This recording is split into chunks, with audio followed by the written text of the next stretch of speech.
Good evening, and welcome to Dice at Dusk. Yay! Woo! Quick content warning before we begin. This is a horror stream, and it does deal with mature themes. So, please consider this your trigger warning for gore, for horror, and generally the worst that humanity has to offer at times, but also your content disclosure for the resilience of the human spirit and everything we can become. Welcome again to Dice at Dusk.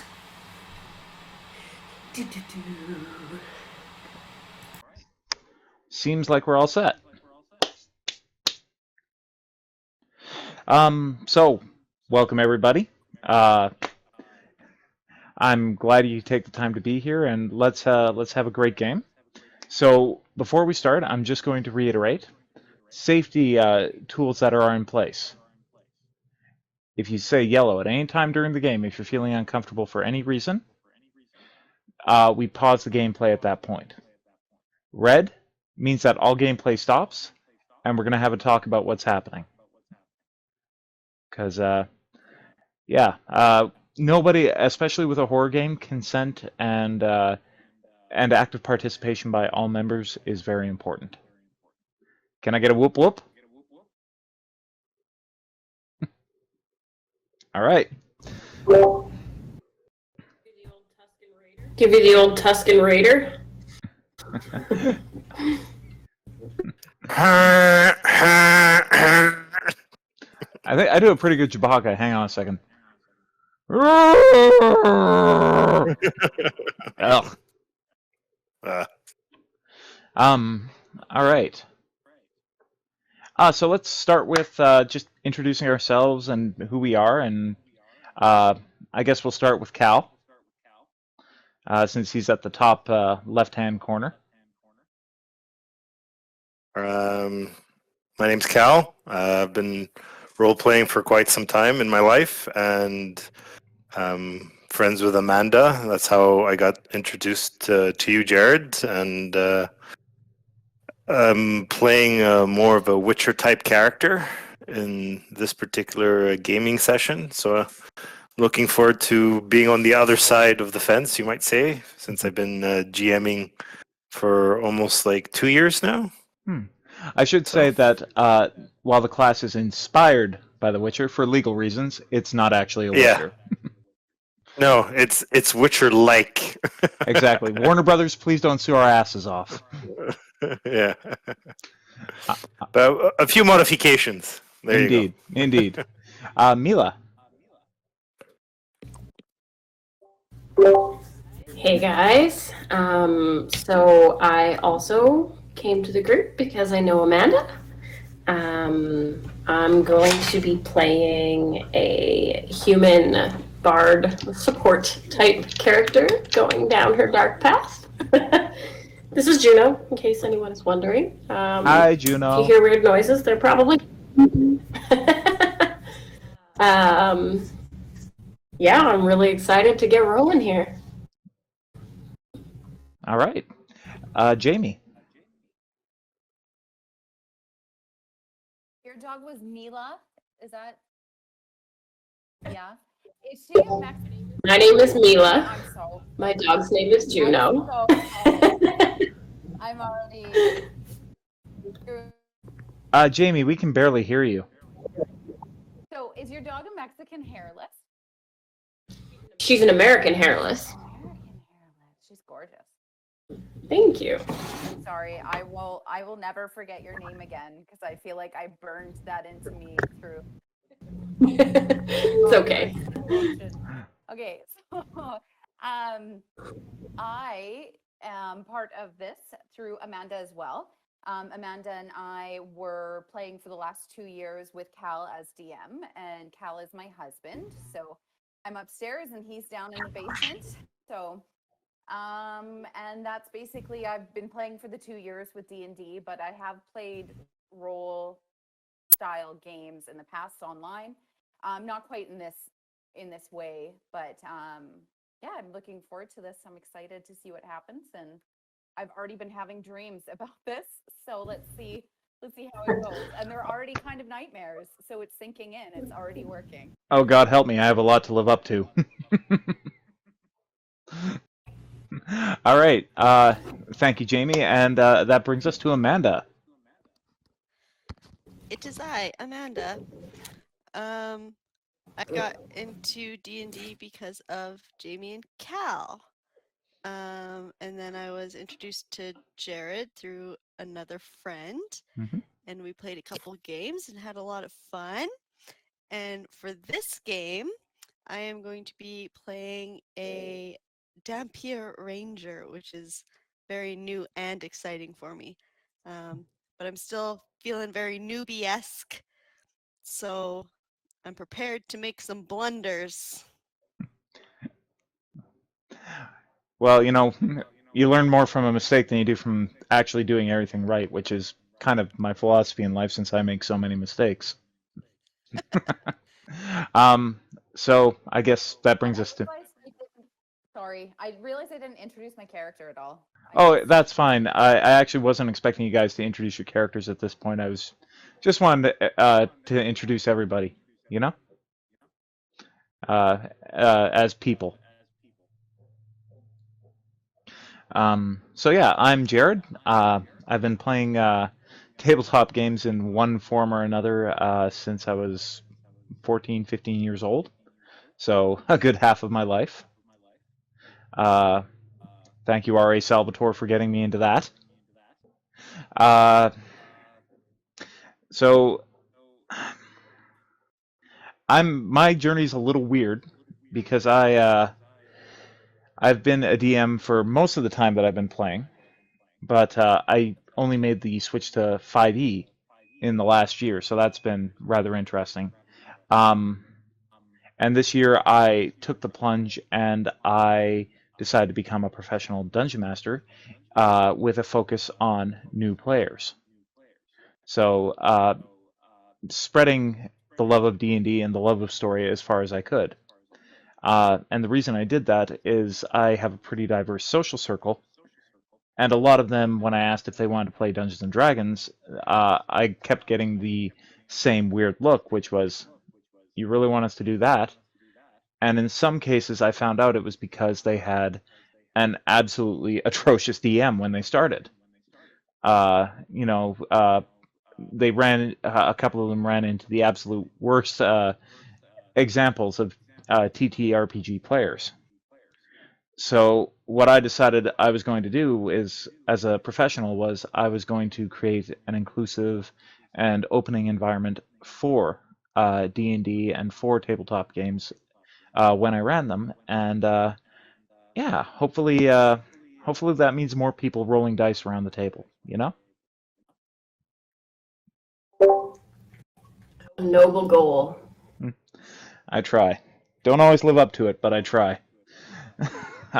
So, with that said, let's jump into Ravenloft.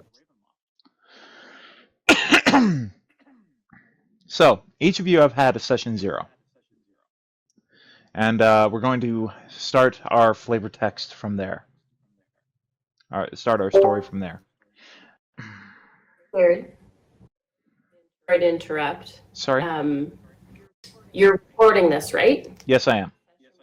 Because our last session you forgot. Okay. No, Just checking. no, I made sure the session 0s were not recorded because I wanted things to be a little more natural in those sessions, and people are a little more open with creative ideas. I find when they don't have a camera pointed in their face. So I wanted to give you guys. Oh yes, the one shot. I should mention the one we did for you as promo. Yeah. I should mention when I first met Amanda and Mila, it was through a friend, Sharia. I was doing a one-shot in order to promote my Dungeon Master business. They agreed to do a one-shot with me and allow themselves to be recorded so that I could make a commercial. We got through this wonderful dungeon. There was a lot of roleplay at the beginning with a very irate Scottish peasant. And I missed it all because I forgot to hit record. But no such mistakes this time. And I'll actually show you guys some of the footage when we're done. Awesome. All right. So with that, let's jump in.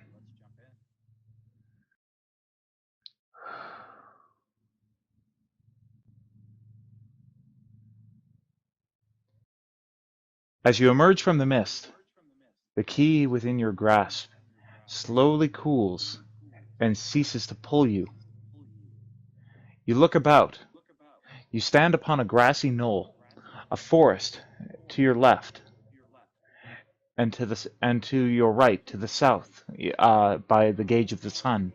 You see a tall cliff falling into an endless ocean. The sting of seawater rises to strike your nostrils at the same time that the scent of aromatic flowers gently grace your senses. As you look about, you see three other figures emerging from the mist not far from you. What do you guys want to do?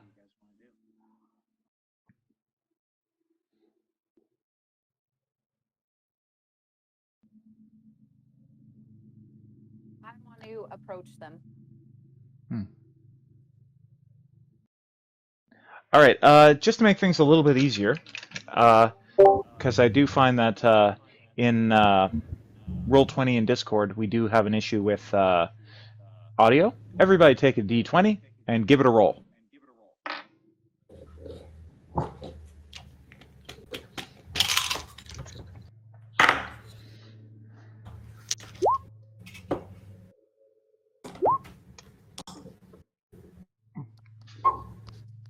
I rolled a 3.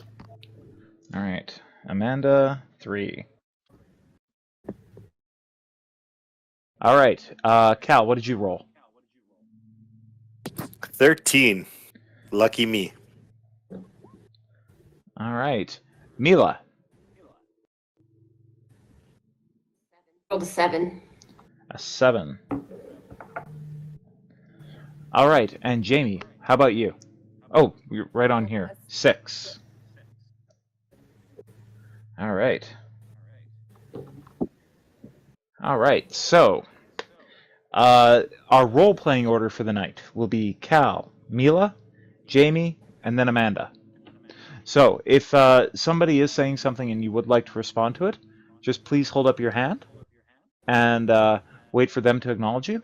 And hopefully this will keep things a little more orderly and limit the times when we're talking and then all of a sudden, oh, sorry, I didn't realize you were talking too. All right, so with that, sorry, Jamie, you were starting, so we'll start the order with Jamie right now since she she made the first move. Then we'll go to Amanda, Cal, then Mila. So, are we in a group right now together, and then there's 3 people approaching us? No, I would no. All three of you, or all four of you, just emerged from the mist. You see 3 other people emerging from the mists around you. I see. Okay. So yeah, describe your character and tell them what you're doing. Okay. So my character is currently named Nailu, and she was a high priestess of the goddess. Don't tell the backstory yet. We'll save that for roleplay. Just give a physical description. I see. I'm sorry. It's So perfectly all right. I'm about 5 feet tall and about 150 pounds, and I have a brown hobbit on, so it's covering my face, and wearing boots, and I don't have any weapons or anything yet.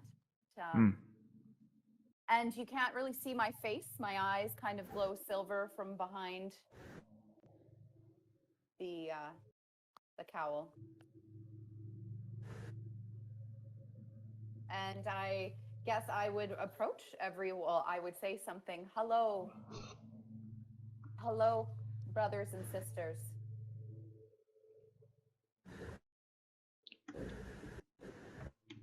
All right, that brings us to Amanda. I am a fairly large, dapper man My name is Kilcax. And I have like short brown hair and dark beady eyes with like grayish skin. And I have like really nice trench coat on and I'm ready to like rumble. This lady calls me brother or sister. You ain't no family of mine. All right. So what are you gonna do as she approaches you? Halt! Don't go any further. And I can put my hand in my jacket as if I'm going for a weapon. Mm-hmm. All right. Cal.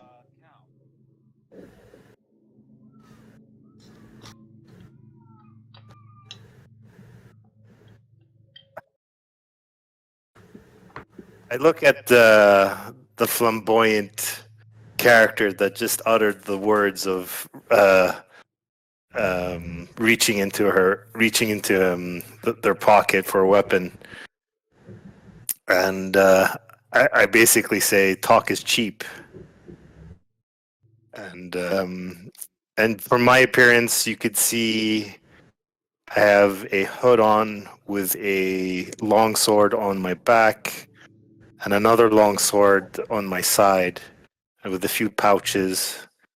And my skin tone is fairly dark, if maybe dark as a drow elf, but I am not. I don't have any elf features, and I have orange eyes. And as I say, "Talk is cheap," I spit on the ground, All right. and I'm. That brings us to Mila. Oh, and I have a scar running across my neck. It looks like a noose.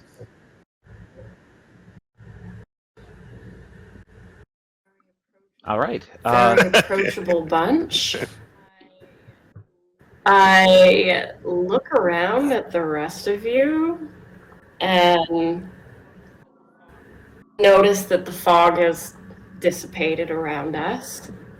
And what you see is a very dark-skinned human with her hair pulled back and tied up, wearing a hat and carrying a large drum and a bag. She's got a gold tunic on and a scarf wrapped around her neck, as well as gray buckskin leggings or doeskin leggings, and boots. She's got a very stern set expression on her face, and she's really has no idea why this vast assortment of people are gathered here. And she looks to the cliff edge, and she looks back behind her and wonders if she should be melting back into the forest. But she makes eye contact with Nelu, the one with the glowing eyes, gives her like a half smile, and then kind of takes a step back from the other two towards the forest again. She says nothing. Just slowly pulling the Homer Simpson, trying to back into the hedge. All right.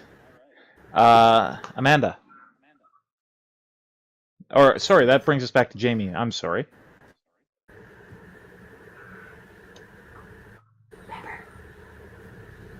I look around at everyone, eyeing everyone up, and I notice that all of us look very surprised, afraid almost, perhaps like this wasn't exactly planned, or at least most of us are putting on that facade to cover the fear. And I say to everyone, you know, we don't need to fight. I think we should discuss how we've gotten here. And I notice that everyone is holding a key. I have a key in my gloved hand. And I say, you know, do we know, does anyone know what we're doing here? All right. Back to Amanda.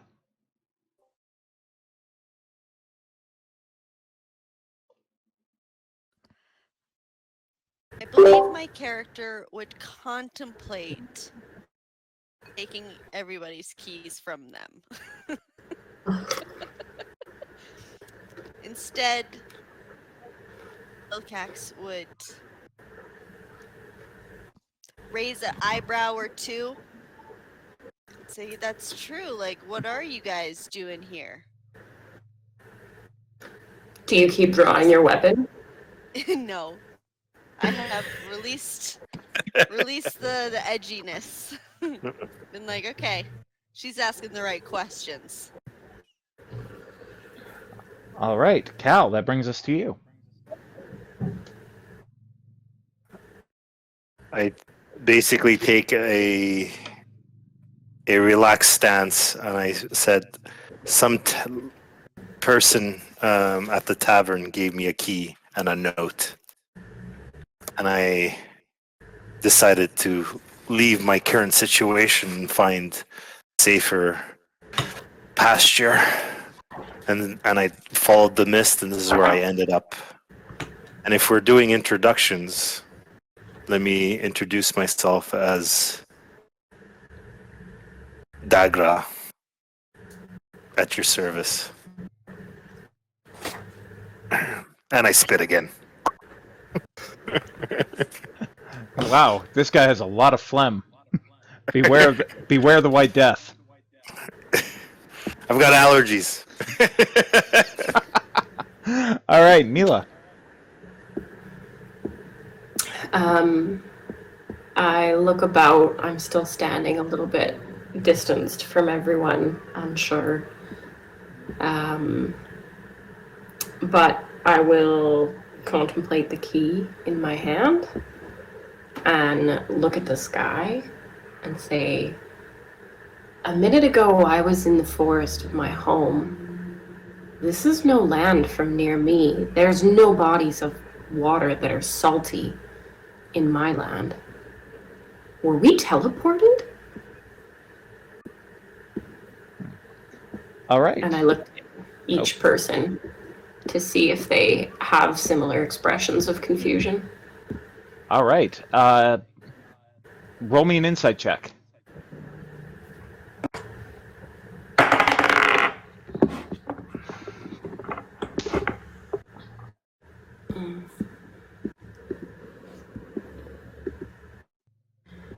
Have 17. All right. Cal, what's your expression like?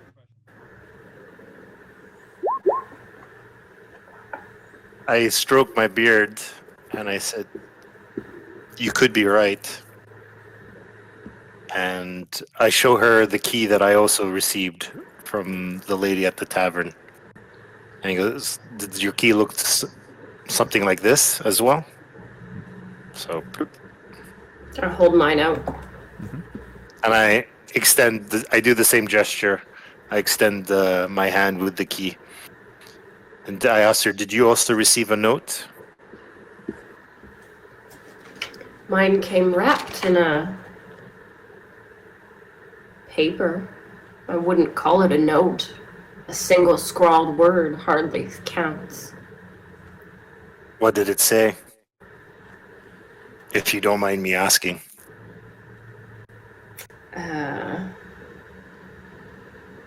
Help. And then I take the piece of paper that I had with the key and I show her, and I reveal it to her. What did yours say? It says this, So who is seeking help is the question that I'd like to know. Obviously, it's not any of you, because I think you're more than capable of handling yourselves. Especially that one. And I point to Amanda's character. all right, Jamie, what do you want to do? Explore my surroundings more. Now that we are all a little more calm. Actually, well, I'm going to tell everyone as well that my note also says that.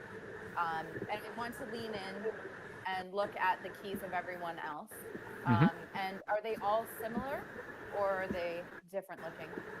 Give me an investigation.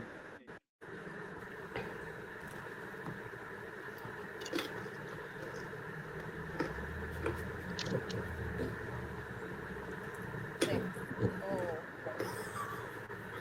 They look like keys. like keys. Yes, they're all metal.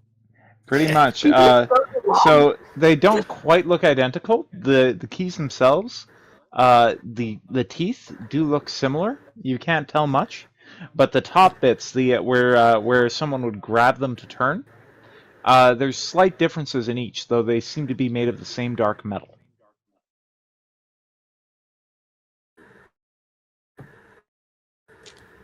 And so we have 4 in total of these. Yes. And I turn to Pilax and I ask, what did your note say? I believe it said help as well. Don't read much, do ya? I'm actually very well read. Thank you very much.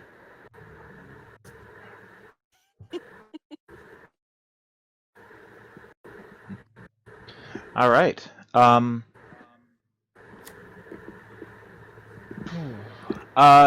Jamie, give me a perception roll, please. Sure. And I'm also going to introduce myself to the group. My name is Nelu, and I am a worshiper of Saloon. Welcome, my brothers and sisters. Sorry, you wanted me to do a check. A perception check, please.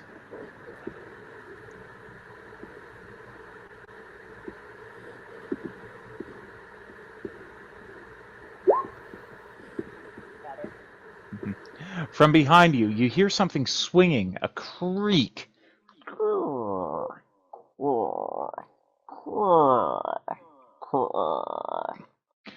When you look behind you, you see a single limb of ash, about 6 feet long, and twined together like the. It's not. It's not your typical ash limb. It's not a single limb. It seems like many limbs over time have woven together and twisted, and then dried and kind of grown into each other and become this single woven unit. It appears like this limb was recently struck by a bolt of lightning, and it's just hanging off the tree.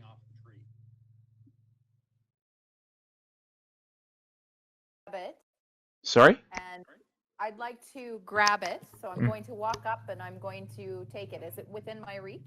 It's definitely within your reach. You can get a hold of the bottom end, and as you do, you feel a jolt of lightning pass from your fingertips and race up your arm for a moment. It doesn't hurt, but there's a slight numbness.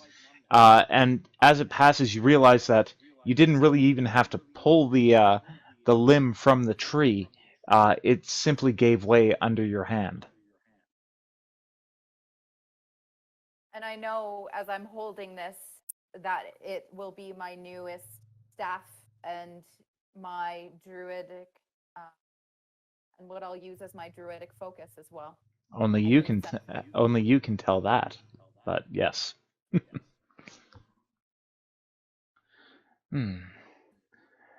All right. So that brings us to Amanda. Well, all right then. Is there anything within our vicinity that gives us a clue as to where we are supposed to go and who we are to help?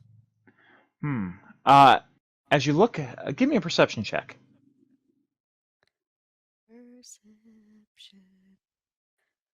Perception. There we go. 13. All right. So as you look out upon the moor or the knoll of which you have found yourself, the dense forest covers much of the northern half of your view, and the sea dominates the south. But as you look out and you look to the east, you see the lights of several homes rising up a hill. You can't really make that much out, but it seems to be a significant hold or city. I say we start kicking rocks. Let's get going. If there's business to be had, we should go check it out.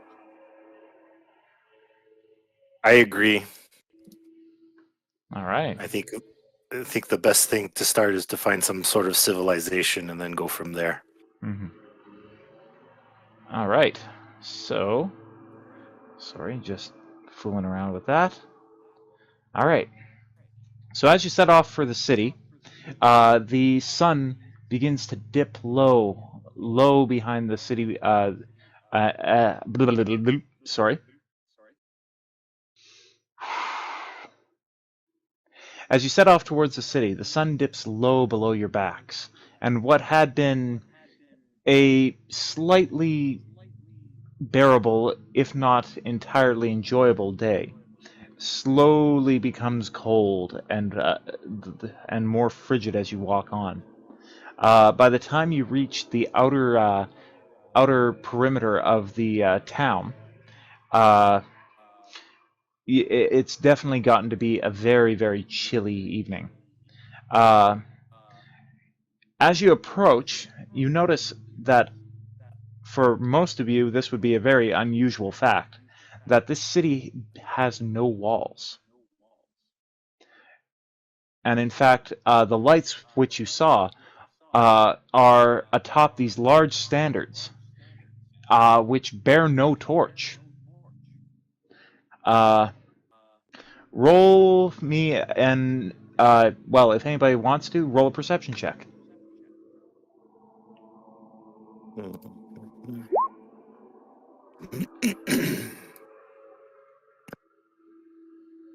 19. 19. All right. Cal? Give me a second. Not a problem. 20.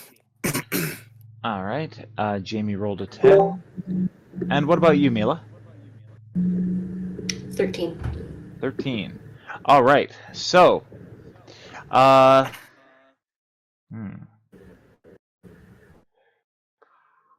Amanda, Cal, and Mila, you recognize that while there's no torch, you can smell gas wafting down from the standards, and the slightly blue-tinged flames that they produce. A single young man in a very odd uniform. He wears no armor, simply a blue frock coat and a very odd-looking weapon at his hip. Steps forward, and he carries himself very much like a dandy, very much like a very confident young man who perhaps hasn't seen a whole lot of life, but thinks he's seen more than he has. There's a piece of tin on his chest that says constabulary. What's all this then? Who might you fellows be? What's all this? That's what we're trying to figure out. Where are we? What do you mean, where are you? Township is this, sir? Ah, well, you're in Fortune. Fortune? Fortune. Bad. Yes, Fortune. On the northern isle, well, the northern tip of the isle. And what isle will that be, good sir? Inkara. Enter Inkara. Right. And I'm sorry. My name is Payne. Payne at your service. What's your name, good sir? Milo. Yeah. Well, you're a fair more polite than most of the folks we get coming in out of these mists. I'm afraid that we're all a little bit unsure of how we ended up here. Well, Are there lodgings in this town? I notice it's nearly nightfall, and I prefer not to be in the woods come those times. what's your budget then? Any inn will do. Well, I don't know if we've got any inns, but the Swinging Cat Hotel is just up the street. They're nice enough if you're on a budget. Up the up the hill, you have the Velvet Rouge Hotel. I've never been, but the chief swears by their. But if you're just looking for a small place, there's a boarding house just up the street called Villers. Does the boarding house do dinner? I'm not certain. I've never stayed there myself. Uh, I can't. For a moment, his face grows blank, as if something he was about to say slips his mind. Huh. I've never been. Milo, how long have you been here, if you don't mind my asking? Oh, years. Right. Years since I was a wee bairn. My parents rolled in on a steamer ship many years ago. Well, you look like a very busy gentleman, and we do not wish to take up any more of your time. We'll try one of the places you mentioned, and I'll point in the direction of the Swinging Cat Hotel, because that sounded the most likely to me to be a place where we can ask some more questions without raising too much suspicion. All right. And maybe kind of eyes at my fellow travelers, I guess, and say, so, shall we try the cat hotel? You mean the Swinging Cat Hotel? Yes, Why- the charming one. Yes, well, a cat does have 9 lives. Let's go check it out. All right. As you pass down the street. Oh, sorry, Mila. Just say, thank you, Milo, and I give him a curt nod. Oh, no problem. Good luck. And as you pass down the streets, you find are very well lit by these gas lamps overhead. You pass many people, most of them in suits and finery. You wouldn't really, you've never really quite seen the like of this. It seems that they wear a true.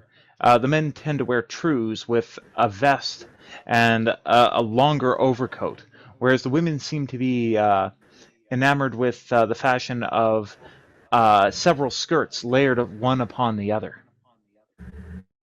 Are they wearing? Are the men wearing pantalons? No, it's a very straight-legged true. Oh, okay. Okay, hang on, time. Sorry. All I can, when you said pantaloons, all I could think was Dragon Age, where the dog brings you the dirty pantaloons. All right, back on. Let's go. So, eventually, it's pretty much a straight shot from the street where you entered. You find yourself at the door of a very beautiful looking hotel for the area. Its faces seems to be made of washed marble.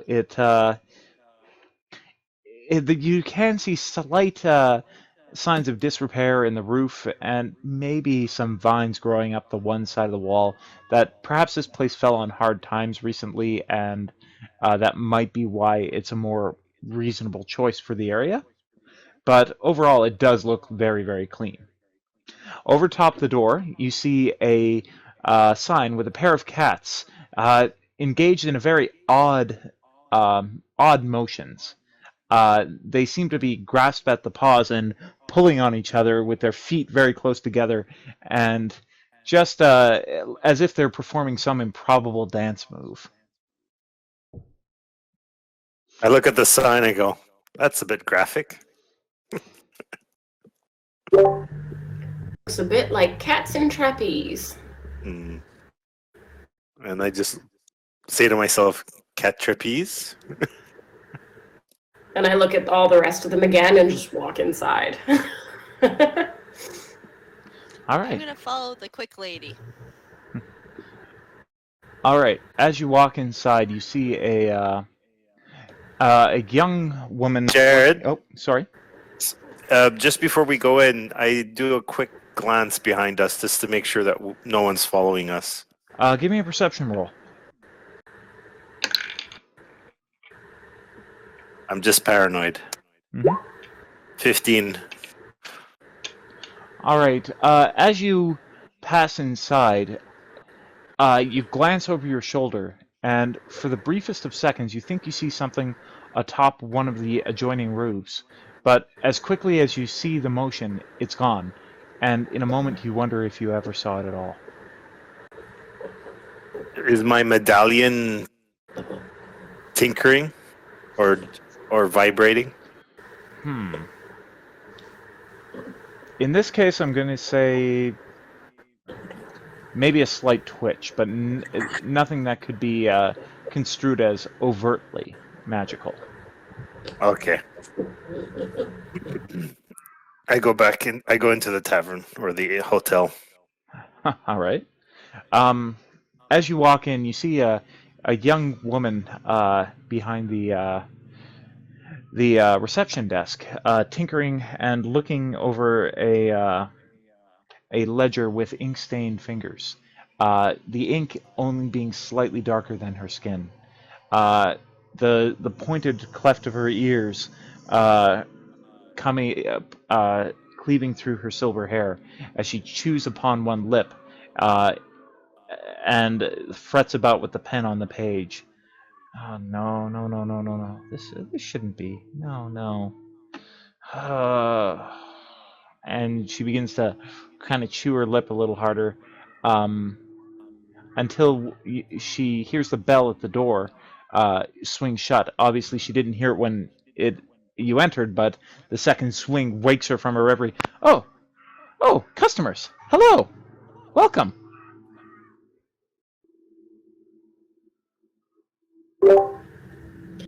I look about me as I come in. I'm looking for like an obvious tap room or something where people would gather and eat, All right, maybe drink.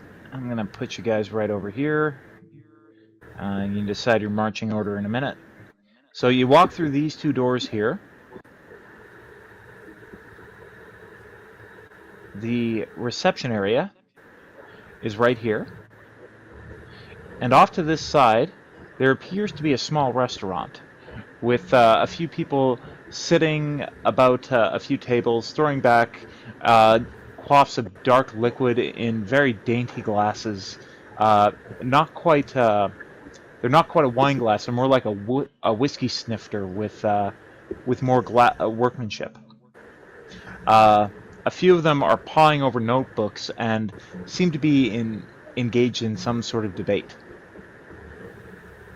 Human? Sorry, Jamie, I didn't quite catch that. Are they human or are they elf? They're a mixture of races. There's a pair of humans chatting with a gnome, very excitedly pointing at different parts of a page. At another table, there's an elf who is stroking his chin as he looks over a young woman's notebook and seems to be taking in whatever's on the page. In the corner, there's a couple of halflings snickering and quickly scrawling in a loosely bound sheaf of pages. And in the far corner, a dragonborn and a human clap each other on their backs, and with a book between them, laughing uproariously.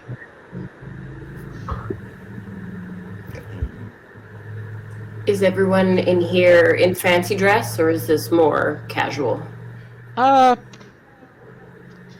would say that it's less fancy. Not a whole lot of them are wearing jackets.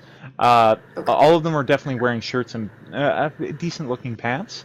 A couple of them are in vests, but no one seems to be dressed out to the nines. Okay.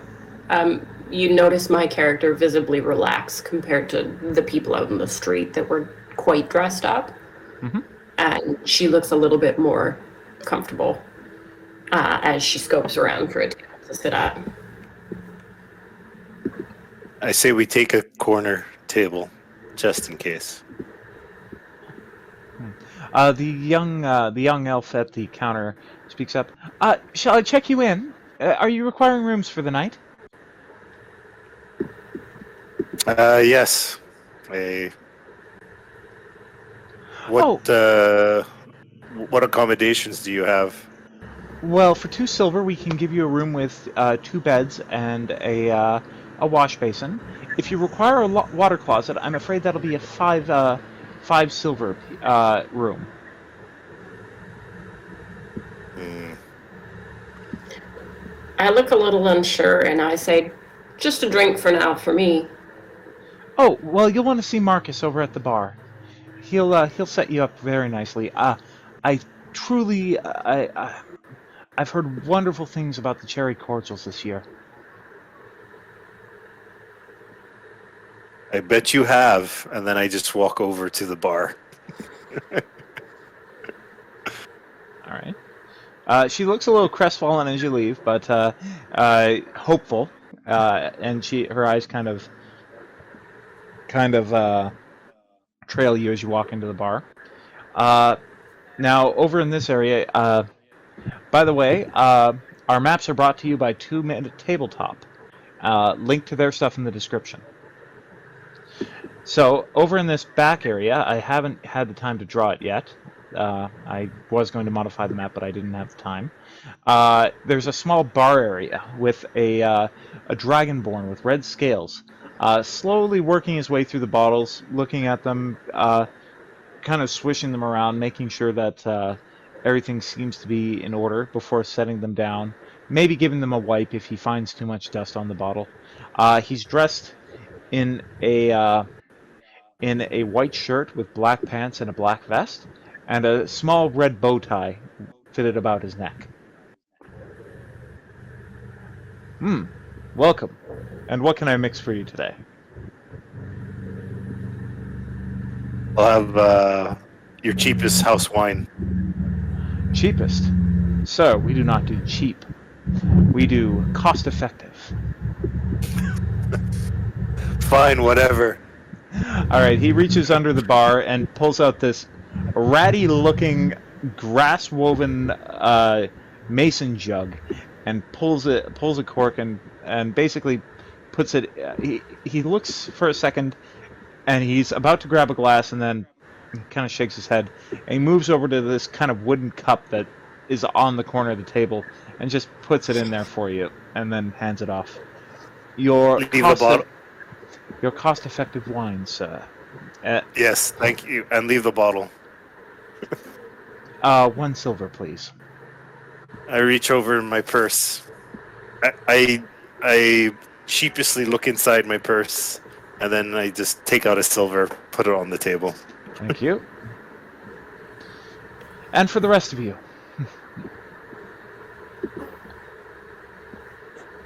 Me, I look to the others first.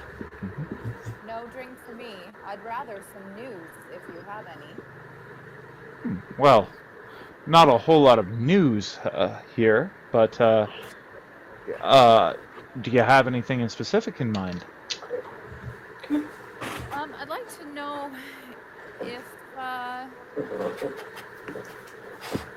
know if you've heard of anyone in danger lately, or anyone that's been seeking help. His eyes kind of dart around for a moment, and then he says, "Help! I haven't heard of anybody needing help."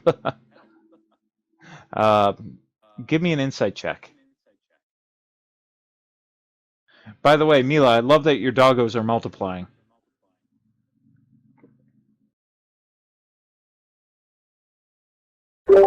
Pepper got jealous. She wanted to be in the lab too. Oh, they're so cute. My dogs cannot fit in my lap. They would try, but it wouldn't work. Not lap pooches? No. 85 pounds hurts a bit. They're bony, and it's Oh. just not. Yeah. Let me guess, greyhounds? No, they're just they're both mixes. They're mixed breed. They're rescue pups. Yeah, I'm lucky. I've got a beagle, but my dad's 120-pound Akbash Burmese cross still thinks he's a lap dog. What's an Akbash? Is that a? It's a big herding guard dog. So he's a big boy. He's last we checked, he's 120. He's probably closer to 130 now. Yeah. Yeah. But with a 14, you notice his behavior's slightly shifty. Like when you start asking questions, he started tensing in the shoulders. He started focusing on the bottles a little more. I'll like make pointed eyes at you and say, "Let's leave the man to his bottles and decide what we're going to do this evening. Let's choose a table." And I don't know if it matters, but I'll pop myself over to this table here. Which table? Just trying to move here. Not a problem.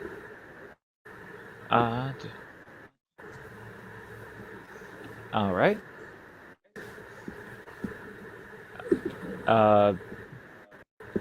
Anybody else going to join her? No, but I am going to go back to the first lady that we met. Mhm. And if I may, I'd like to put my elbow on the counter as she's flipping through her pages Mhm. and just kind of just give her a glimpse of the key and say, does this open any of the doors here? She looks at the doors and she reaches for the key and No? no? Oh, okay. It doesn't look like one of our keys. It looks. Where did you find that antique?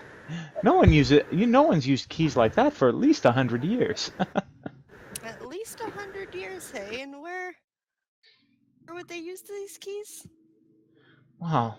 May I see it? You're gonna give it back? Of course. I'm no thief. Alright. So I put the key on the counter. Mm-hmm. I say, only looky, no touchy. You have quite the manner about you. Sorry, guys. I'm just going to put on a light here.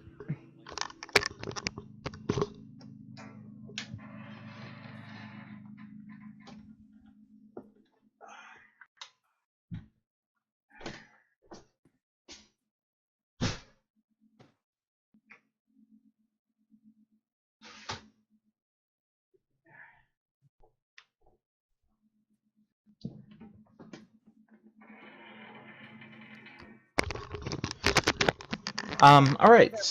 Sorry. They're too big. This is Puppers. Freddie, what's that? What's that? Look. Oh, you're so good. He's a good boy. Oh, and the cat's jealous now. Okay. When is the cat not jealous? If the cat is ever not jealous, that is a more newsworthy event. Any cat ever, right? Sorry. She looks over the key and says, "Huh. Well, I don't know where this is from exactly, but this," she taps on the top end, "almost looks. No, it doesn't.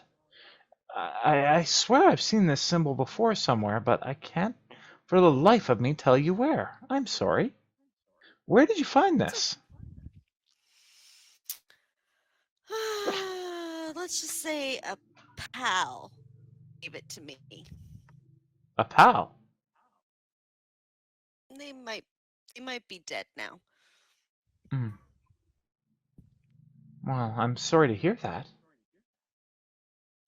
Would you do me a favor? If you think of where this key goes, do you think that you can withhold that information and give it to me later? Of course. I'm Bernice, by the way. It's very nice to meet you, Bernice. I'm Kilcax, but you can call me Kitty Cat. Oh, well, handsome fellow like you, I might just do that. She's definitely starting to play with her hair, and yeah, she's definitely a bit of a flirt. Oh, perfect. If you want, you might want to talk to. Where is he? Draven, can you come here, please? You see, one of the one of the young men who was poring over that book earlier kind of pop his head up. Yes? Have you ever seen this type of key before? Yeah, she's kind of falling in and out. It's obvious that she's fighting to keep some sort of accent down. Um, I don't know, but I'll give it a shot. He starts, may I? Only looky, no touchy. Well, I'm afraid I'll have to touch it. I'm just gonna flip it for you. All right, well, turn it about. And he starts kind of moving his head and looking at the details. Huh. This looks like the symbol for the old Mihatonic University. The university. Yeah. All right. And since I'm not familiar with this town of Fortune, where might this university be? Oh, well, it's on the other side of the woods. But we all go there. We all come into town, and a lot of us like to share our stories here. You know, get the creative juices flowing. After all, any one of us could be the next to be published. I'm a bit of a writer myself, and I can pull out my leather-bound journal. Oh, well, can I see your work? When I get published. Well, there are several accomplished presses in town.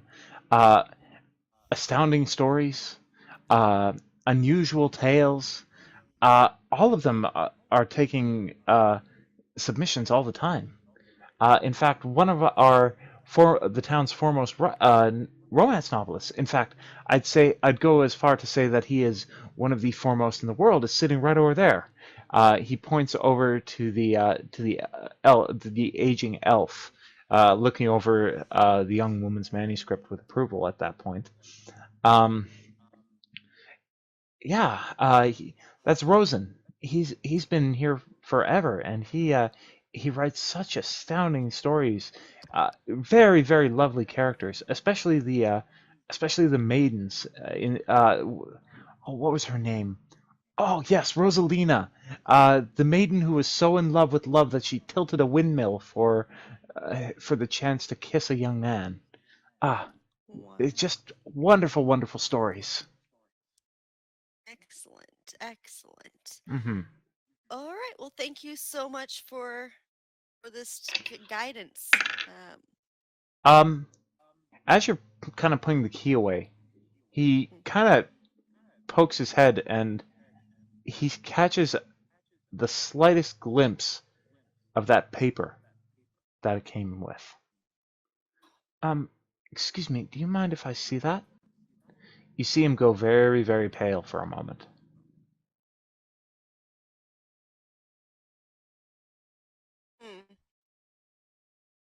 I'm going to say, yes, I will allow this man to see the piece of paper.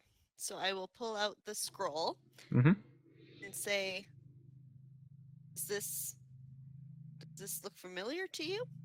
Well, that paper, there's some writing on the back of it. It looks like an old book, but that's not what was bothering me. Do you mind spreading it out so I can see what's written on it? And then I flip it the right way. Oh my god. And he kind of puts himself between the note and Bernice. Meet me out back in 20 minutes, please. And then Just me or whoever you want, but please don't be late. And then he walks out the door as quickly as he can. And I say, thank you, Bernice. And I give her a wink. I said, I'll chat with you later, but thank you so much, my dear. And then I can scurry to the she table. very much blushes and I am very dapper, I have to say. I'm a very, very good looking man. all right. But I definitely go back to the table. All right. That brings us to Cal. What are you doing, bud? I take a swing for my wooden glass, and I follow. I follow them. Okay. That brings us to Mila.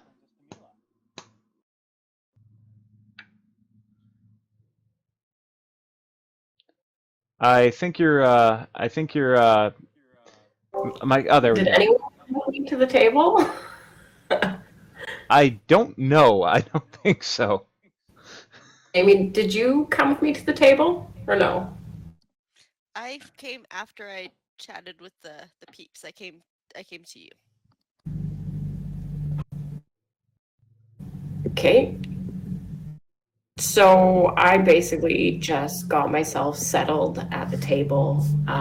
I set my drum down on the bench beside me. Mm-hmm.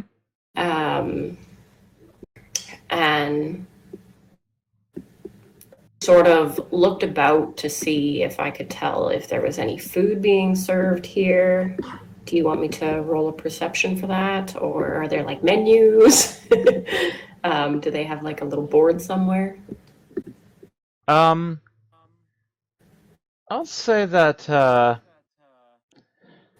I'll say that above the bar, there's a small wooden plaque. It is a chalkboard, and today's specials are written on them. All of them are very much seafood based.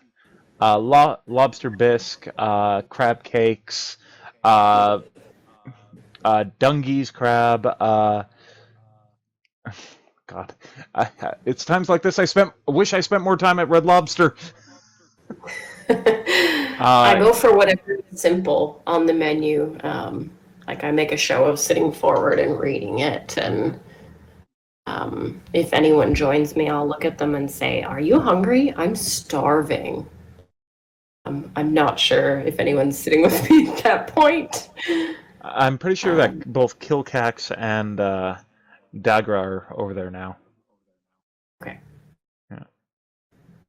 Let's get some food, shall we? Oh, yeah.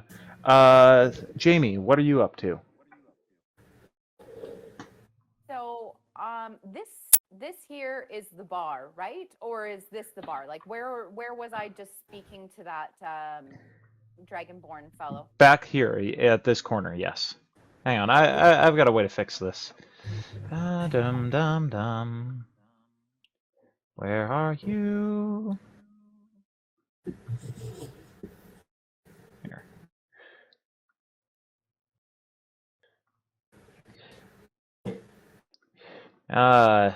DM map butchery. It's a fine art.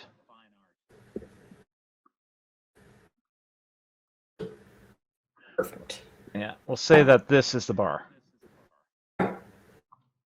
And what is and this part here isn't the bar? No, that's the reception desk.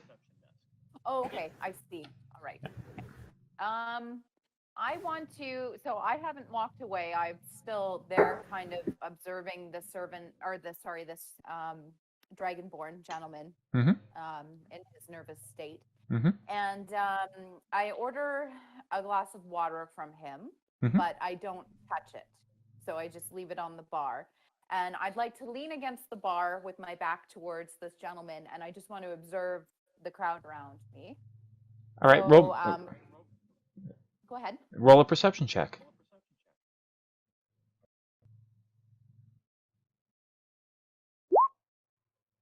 21. 21. All right. Was there something in particular you were looking for? I guess it was.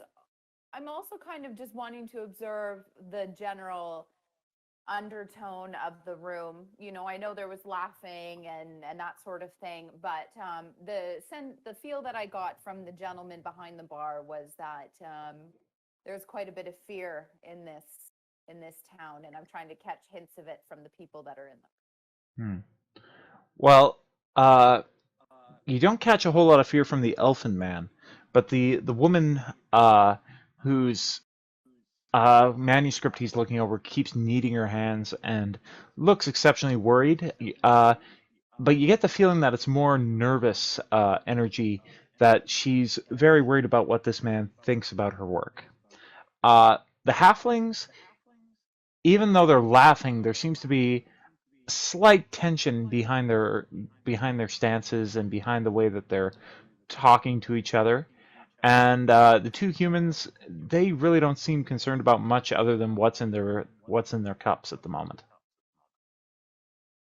I'd like to kind of turn and look at the barkeep, and all he sees is my eyes glowing as I ask my question, and I say, what do people study at that university? Well, all sorts of things, really. The most prevalent is that a lot of that, well, they study all sorts of things from the occult to the sciences, chemistry, the arts, but the Miskatonic press is the largest printing press in the world, and they turn out all sorts of stories and all sorts of monthly editions there. So everybody really does keep an eye up there. It's not just a university; it's literally the beating heart of our city. For curiosity's sake, if someone asked you what world that is? Well, and his eyes go kind of blank for a moment. It's dirt. And then his eyes kind of go back to normal and, oh, sorry, what were we talking about? I'll continue to observe the crowd from my post. All right. That brings us to Amanda. So, I divulge the information with the gang at the table. Mm-hmm. Guys, listen. I'm in love with the lady at reception. But she gave us some hot tips. The key looks like it's ancient. They haven't used it in like 100 years. It's with the university. It's on the other side of the forest. Oh, and also we have to meet a guy in like 10 minutes at this point. I'll be back. 10 minutes. So drink up, eat up, do what you gotta do, but we gotta figure our way back out there, and I want you guys to come with me. You know, this could be a trap. What better way to dismantle a trap than be right in the middle of it, my brother? Said the dead man.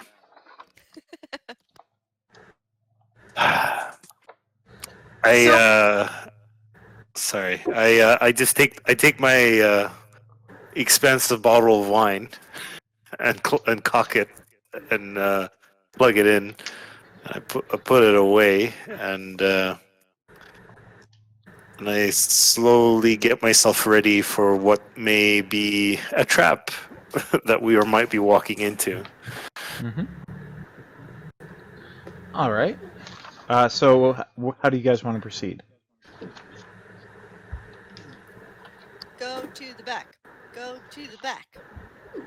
And I'll say, you first, as I bow in a grand gesture.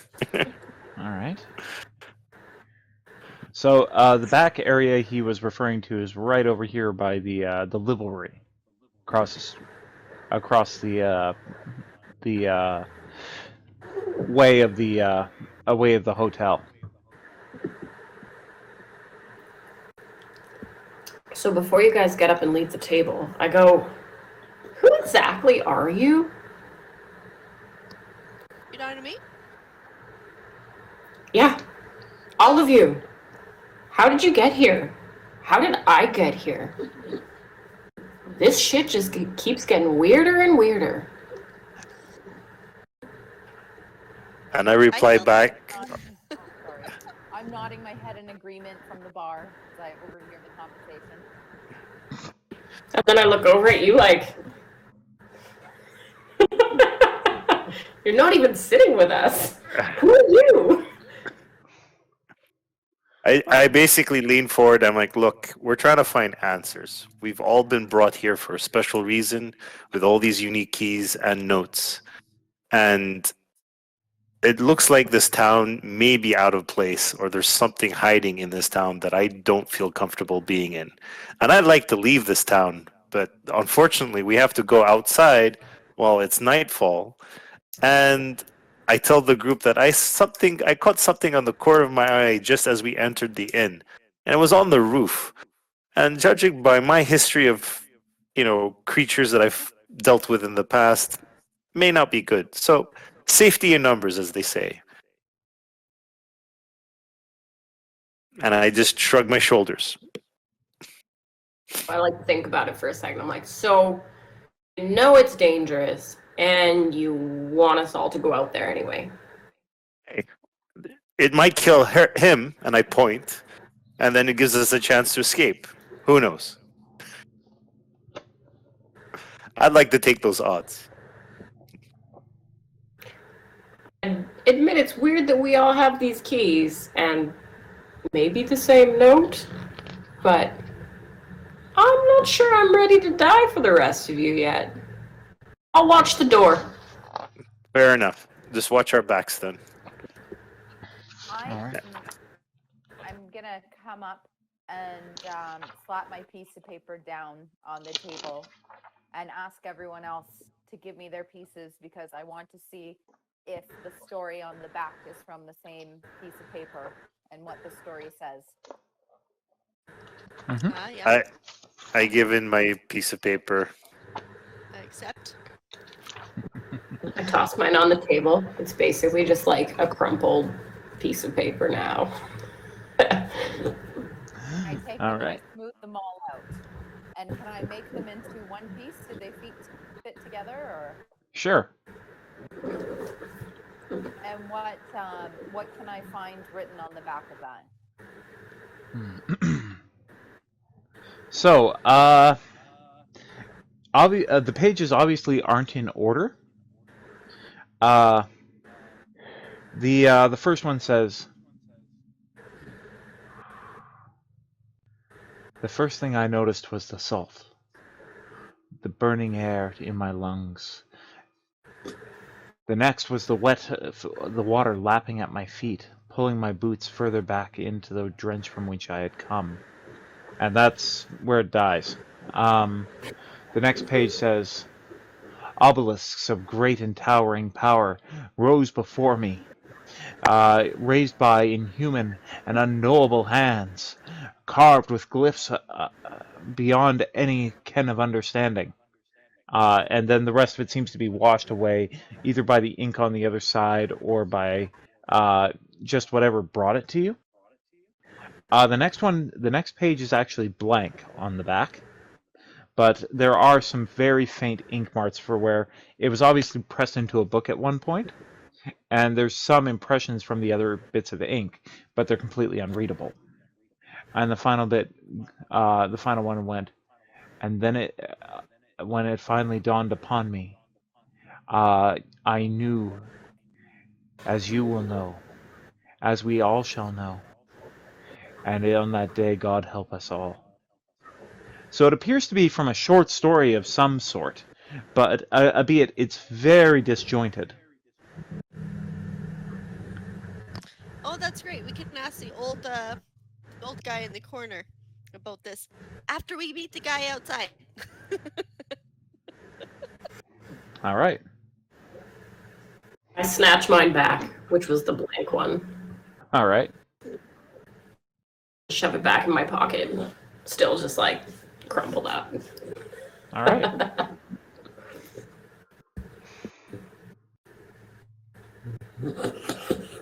All right. So you guys are going to step out to the back then?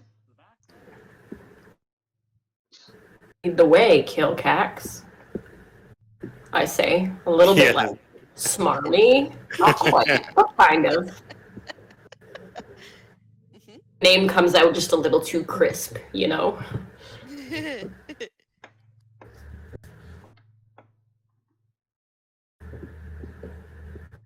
All right. So, as you exit the door, you see the young man wave at you, over here, before ducking into the stables, into the livery.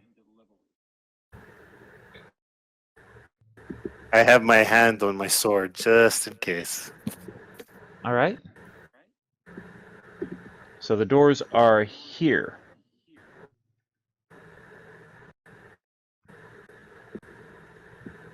No one's brave enough, I say. Well, we have Mila's character. Sorry, Mila, what's your character's name again? She introduced herself to the fellow at the gates. Her name is Payne. Pain. So she's watching the door for sure. I am definitely leading the pack. With a confident stride. All right. As you reach the double doors of the livery, you seem to note that they're more shadowed than they should be. There's no gas lamps anywhere about the area here. And inside, you can just barely see the faintest glow of an oil lamp on the back side of the. It must be a fair side away from the doors in order to cast that little light. All right, so what do you want to do? Jamie, are you going to join us outside? Here. Jamie's there. Cal isn't. Oh, I'm just gonna go right here. cool. Where the light is. All right. Looking around the courtyard right now. Mm-hmm. Just trying to, case the place a bit.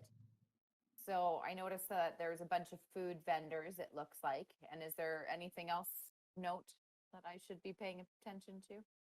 Give me a perception roll.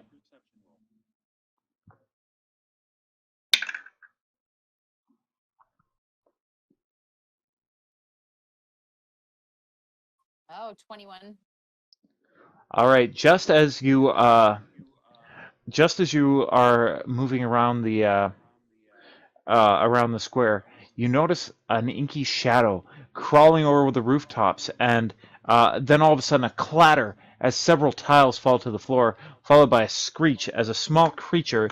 Hang on, I see here. What do I got? Boo-da-doom, doo-da-doom, doo-da-da-doom. Free assets. As a small creature falls from the roof, clawing as it falls, trying to hold on, but not finding any purchase in the tiles, sliding and then slamming into the ground before flipping itself up. It's small, it's lizard-like, but it almost seems like to me made out of shadow and ink. Its skin is constantly fluid, and where there should be eyes or there should be teeth, there's only more inky blackness that seems to shift and sway. As the creature falls, several more come from hiding. Darn, here we go. Copy, paste. No, there you are. Several more spring from hiding and charge at your group. Can I identify what the creature is? When the first one falls, I'm fairly close to it. Can I get a good look? Yeah, you've got a good look at it. I would say that you wouldn't know what this creature is. It looks similar to a small goblinoid or a kobold or a lizard folk, but you've never seen one that looks quite like this. It doesn't even really seem to be alive. It seems more like a writhing mass of shadow and ink, and with occasional, even occasional pockets appearing in its form. It hisses and cries and charges towards you. So, roll for initiative, people.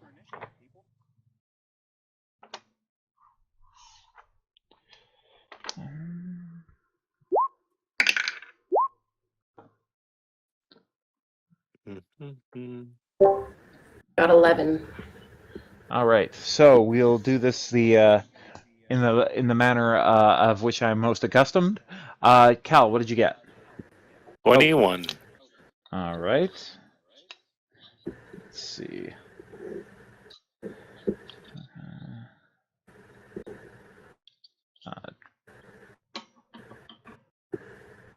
All right. Mila, what did you get? 11. 11.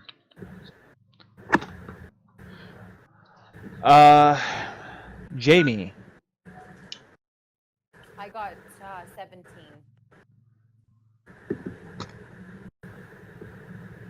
All right. And Amanda. I got. Hold on. Where did I put it? 18. 18. All right. So, our order is Draga, Kilcax, Nala, or Nilu, Pain, and then the foe. So, Dagra, how are you going to do this? Let's see. I'm going to approach this particular creature. Mm-hmm. And do I know this type of creature in terms of my knowledge of monsters? You would definitely not know this type of creature. Okay. It appears to be similar to some of the small humanoids or goblinoids or dragonoids that you've seen, but never something like this. Okay, so I'm gonna take out my longsword and take a hit. All right. See if I hit this guy. 13. For a moment, it seems like you're just going to miss the creature, but then the tip of your blade catches. Roll for damage. Okay, so I'm using two hands Mm-hmm. with my weapon, so... That would make it a D10. Yeah. 1d10 plus 4. Well, 5 points of damage to the creature. 5 points of damage. So, the barest tip of your blade manages to catch the creature, but you manage to drive it in somewhat before scraping across the creature's non-existent ribs. It seems more solid than you would typically give something that looks like this credit for, but it hisses at you, reforms, and comes back at you, which brings us to Kilcax. I love a good fight scene. So I can see this one here, this bad guy by the fountain, and I want to try out my longbow. All right. Pull this buddy out and give it a old bam. What did you roll? Oh, I only rolled a 6. So, between the drawing and the length of time it took you to knock the arrow, the creature just saw the blow coming, and just as the arrow is about to reach it, its form shifts and flows around the arrow, almost like water, before reforming into the creature, and it hisses and it starts making its way towards you, which brings us to Nelu.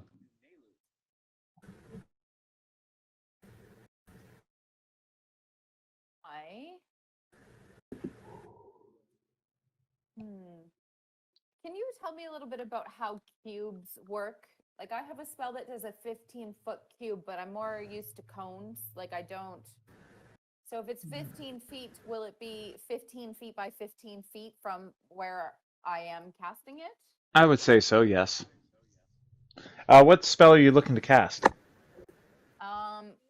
Should be a range on it. Yeah. Okay.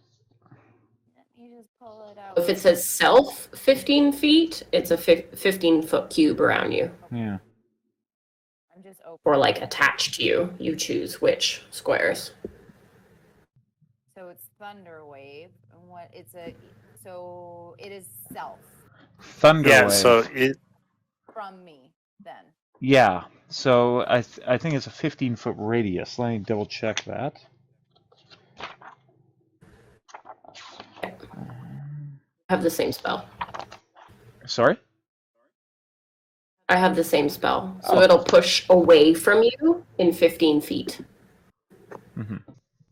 Since I can't remember the initiative from last our last game, please everyone roll for initiative.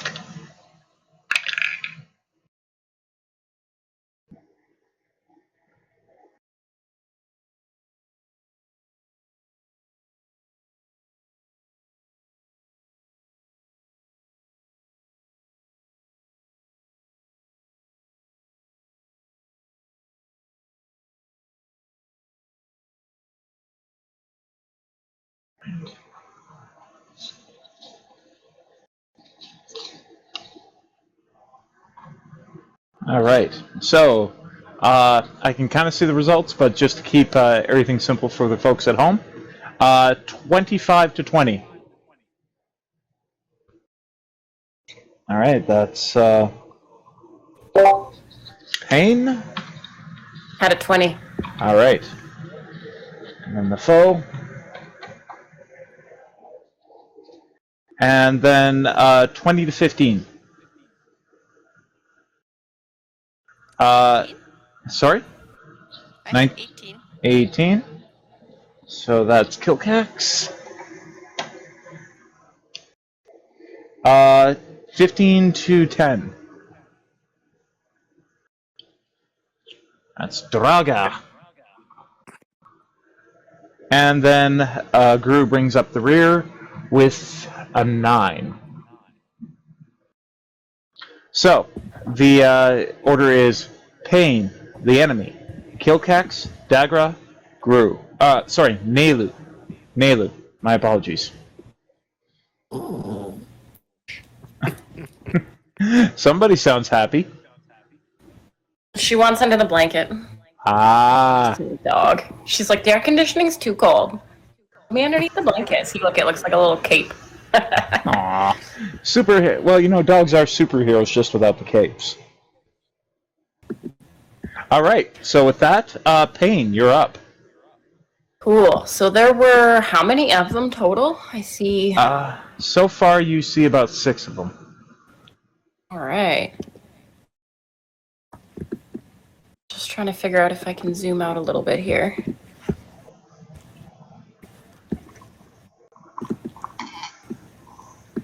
There we go. Better perspective. All right. Well, I don't know what I would know about these creatures. Can I try and identify them before I attack? You may certainly try. Awesome. So is it going to be nature?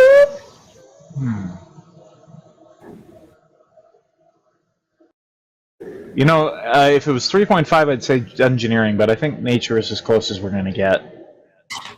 All right. So I get a 14. Oh, sorry, a 13. 13. While their form is vaguely kobolinoid at the moment, their shifting forms are almost made of shadow stuff. You've never even heard of anything like this.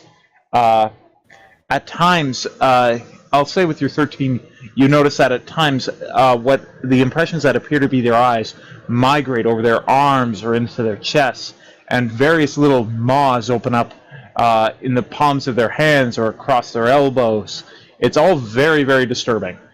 There isn't a whole lot natural going on here. All right. Then I am going to cast a spell. And just to test the waters, I am going to unleash a string of insults and use vicious mockery. Okay, which...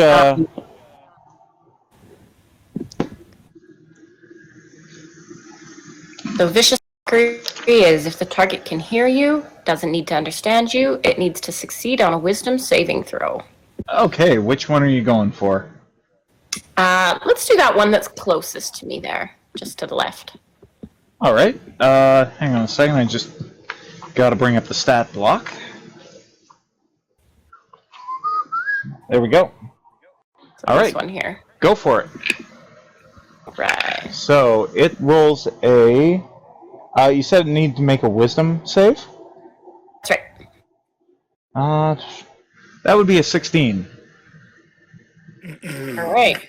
My spell DC is 13, so it's.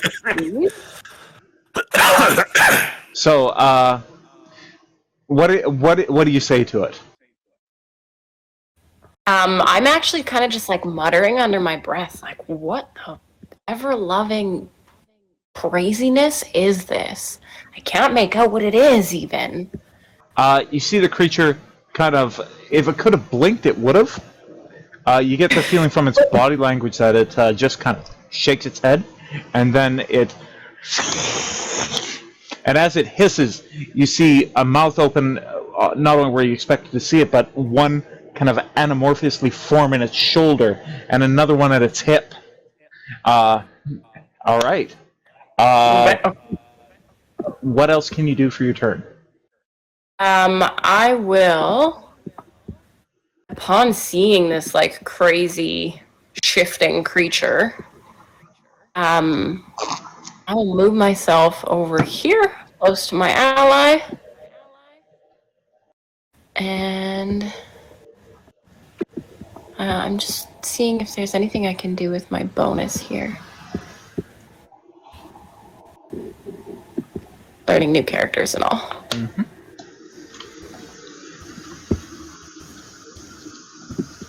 You know, that's the fun part, though, playing a new class. You get to try something different. I usually play... Well, the last time I played was 3.5, and I had a lot of fun playing a blade caster, a dusk blade. By the time I was level 20, I was able to basically cast chain lightning with every strike I made. It ended badly. I did over 200 damage in one turn to each of these 12 characters that we were facing off with. Needless to say, my DM was not impressed with me. All right. Well, with my bonus then, what I'll do is, with my movement, I'll draw that drum out that's always right at my side, and I will give a bardic inspiration by just, like, giving a couple of low booms to get everyone in the area's attention. Not necessarily my allies, but, like, absolutely everyone. Mm-hmm. And that inspiration will go to... Just looking at the map if I can figure out who this is. Whoever this is. I think you're right next to me. Sure, you can have it, Jamie. So what do I get for that? All right. So on your go, you will get a... you can roll a d6 and add that to any ability check, attack roll, or saving throw within the next 10 minutes. It's a single-use thing. So you can roll that after you roll your d20, but before, you have to do it before the DM says whether or not you succeed or fail. Useful little ability. I'm surprised it doesn't get more use. So using my club there, I'm just going to start beating out a slow drum for you. Sweet. Getting me in the mood to kill some things. The drums of battle commence. All right, so with that, it is the enemy's turn.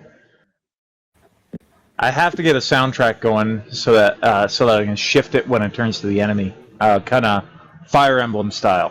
Heroic for our heroes, and then that slow, monotonous boom, when it's the enemy's turn.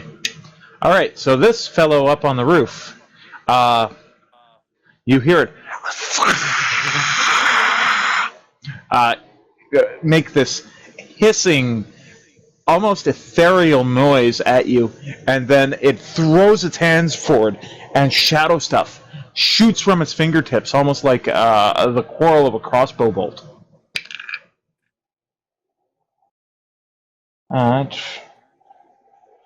And that is an 18 against Nelu.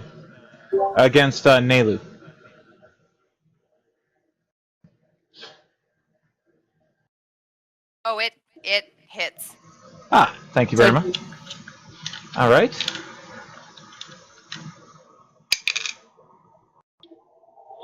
Please take 3 damage.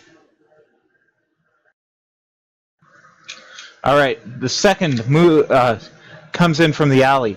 Its movements it's moving in esoteric ways.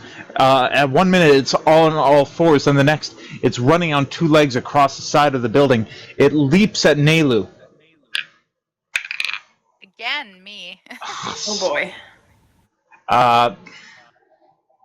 21. Oh yeah.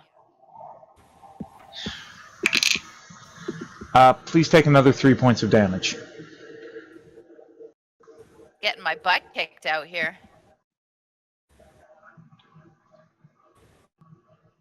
All right, this one rushes up to kill Cax as he goes to draw an arrow.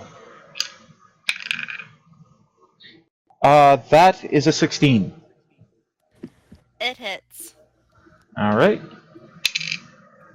Please take 5 points of damage. Oh, why do you hate me? I'm sorry. It's the dice. It's the dice. Honest to God, I'm pretty sure these things are going to end up being party killers. I bought two. I bought a set that matched the colors for Ravenforge, and then I bought another set that were black, the same color of black, but they had white lettering, and I painted them myself. So I don't know. It seems that I've imbued my Dark Soulsian tendencies into the dice. So if you enjoy Bloodborne, you're sure to enjoy this campaign. So what you're saying is you cheated. What? Yeah, the dice are weighted. Yeah. They've got like some dark heavy. Okay. Not what I meant, but okay. All right, from the roof over here, the roof of the stables, the other one, this one doesn't bother throwing its hands forward. It basically slams its forepaws down on the tiles of the roof and shoots its head forward, and the entire head comes off at the neck and fires itself at Draga.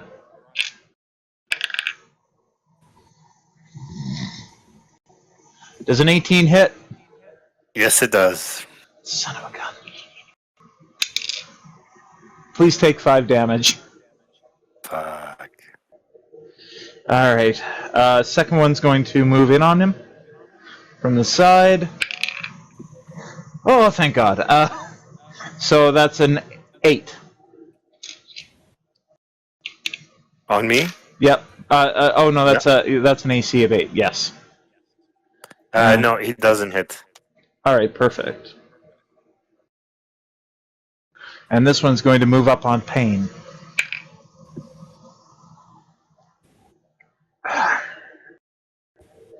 Nat 20. I swear to God, I'm not trying to do this. I swear to God, I'm not going for a TPK. I swear to God. Oh, please roll a 1. Please roll a 1. Please roll a 1. Please take 10 damage. All right. He stops drumming and falls to the ground. Shortest campaign ever! I swear to God, I was not trying for a TPK. All right. With that, it's Kilcax's turn. Well, I'm right agitated. So the guy right beside me, Mm-hmm. I can do hand action, I can do a dagger and a hand axe. Yes, you can. All right, so I'm gonna hit him with the daggy.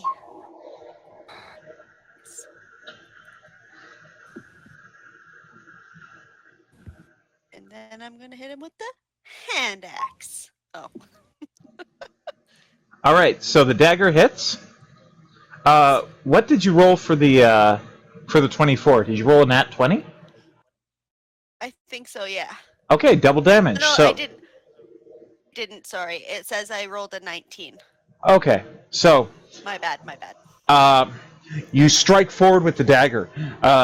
You manage to. You think you'd catch it where the ribs were, and you rip across the creature.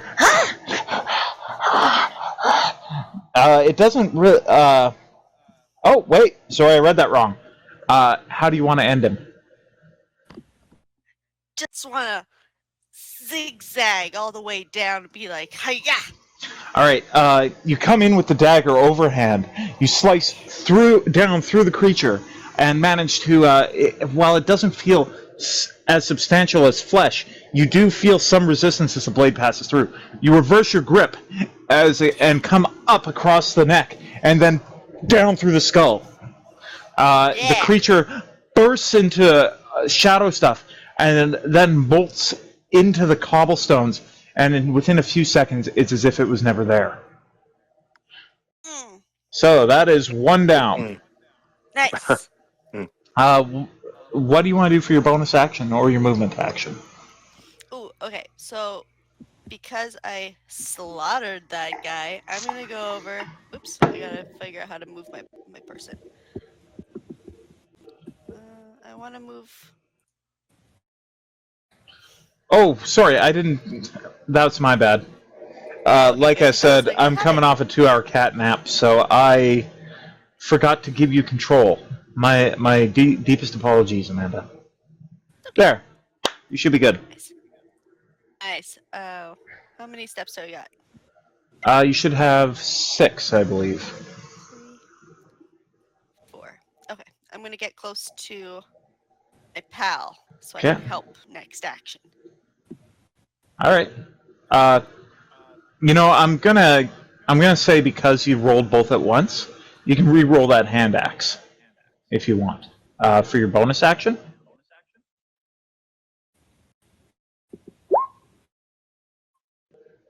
Oh no. All right. Well, it's you as you charge, you forget your training and you bellow at the creature. It gets just enough of a heads up that as you bring the axe down, its form swerves. It doesn't dodge. Its actual form swerves up and around and reforms around your blow. So you strike only air. Which brings us to Dagra. Dun, dun, dun, dun. Let's see what we can do. Okay, so Pupper pooped himself right out.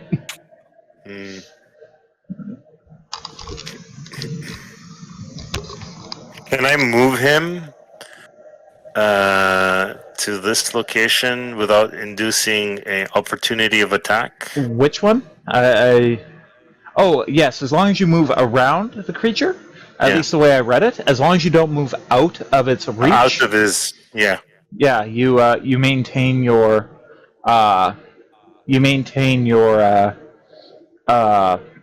well, you don't incur an attack of opportunity, I should say. Okay. So let's see.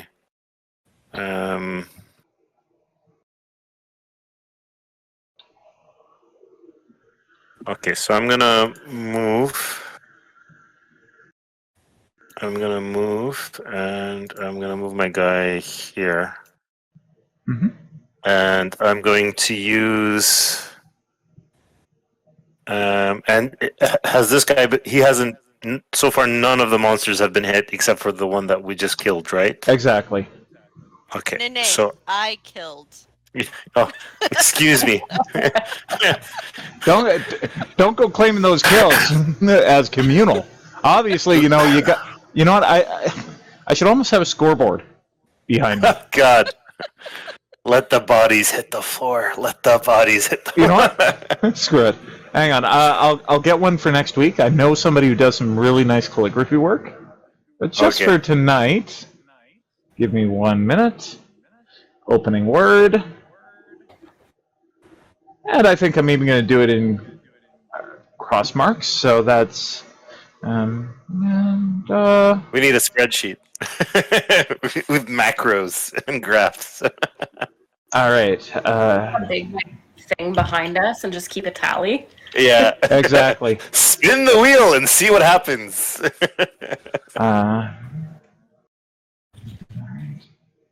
All right. I have a digital score counter now. Again, not to encourage you to gank others' kills, just for fun. Okay. All right. So you should have another column for assists. I'll consider it. So yeah, I start to rage inside, and I clasp both my hands on my great sword, and I use my great weapon master technique, where I will take a -5 to hit, but I get a +10 to damage. In damage. So I'm going to hit the guy that's diagonally towards my position. Just for me as the DM, are you operating with a great sword or a long sword? I believe I have in possession 2. Where is it? Long swords. Okay. I have one that's silvered, and I have one that's made out of metal. Okay, perfect. Thank you for letting me know. Yeah. So since I'm using both hands, it's giving me versatility of 1d +10, +4. So I have a +4 to hit. So I'm gonna roll a 1d20 -1 because I'm taking a -5 to hit. Come on, baby. Big money, big money. 13. All right. So you do actually hit the creature. Please roll for damage. Okay, so for damage, it's 1d10 +4. And actually, it's now 14. All right. How do you want to take him down? No, it's actually 15. I rolled a 1 on a 1d10. So good thing I overkilled on the damage. I decapitate its head. All right. All right. So the creature lunges at you. You step to the side, pivot, and then bring the blade around and down hard across its neck. Correction. I prance around the creature. With a dancer's grace, of course. Yes, exactly. With a dancer's grace, you pirouette, bring the blade across. My tight leather pants. And bring the blade down across its neck. The shadow stuff separates from each other and begins to dissipate in the evening, in the cooling night air. And before it's hit the cobblestones, it's gone. Ooh. All right. Which brings us to Nelu. That was a good us kill, right? My, you are a shit disturber. Oh, yeah, we're gonna get along so well. I glance at Amanda's character and I just spit. All right, Nelu, take your turn. Well, I'm a little miffed at these two that came over and slashed me up. So I am going to cast Thunderwave. And now I just want to figure this out so that I'm like, I have a 15-foot cube figured out. So that means it would be like 3 down and then 3 across. Right? Sorry, I can't contain my glee. You just did something that is amazing for me as from a story perspective. I'm sorry, I cannot contain my glee. You said Thunderwave? Yes. I have the same spell, but I didn't get to use it.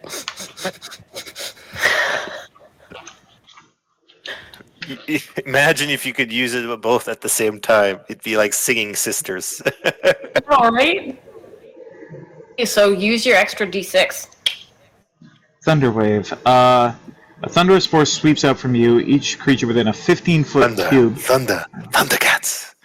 Yeah, I would say about 15 feet away from you. So that's three squares of radius from you. So yes. So it's gonna look something like that, like across and then across. Hang on. Okay. All right.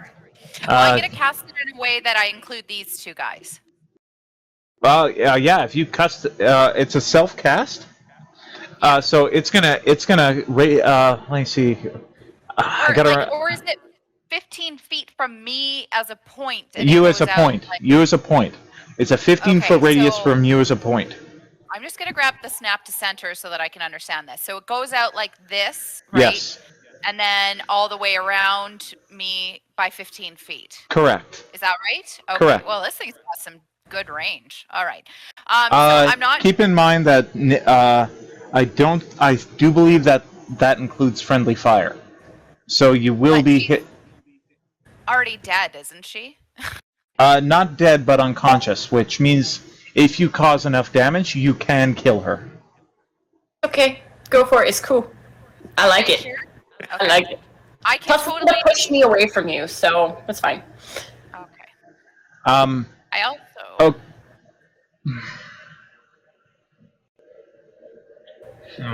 What I could. See. Shoot. Okay. Yep. Let's go. Let's do I it. can save her after. Honestly, I can Okay. save her after because I have cure wounds, so I can give her an extra 1d8 plus my spell casting ability. Would it say if it could bring people back to the dead? Like, does it explicitly need to say it does that, or is it? me Which giving spell is hit this? points? Cure wounds. So, Cure like, if, let's wound- say I do kill her with this. Cure wounds cannot bring back the dead. It can only raise the unconscious. Okay. Right. Right now, I'm just unconscious. Can I?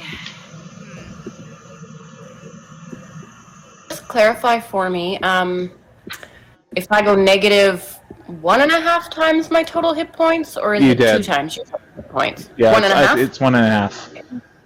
Yeah. Yeah. And how We're many still hit doing points? it. Okay. Are we good? We're good? You're okay if I Just go kill for you? it. Do Go it. for Okay. it. I believe that it's gonna work out. So, does that mean that you also roll, though? Like, you roll it's- No, your- because I'm unconscious, so I can't make a save. Okay. I'll just take the damage and get pushed. Okay. All right. Your body just glides across. Thunderwave. So that is. Because it's going to have that extra 6. Now I So- feel a little Constitution guilty. saving throw. No, now I'm actually wondering. And my whole thing would be, like, not to kill. So I think I think it would be morally unacceptable to my character to injure you with that. So I have to come up with a different plan right now. So that flashes through my brain for a second, and maybe I have a conjuring in my fingertips. And instead, what I decide to do is I'm going to cast a I'm going to use my quarterstaff against this guy that's on the ground next to me. This Okay. guy here. Okay. Yeah. You can definitely do that. And so then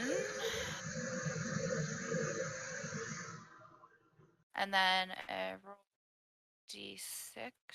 So it's 11. Do I hit? 11 just misses, unfortunately. Crap. So, again, as you swing forward with the quarterstaff, the creature bends itself around the staff. Even what you thought its legs would be. So as it goes, it actually flips. Its hands touch the ground and become its legs, and then it reconstitutes itself around the blow. Damn. All right. Do you want to do anything for your bonus action? I get a bonus action too? Yes. Okay. I'm going to use Cure Wounds Mhm. on. Sorry, what is Mila's pain? I'm going to use Cure Wounds on pain. What's your class, just out of curiosity? Druid. Bonus actions are like pretty limited. I don't think you can cure me on a bonus. That's an actual like spell that you can cast. Hang on. It should say if it can be cast as a bonus action or not. I believe you So can then cast a should I- cantrip. For example, if you were like a cleric, you might have lay on hands, which you could do as maybe a bonus. I'm not sure. So then, could we say that my trying to hit them with the quarterstaff would be a bonus, and I could use? No, Cure an Wounds? attack is always a full action. So a Unless bonus it's- would be more of just like moving away, or No, I think you give up your bonus if you're moving away carefully to avoid a. Hang on a second. There's certain spells like healing word. Like if it's a spell, in terms of casting, is instantaneous. Usually they are considered bonus action. You can use them on your bonus action, but they have to have a casting time which is instantaneous most of the time. But that's the only thing I know in terms of healing with spells is that it's usually healing word. Is but it's a low level. It's like 1d4 plus whatever modifier you have. Well, it's saying that cure wounds is instantaneous. Do you have healing word? Because that would be a bonus for a druid. no, I don't. I don't what know I'm what the reading- other bonus options are for druids. Yeah, I didn't really find anything specific for druids when I did a quick search, but I see here that using a bonus action can be make an attack with a second weapon. So I suppose what I could do, and see, I don't have wild shape yet. I think if I had that, then I could for sure do that as a bonus action. But Or if you had like a buddy, you can move your buddy with your bonus action. I can move my buddy. If you had a druidic buddy, like a little animal thing. That did stuff for me, yeah. Okay, Yeah. well, maybe Sorry. what I'm gonna do then, I as just. my bonus action. Sorry, go ahead. Go ahead. I just looked. Cure wounds is actually an action, but healing word is definitely a bonus action. Right. And I can't do that. You know what? So can I cast a cantrip as a bonus action if it's instantaneous? Is that what you were saying, Jared? I believe No. so. Yes. Yes. You can only cast one spell per round, even if it's a bonus action. Yeah, it actually said. Abilities can be used as bonuses, but like most of us aren't going to have spell-like abilities. Yeah, and it actually says in the word description. So under casting time, it'll say one action or bonus action. So. Okay. Yeah. But you didn't cast the spell, so you could use it. You used your staff. Yeah. Go for it. Yeah. I think. So cantrip then, as long as it's instantaneous, is what I'm hearing. Well, no. If you look under the spell you're going to use, you'll see casting time, range, components, duration. Oh, mine says one bonus action. Oh, for which? So does that work? Ooh, that works. Okay, so There we go. There we go. but I should have done this first. But it doesn't matter because I missed anyways. But I'm gonna cast Shiliage. So the wood of my quarterstaff is now imbued with nature's power. For the duration, I can use my spellcasting ability instead of strength for the attack and damage rolls of melee attacks using the weapon. So technically, I should have cast this first. Okay. Are we able to do like a redo? Because I'm still Yeah, learning. we'll do. You know what? I'm going to be forgiving as a DM, as far as for the first few sessions, so you guys can learn the abilities. So we'll call that back, and you can redo it. And by the way, as somebody of Celtic descent, it's Shillelagh. Shillelagh. Okay, I Yeah. need to write this down. Shillelagh. Yeah. A Shillelagh is an Irish club. If you ever go to Ireland and you hear somebody say that they're going to whoop you with a shillelagh or take a shillelagh to you, it means they're going to go grab a bar stool or something and come at you. I think So that it's was in the really- Leprechaun movies too. Eat. So I use my spell casting ability instead, so I can add +2, and then I add the +6 as well. Mhm. Okay, so hopefully this You use is it instead of your strength, though. right. Well, my other one I just rolled a d20 because it doesn't have a plus. Like a quarterstaff doesn't have a +2 attack. Okay, if you go under attack on your sheet, it'll say whatever it is plus to hit. Yeah.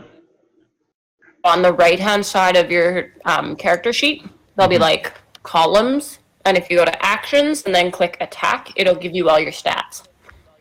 Oh, I don't have. Oh wait, built did my you character by you hand. use the sheets I sent, right? To build, or did you use Oh, D&D Beyond? sorry. Okay, so on the left-hand side of your sheet, you see all those numbers. The your strength, your strength, Con. yeah, your con, dexterity, all that good stuff. So when you make an attack, you roll your d20, you add your proficiency bonus if you're proficient in the weapon, and you add either your strength or your dex, depending on whether it's a regular weapon or a finesse weapon. You add the modifier there. So if you have, what's your strength? My strength is 0. Okay, so you wouldn't add anything, but if you say had an 18, you would add a 4 to it. What this is doing is it's taking your it's modifying your attack so that let me make sure I tell you this right. Your quarterstaff, you should have a proficiency bonus as a druid. Yeah. What's your Right, I proficiency bonus? It's +2. So then the So- other one would have You'll technically use been your +2, and then you'll add, because you're using shillelagh, you'll add your wisdom to your attack. Exactly instead so. of your strength. Yeah. So what's your wisdom modifier? What's your wisdom? +2. Awesome. So you add +2 plus your proficiency bonus. Okay, so I'm gonna add +4 to my d20 right now, and then I'm gonna add. Okay, I'm. This is. Thank you guys. This is so much more in depth than what I. It's complicated. Hey, So many role-playing games, so many rules. it's D&D is just improv with math. Lots of math. Yes. Yeah. Oh, and it looks like here, I think the regular damage for a quarterstaff is a D6. Yes. Yes. Yeah. So you're going to roll a D8 instead. Okay. Yeah. This is like an epic spell for you. Use shillelagh all the time. Yeah. This is going to make a world of difference for you. Okay. So it hits. Yes. Oh, and then even if I did the +6, like the other die. Yeah, it that's would 22. still- That's perfect. Yep. All Okay, right. So then, now you want me to roll a D8 instead, and then I also get the D6 from the enchantment, don't I, for damage? No, it was only attack rolls and ability checks. Okay, never mind. A girl could hope. All right. So- And I get a 6. All right. And that was Oh, and you'll add the shillelagh also. Yeah, you add your Plus wisdom to attack. damage as well. Plus 2 attack. Yeah. okay. So then it's 8. Yes. All right. So how do you want to end them? Nice. All right. The weapon's damage instantly becomes a D8, and then I add. It would normally be your strength. Yeah, I just need to make. Do you mind if I just make a quick note? So it was a D8 for die, Mhm. and then it was including the proficiency bonus as well as the wisdom modifier. For the attack, and then you just use your wisdom. Then use your wisdom modifier for the damage. Okay, so it's a D8 die. I think the wisdom just adds to attack, doesn't it? Yeah. I don't think it adds No. It to- adds to the damage too. I just checked. Oh, beautiful. Yeah. This is. This That's was. a sweet spell for you then. This was something that always screwed casters in 3.5. Is you would either run out of spells, and then you were basically useless because you could attack with a dagger, but you had no strength to speak of. So this gives you all sorts of different options. I'm just going to turn some lights on so I can continue to see without going blind. Hang on, I gotta take this. Hey, Haley, that was an awesome use of that spell. Cool. I had no idea what I was doing, but it worked out nicely. I was like, oh, this seems like a good spell to have because when I'm in the low levels to like actually, because that was totally my issue with my other character was a wizard. Like if I tried to hit with the staff, I got like 3 points of damage. You know, like, You're rolling a d4 and adding nothing. You're like, fuck this. Yeah. exactly. Al, you've created a monster.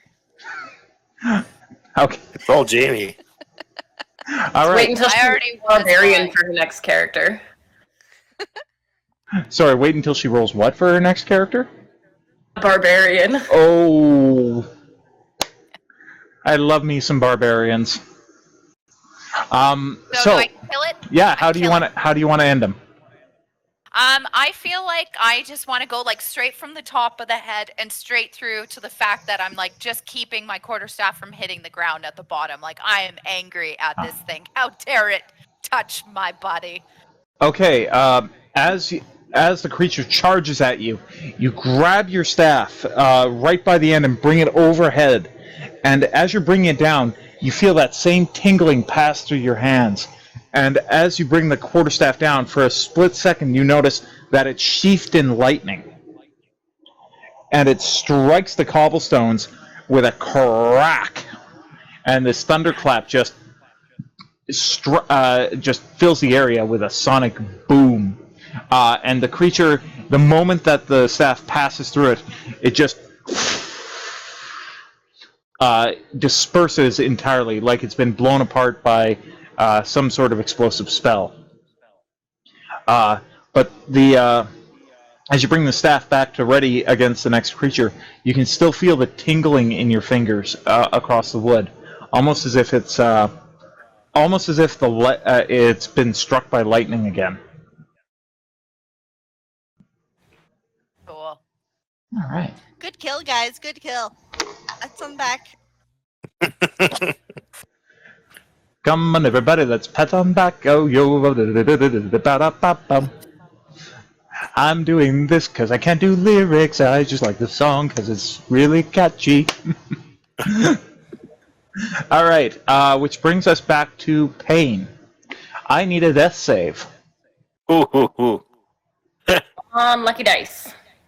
I got a nat 19. I'm good. One save.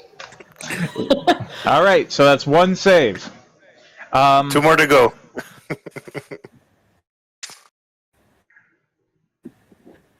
I'm actually going to get you to roll a perception to me for a moment.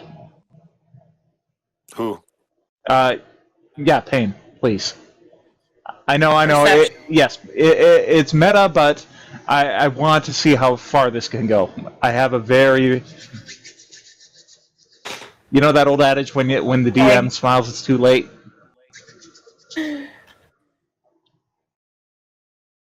What did you get? Nat 1. Oh, no! Okay. So I'm going to say... I see nothing. I see a white light. Run to the light! Not quite. Get away from the light. Not quite. You're not going to see as much as I hoped, but you're going to see something. So in between the pain, you loll your head over, and from the alley over here, you see the barest of shadows for a moment, a darkish figure, and then something small running towards you.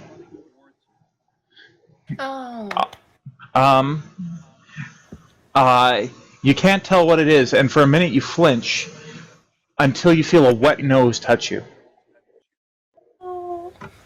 Alright, give me a second. Please regain 4 hit points.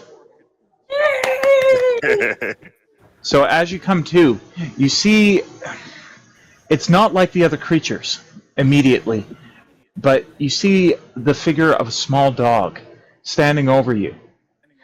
its body seems to be formed of some sort of it radiates light, but it's also a black light. It's a very odd combination, with white patches across the chest and elsewhere across the body.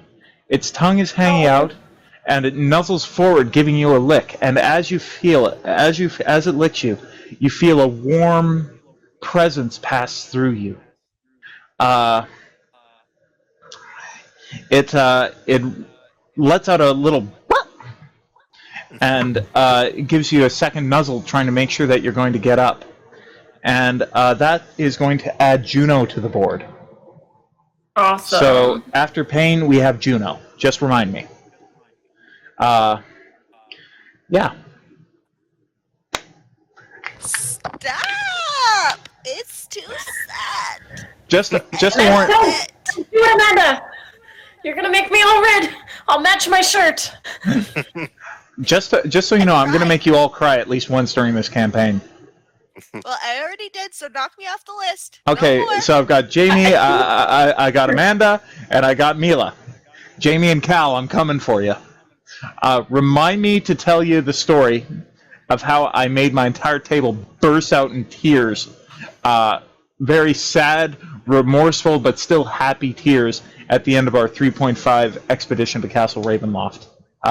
There wasn't a dry eye at the table. Hard nut to crack. Yeah. You're gonna have a challenge. Oh, but lady, I'm a writer. I live to make people bawl their eyes out. All right, so with that, it brings us to the enemy. And they haven't quite noticed the dog yet. So, it's going to attack Nelu. You're gonna fall down this time. Does a 13 hit? Yes. And I was hopeful it wouldn't.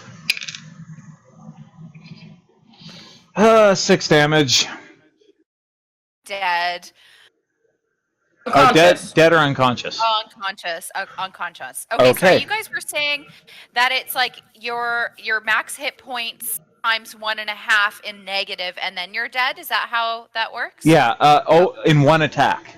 It has to be in a single attack. Yeah. Okay. Yeah. You get 3 opportunities to make death saves. And after your 3rd success, you stabilize. After your 3rd failure, whichever comes first, then it's outright death. You're not coming back. I There. have something for that, anyways. Oh, The nuclear option. so Mila, I use the critical role set of rules. So rather than an animal familiar being your bonus action, they have actions all their own. For now, Okay. Juno's only action is that rather than making an attack, all of her attacks made against living creatures reinforce positive energy. So she's basically a walking heal potion. When she goes to heal a creature, you're going to roll a d6, and that's going to determine how much health they get back. Okay. So from this point, she has 1 minute. So she's going to be around for the next 9 rounds. And then the figurine stops. You can move her and direct her as you see fit. Her turn is immediately following yours. Okay. All right. Second one over here is going to take a pot shot at Kilcax. Mother. You guys are about to hate me. Not 20. No! 10 damage, please. 10? 10. That's it. It's I'm over. at least it's not 11. All of it. All right. So again, the creature grabs a hold of the edge of the roof, and instead of shooting a part of its body this time, it basically shoots itself like a railgun, bashing through you and striking you to the ground. My face! My mug! Still look okay? All right, and My that- good looks. A beautiful, beautiful face. All right, and then this guy over here is going to take another shot at Pain, and that's a 6. Yay! Easily maneuver out of the way. Yeah. So basically, you see it coming, and not this time. Also, I'm prone, so it would be with disadvantage. Oh yes, correct. So actually, let's see if we can get in that one. No, we're good. All right. I'm like, by the way, disadvantage. Yes. Well, hey, and I'm sorry for popping up the middle fingers if anybody is offended by coarse language. I'll try- Sensitive to that. Yeah. We just went from PG-13 to R-rated. Yeah. Well, you know what? What's D&D without the dick jokes? Come on. Yeah. I mean, D&D without dick jokes is kind of like red velvet cake without the cream cheese icing. It just isn't the same. I would have gone with a different metaphor, but hey, whatever floats your boat. Hey, you know what? My wife likes to tell me I am a bit of I'm very food orientated. That's why we got a beagle. I understand that mindset. So, with that out of the way, Kilcax, give me a death save, please. Well, that'd be on her next turn, wouldn't it? No, her turn immediately follows the enemy. Yeah, Oh. it's my turn. It is your next turn. Sorry, Amanda. Rude. Sorry, I got lost here. Give me a minute. 14. Okay, so you're good. That's 1 to the save column. Nice. Which reminds me, I actually have to add Nelu's kill to the to our counter. Kill tally. Yeah, Get Chang. it. Yeah, no, I don't need people coming after me. Wait, I killed that one. What the heck? All right, which brings us to Dagra. So I see my companion being stomped by this creature. Let's see. I'm gonna do my bonus action first. Mm-hmm. Is this creature recorded in my bestiary? No. No. So after. Okay, so I can't use that feature. I will have to, but the problem is that the creatures are somewhat dissolving into smoke, right? Yes. After they die. Yes, very much. They're made of shadow stuff. So after they die, they'll either drip or burst apart, or Okay. yes. I would say you are able to study their behavior or the material that they're made of, and that would give you, because I'm guessing you have some sort of feature that allows you to assess monsters. It says you may use your wisdom survival modifier instead of arcana when rolling to recall information about creatures and creatures' magical effects and abilities. Yeah, not these guys would not be recorded anywhere, unfortunately. Okay. They're pretty much unique to this location. Okay, so I will take a step forward and I will apply the same technique where I will roll. I'll take a -5 to do +10 damage. Go for it. Ah, fudge. 11. So you rush forward to Kilcax's aid, thrusting your blade as you go, but the creature creates a hole within itself and then again reconstitutes itself to the side of the sword and looks at me. Yeah. Oh, great. You've definitely gained its aggro. Good. Lovely. What can I do? I can't do anything else. I can only do a spell.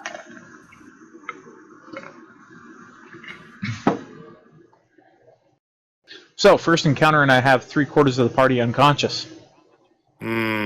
Yes. On the roof, still alive? Yes. You're still facing 3 of them.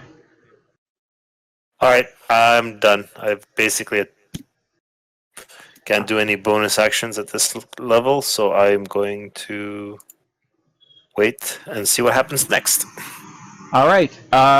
Nelu, give me a death save, please.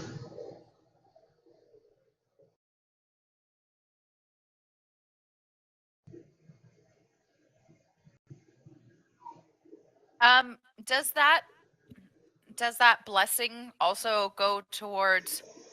Like, can I roll that extra d6 with this as well? Did you use it on your attack? Oh yeah. Was Yeah. it just a one-time only? It's a one-time. Okay, that's good to know. Okay, and I get advantage. Oh well, 19. 19.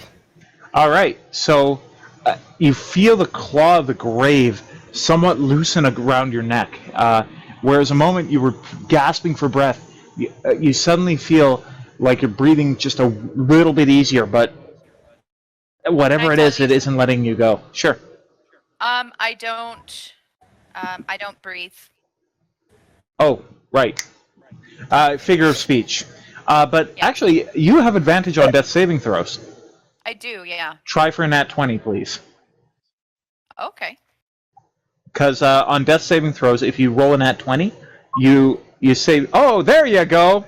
And So- ye shall receive. It's Salune. She gave me the gift of life again. Instant stabilization. Not instant stabilization, but pretty damn close.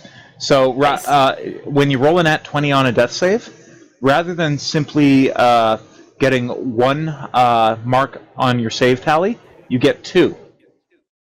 So, the dice gods have favored thee. Which brings us back to pain. Right. So, I am going to... What is this thing right behind me? I can't What touch thing? it right now. This thing? Yeah, that. What is that? It's a merchant's table. This area seems to be some sort of market during the day. And I don't know where all my tools went.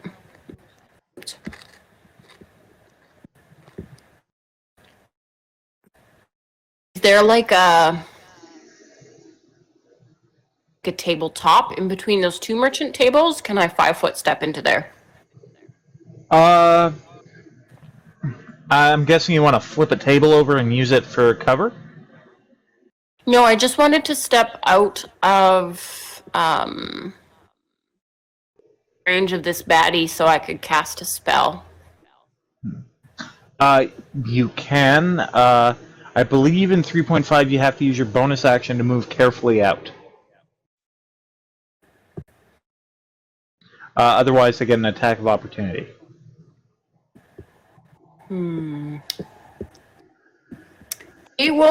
Perhaps I will just straight up make an attack then and see how that goes. I will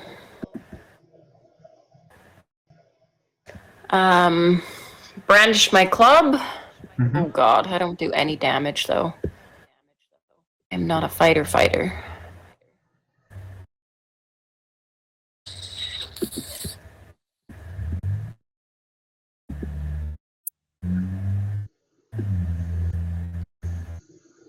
Yeah, let's go for it. I'm going to attack. I'm going to actually dual attack. I'll use the club as my primary and the dagger as my secondary. All right. And attack the guy right in front of me. All right. Roll for it. So club. A 10. As you bring the club down, you just sail just wide of its head. God, my dice hate me. And I'm going to miss on the second one as well then. All right. So your weapons fly just a little bit wide, and the creature, you see kind of a in its shoulders. It doesn't vocalize, but you can almost tell that it's laughter. Like very, very creepy laughter. As my bonus, then I will. Oh, you made 2 attacks, though. Did you not? Oh, that's right. Yeah, Yeah, so you've used your bonus. that's the full attack. Yeah. Yeah. All right. Then you have control of Juno. What do you want her to do?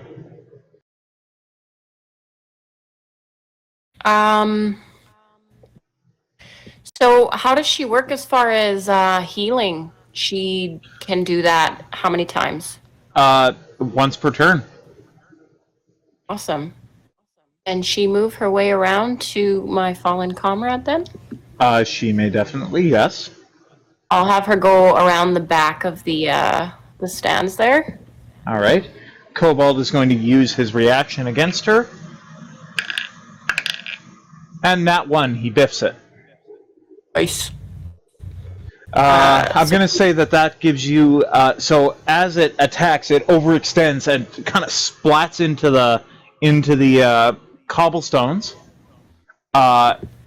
It's not prone, but I'm going to say you have advantage on attack rolls. Anybody who attacks this thing next round gets advantage against it. All right. And I'm guessing... So she's sorry? run around in a boot Elu then. All right. All right. Roll a d6, please. 5.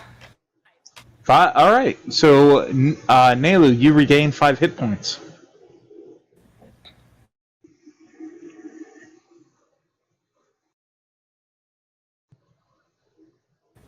And I guess I would have had to stand up with my movement. Yes. I forgot about that part as well. So, shh. We are professionals. I stood up with my movement first. Everybody heard me say it. Yeah, of course. Yeah, it's all there. All right, which brings us to the enemy. This fellow down here is going to make an attack against Gagra. Does an 11 hit? No, it does not. All right, it lunges forward, its claws extended, streaking across your armor. You hear the scrape as it strikes your armor, but it fails to penetrate. This one over here is going to make an attack against Pain. Does a 13 hit? Yes. Yes. Ooh, please, Dougie, please, Dougie, please, Dougie. 3 damage, please. Woohoo! Yes, I'm bloodied. All right, so this one... oh, wait. It would have disadvantage as well, because, yeah.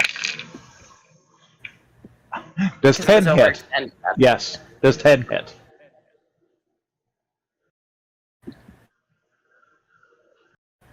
Does 10 hit, Mila?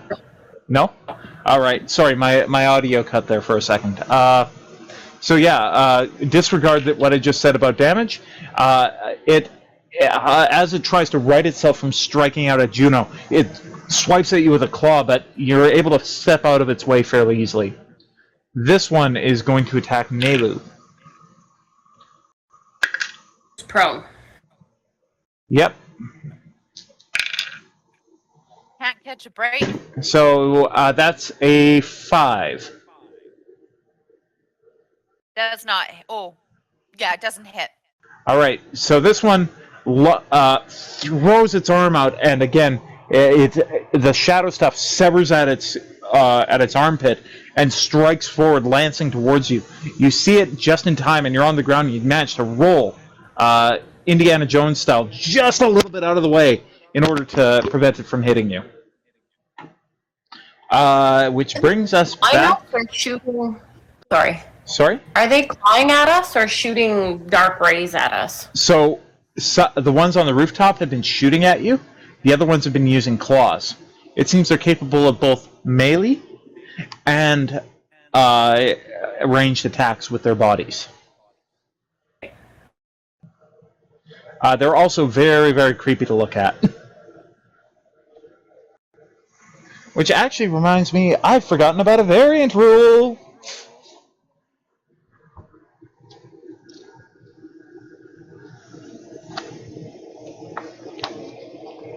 Let's see. What kind of rule? Aha!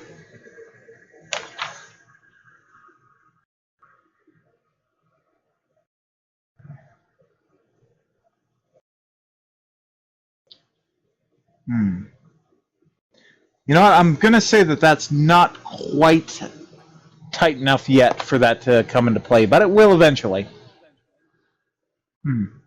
Variant specific to these creatures? No. Variants specific to Ravenloft itself. Ooh. Yeah. All right, so that brings us to Kilcax. Give me another death save.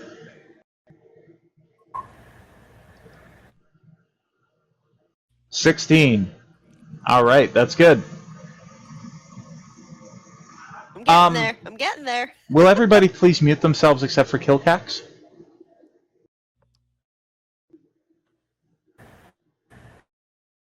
I'm unmuted. All right, perfect. I'm ready. So, I mean your headphones so you don't listen. Yeah, I don't want you guys to hear this part. All right. So, now that everybody is out of the way, Yeah. I'm going, as you roll, you breathe a little heavier. I don't breathe. Does that make Well, a no, difference? Dampier do breathe, they just don't need to. Okay, deal. A memory comes floating to the surface. As you're hovering in that space between life and death, you see a very young man with black hair walking the ramparts someplace. He turns to you and smiles. You smile. You return the smile warmly, but in that moment, your feelings war within you that you don't have a name for, and then the memory fades. All right. Yeah. All right. Everybody's gonna have little moments like this. I love Ravenloft. Maybe it's just that I like screwing with people. Excellent.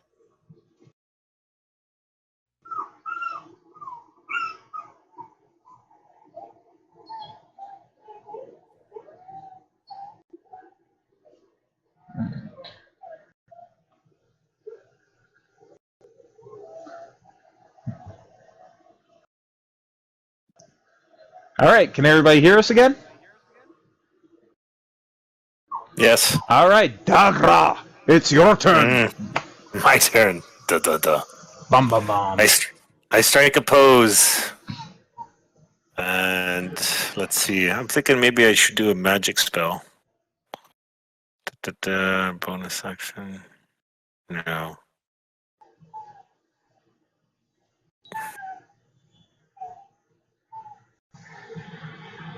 Then I'm going to try to hit it with my sword, but this time I'm not using Great Weapon.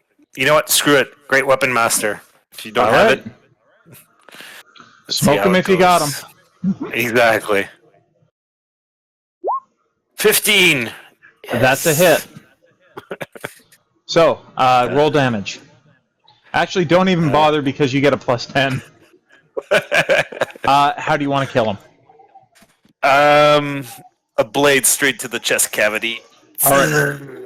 All right, you thrust your sword forward, just catching the creature off guard as it lunges towards you. You rip the blade up, and you tear the creature in two, just in time to see it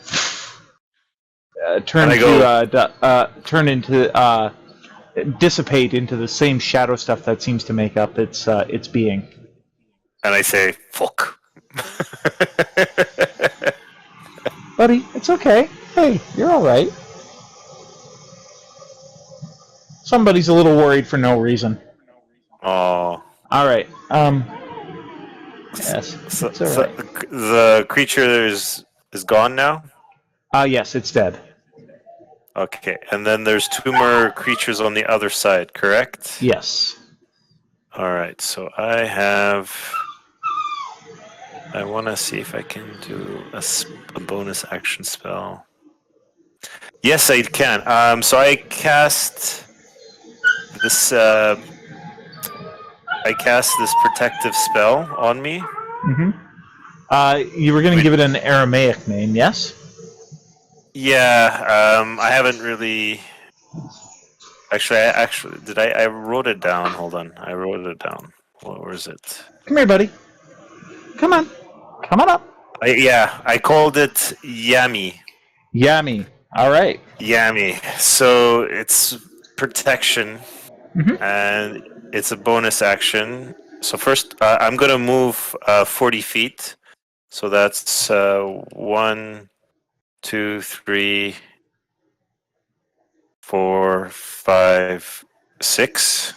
So that should be enough.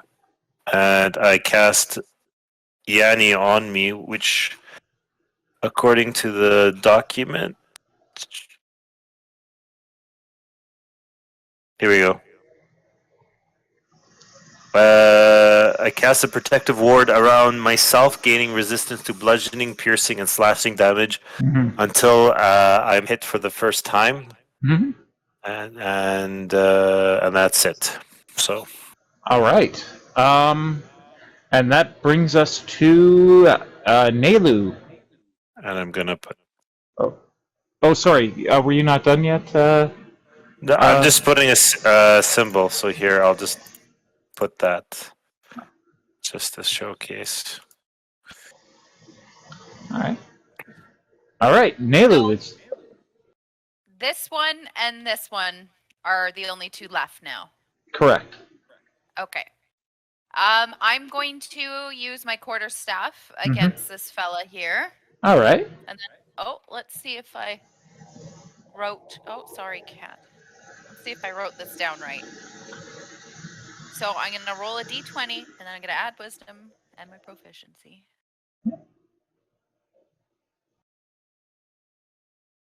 17. Does that All hit? right. That's a hit. Okay. And then it's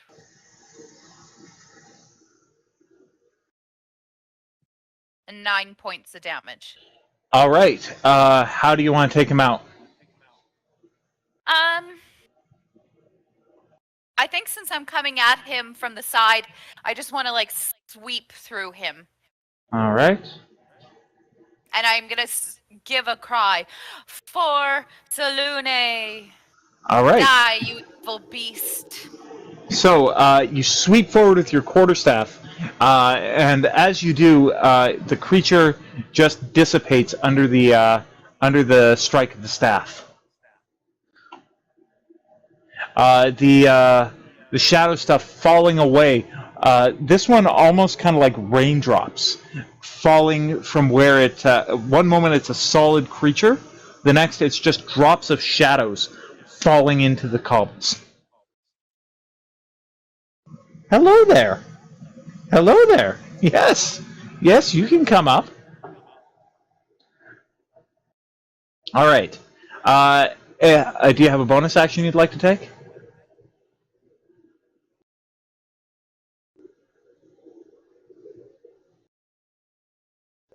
No, well, okay. That guy's up there. Mm-hmm. No, I'm good. I'm just going to hang out where I am. All right. That brings us to Pain.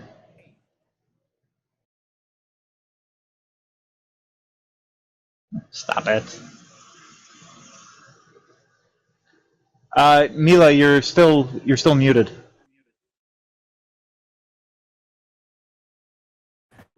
Sorry. Not a problem.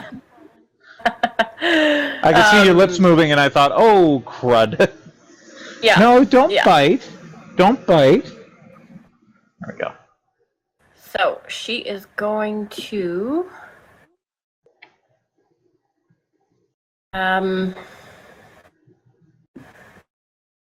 Should almost Have call we this... heard this one up on the ceiling at all? Not up yet. on the roof? Not yet. Yep. Okay, she will use her bonus action again. Who comes right after me? Juno. Sorry, right after her. Foes. Which of my allies besides Juno comes next? Oh, sorry. Kilcax, and then Dagra, and then Nelu. Okay. Kilcax is still unconscious? Yes. Just.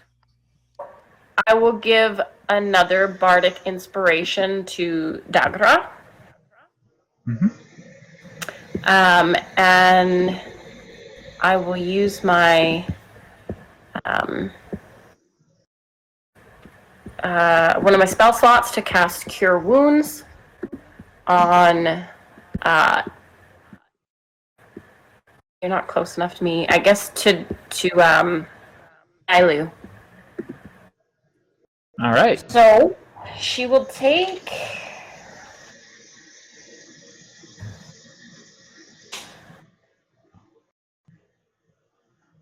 I can't read this die. She'll take 5 points of healing. All right. So I'll lay a reassuring hand on your shoulder. Thank you so much, sister. All right. And with that, it's Juno's turn. Juno will disengage from that creature. Oh, she's not under threat. The creature's up on the roof.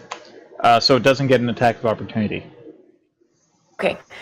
Because they were able to do those ranged attacks, I wasn't really sure what those were. So she will just move. Yeah, you only get an attack of opportunity when you're using a melee weapon. Unless, in 3.5 there was a feat that allowed, it was called combat archery. It turned your ranged attacks into something closer to melee. But I'm not sure if that's been brought over to 5e. I don't think so, but so she'll just go behind this this stand here for All right. cover. I give her partial cover or 3/4 cover because she's small. I'll say it's almost full cover because she's not that big a dog. She's about beagle size. I think that's what an American short hairless is. Yeah. Yeah, she's a little bigger than your beagle. Okay, yeah, then I'd say she has full cover. Okay. Oh, what's her movement? I'm gonna say 40 feet. Oh. So if she dashed, she could actually get all the way over to Kilcax, hey? Almost maybe? Hang on. Was here, right? Yeah, where's the measurement tool here? I don't know how to use these tools yet. I'm still working on it too. Yeah, but usually when you dash, you have to use your action too, so she wouldn't be able to heal him just yet. But she would be able to heal him at least on her next turn. Yeah, girl, get it. She's gonna go over there. Okay. Right. So basically, you point and say, "Heal!" Check on Kilcax. I don't know if I know your name yet, Kilcax. I think you all introduced yourselves in the last session, so yeah. I'm not your brother. All right, with that, it brings us back to the enemy, and they are going to take another pot shot at Nelu. 7. No. Yeah. Finally. Yes. Hooray! You may not touch my body. Not today. Okay. Mal, leave it. Good boy. I say good day, sir. Good day. All right. So that brings us to Kilcax. Give me a death save.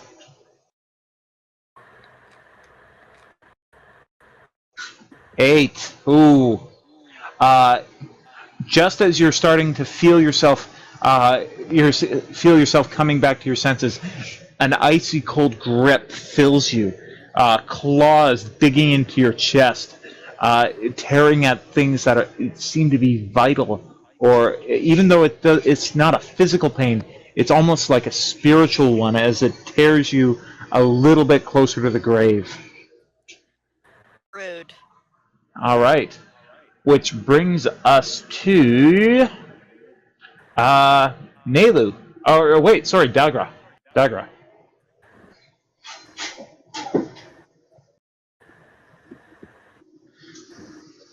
Hey guys, I really hate to break up an epic moment, but I gotta take Mal out to the bathroom. He's really losing it on the door, so I'll be right back. Puppy. Snack break. Always good when the puppies let us know what they need instead of just making Yeah. messes. I'll get some snacks. Snacks. Snacks. I wish we had bought chocolate when we went grocery shopping today, because we did not. Eating carrot There's- cones. There's chocolate. There's still chocolate.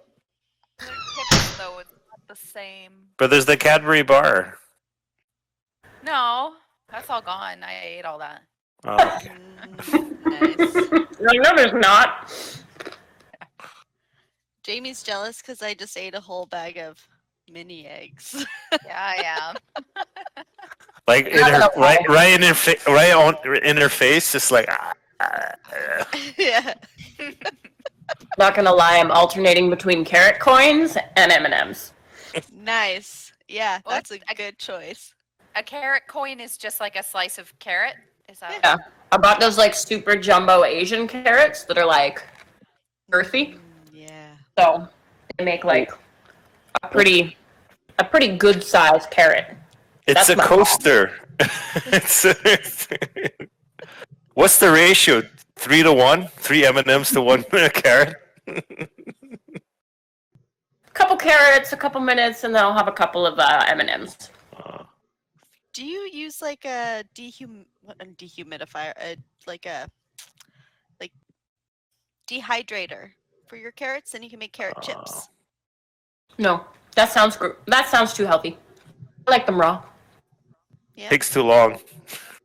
I chew carrots like forever and ever. Feels like they're never ready to swallow. So I like it when they're dried. Oh, Chip like.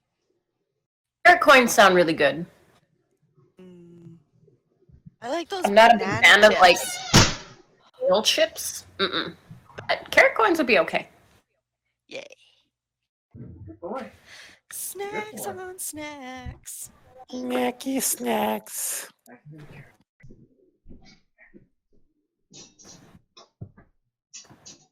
I like that we're literally fighting like Zulu beasts. Like gibbering wraiths. Shadow people.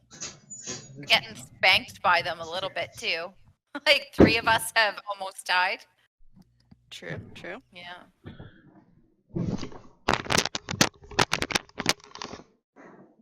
Nothing. Shh. He's back. Shh. There we go. Yeah, sorry about that. When nature calls, especially for a puppy, you gotta answer, right? So, all right. Sorry, we were at Dagra. Oh, it's my turn? Yes, indeed, sir. Dun, dun, dun, dun. Let's see. Forgot I gave you an inspiration. Oh, you gave me inspiration? I shrug my shoulders. It's like, ooh. Wing batter. Yeah, where is he? Oh, so there's only one creature left up there? Yes, indeed. Okay. Let's fire. Let's do a fire spell. Let's do Nari. Nauri. All right. Nari. So that requires 1 vigor point Mhm. to cast. So I'm just going to make a 1. And let's hope it works. Where is it? What was your blue marker about? I have protection from bludgeoning, slashing damage for 1 turn. Well, it lasts till I get hit. Where is it? Way ahead of myself here. Yes, these might be similar to certain spells used by a famous monster hunter, but for licensing and the great and honorable pursuit of not getting our asses sued off, we're giving them different names. Okay. So, out of combat. Sorry, let's see. It says here out of combat though. It's prestidigitation. I can't even say this. Prestidigitation? Prestidigitation. Mhm. Out of combat, the Witcher manages to the Vinadi manages to create a small flames that light candles, torches, and bonfires. As a bonus action, you send out a burst of flame, 10-foot cone. All creatures within the area make a dexterity saving throw.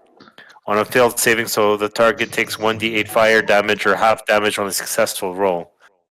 So let's see. So that's on a bonus action. You probably So have to get right under him, hey? Yeah, so I gotta move right here.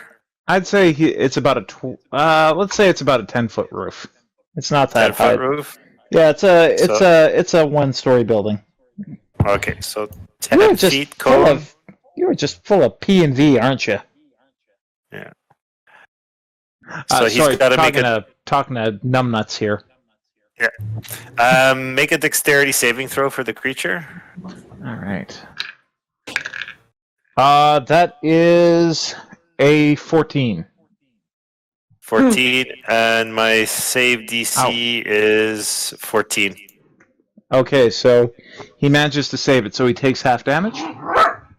Yeah, I know. Aren't you a fierce hunter? Aren't you the most fiercest boy ever? Well, they take 1. 1 damage. All right. So you run up to the building and you cast your spell, throwing your hand up the cobbles. And as you do, you scorch the side of the building, and the creature recoils, but it doesn't really take that much damage. It gets a little singed, but it's still mostly combat ready. Yeah, so that was a bonus action, and so when I fire, I put my hand, make this the insignia, and I point, and now you can just see go a little flame, and it's just burning its tail. I'm like, screw this! I take out my light crossbow and I point it at it. And I'm like, I'll fire my crossbow at it. All right. And please roll with disadvantage because I think the angle that you're at is going to give it at least partial cover. Yes, so I have a light hand crossbow. Stop it. Which I do not know Stop it. off by heart. Light crossbow 5e. And it's 1d8. So to hit damage is 1d8, so I'm going to roll to hit. Mm-hmm. Add inspiration to that because you didn't use it for your spell. Yes, so I will... D6. Yeah, D6. So I'm gonna do 1R. Yeah, remember you got to roll 2 and take the lower result. Yes. So 1d20 plus 4, and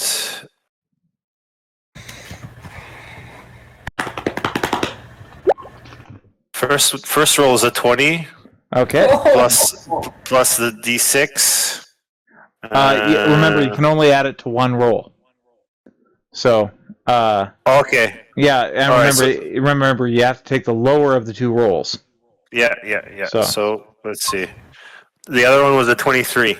So both hit. Roll your damage. Roll my damage. So that would be 1d8 plus 4.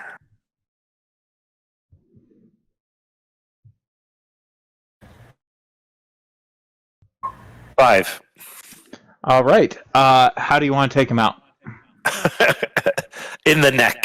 The light crossbow bolt goes right through its jugular. All right. I'm going to say falls that off the. you cast your spell, and it recoils the creature just enough that you drop your sword and pull your crossbow, and with one slick motion, you fire off the bolt, striking it in the where at the moment its throat is, just as a mouth opens up in the throat and strikes through the throat slash mouth. Mal, leave that alone. You are the antithesis of drama, my friend. Sorry, guys. We should almost call this pups in D&D or something, or D&D and dogs. D&D and dogs. But I just saw that Milo is. Okay, leave it. Leave it. I just saw Mila stroking a cat, so we're gonna have to. Yeah. Oh, that's my other dog. That's Pepper. Just my Pepper. Not Mila. Jamie was stroking a cat a little earlier. My apologies. Mal, leave it. Kitty. You defiant little shit. I'm a kitty cat. I meow meow meow and I meow meow meow. Pussy's name? Her name is Bandit, and she likes to wake us up at 5 a.m. screaming that we never feed her ever. So this is why I'm tormenting her a bit right now, but she loves it. You love it. He's looking to stir up trouble. Aren't you? You're looking to play. You're bored. Nothing so dangerous in the world as a dangerous beagle. And nothing half as a bored beagle. And nothing half so terrifying as hearing that noise come out of him. I swear to God, we go to cut his nails. It sounds like we're killing him. Like, literally, I'm holding him. My wife is trying to give him the nail cut, and he's just... Like, you hear these strangling, god-awful noises, and you're like, are we hurting him? Are we hurting him? Then you take the nail clippers away, and he's... Oh, hi! All the butt waggles. Anyway... So the crossbow bolt strikes it through where the mouth was forming, and the creature begins to tumble off the building, and it begins to dissolve as it falls. And by the time it would have hit the cobbles, there's nothing left. All right, and that's one more for Dagra in the kill count. We did so good, guys. We will rush over to Kilcax and... Somebody give mouth to mouth. We'll give you My kisses. face. Watch the face. We'll give you Not the kisses. face. Not the face. The cry of the bold. All right. We survived. We all barely. What on earth were those creatures? I have no idea. Never seen the likes of them before. Demon spawn, and we sent them back to hell. How hurt does Kilcax look? Well, he's got a bloody furrow across his neck where the creature launched itself and tore a good chunk out of his collarbone and his neck. Right. So he's definitely hurt. And Juno, go ahead and boop him. Go right ahead. Big money, 5 hit points. All right. And as Juno kind of gives him a boop and he starts to come around, she begins to whimper. She cocks her head at you, and you sense a kind of goodbye for now, and then her form slowly recedes. The black and silver light condensing and forming inward until there's nothing left but a small quartz and obsidian figurine that drops to the cobbles with a clang. I will pick the little figurine up and go, wherever you came from, I'm so grateful for you. All right. Roll a perception, please.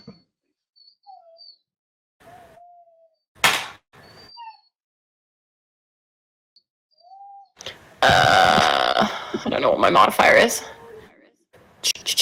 I get a 19. All right. As you turn the figurine over in your hand, you notice some writing on the bottom. No faster friend, no more enduring companion, no greater love. And then the name Juno written on the bottom.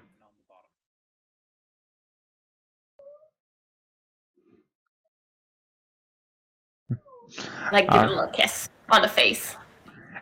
You feel a warm bonding of approval come out. All right. Oh. So what do you got? What do you guys want to do? People are starting to come out of the swinging cat and out of the livery stable. Or sorry, not out of the livery stable, but around some of these surrounding buildings. Here, there's apartments down here. What do you want to do? I will help my companion stand up and, like, say, Kilcax, let me see you. And then turn and look over Nilu and say, are you hurt badly? You took a mighty strike. Several mighty strikes. I can't believe how long you stood. I'm just going to try and take a measure of who needs healing more between the two of them. I'm good. I have just about all my hit points back, and I can also heal some people too. So I think is Kilcax the only one that has low HP right now? I'm at about half. Why you can heal her and I can heal you? How does that sound? A little train of healing. Yeah, why don't the three of us? I have a great idea. So sisters, come round and hold my hand. And we'll Isn't sister. Kilcax male? What about Right. Dagra? What about Dagra too? Are you injured at all, Dagra?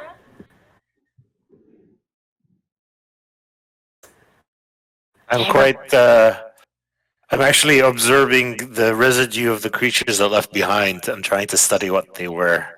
And do I get any sense of what these creatures were? Were they like?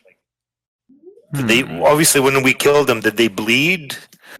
They didn't bleed, but from what's remaining of the one that just hit the cobbles, because everything else is gone.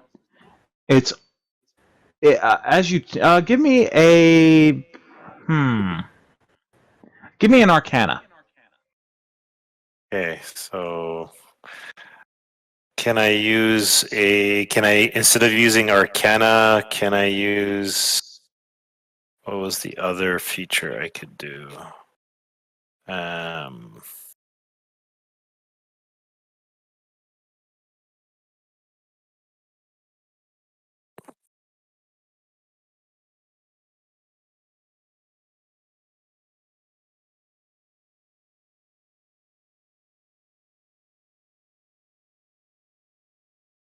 Can I use survival instead? It's a class feature that says that you can use survival instead of Arcana when you know about something? Yes. Let me read it. Although through your study or training you have learned a great deal about creatures you hunt, you may use your wisdom survival modifier instead of Arcana when rolling to recall information about creatures and creatures' magical effects and abilities. Does this apply? I'm going to say that you're not trying to recall anything. You're actually trying to learn something new. So I'm going to stick with the Arcana check. Okay. Can I aid him? Sure. Yeah, that will give you advantage on your roll. Okay, so that will be advantage on my roll. And my Arcana sucks, so it's -1. First roll. Oh, not 20. Suck it. And my second roll is a 5. So I will take. Aid. Hey, yeah, you can't do a critical success on a skill check, but it's always nice to have that nat 20. Yes. So for that 19, I'm going to say that as you study it, you dip your fingers in it, you feel it. You don't really get the sense of anything anything too magical. It doesn't feel like magic itself, but as you're examining it, you catch a whiff off your fingers as you're examining the shadow stuff, and it seems very similar to the mists themselves. Oh, I was gonna say sulfur. Nothing Okay. quite so lucky. No. So were these creatures look like they were summoned from the mist? I wouldn't say they looked like they were summoned, but they were definitely of a similar substrate. Okay. So, all right. I need to heal. How hurt are you, friend? Just a bit. One of the creatures got me good, but I managed to vanquish its sorry ass. All right. I took 5 hit points of damage. Out of what, 12? Yeah. So why don't you skip healing me, and we'll heal the 2 dudes. I only have 1 spell slot left, so. Yeah. Unless we take a short rest, then I could just use a spell die. Yeah, why don't we it, sleep in that barn? It's like Yeah. hiding those little cabins. First of all, yeah, that's a good wait, point. we have a room. Oh, I was making sweet moves on the inn lady. We could always go back. Maybe we could get a discounted room with your little charms. Right? Help. I do believe you guys rented rooms in the last session, so I do believe you were already paid for. I think it was 3 rooms, or was it 2? One of the 2. Yeah. Question for the group: who sent us here? Like, we got a note saying to meet someone in this barn. Well, We didn't even make it to the alley. Then we got jumped. yeah, you were supposed to go to the. You were meeting. Draven, the scholar, in the stables. But All right, as you were about Has he to, come out? Has he come out after hearing the commotion? he has not. That son of a snatch. So Well, I open open the stable doors. All right. As you do. Vampire just reaches out. All right. As you do, give me a perception roll, please. Does my medallion vibrate? Is there any magic of anything? Very slightly the same as when you saw the thing over top the rooftop. Perception? Yes, please.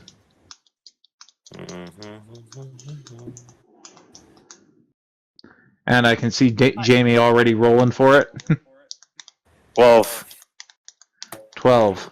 So, as you open the door, Dagra, you smell a very familiar scent, filled with the scent of iron mixed with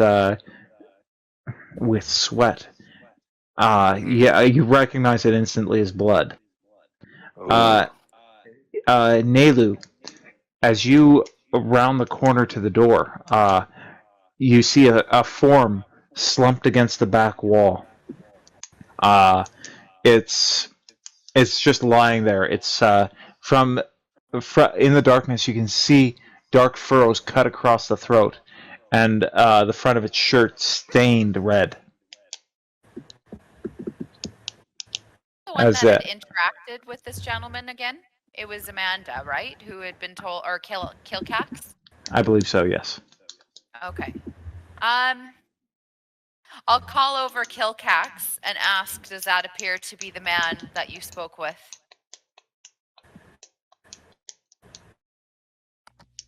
Is it? It is. It's Draven. Ah, shit snacks. Can I lick his let's blood go a have a little look bit? at him. Sorry? Can I lick his blood a little bit? Yeah. A little tasty treat. Yep. Roll perception. I'll Oh wait, enter. actually, Nelu, I'll say also as you got closer with your roll, you're able to see a word scrawled on the wall next to him. Okay. The final letter smeared as if the writer lost strength and his hand hit the ground. And what does it say? What can I read? Matthias.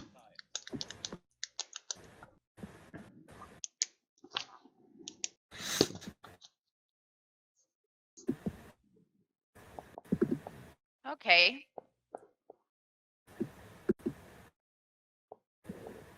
I think we should rest. Yay.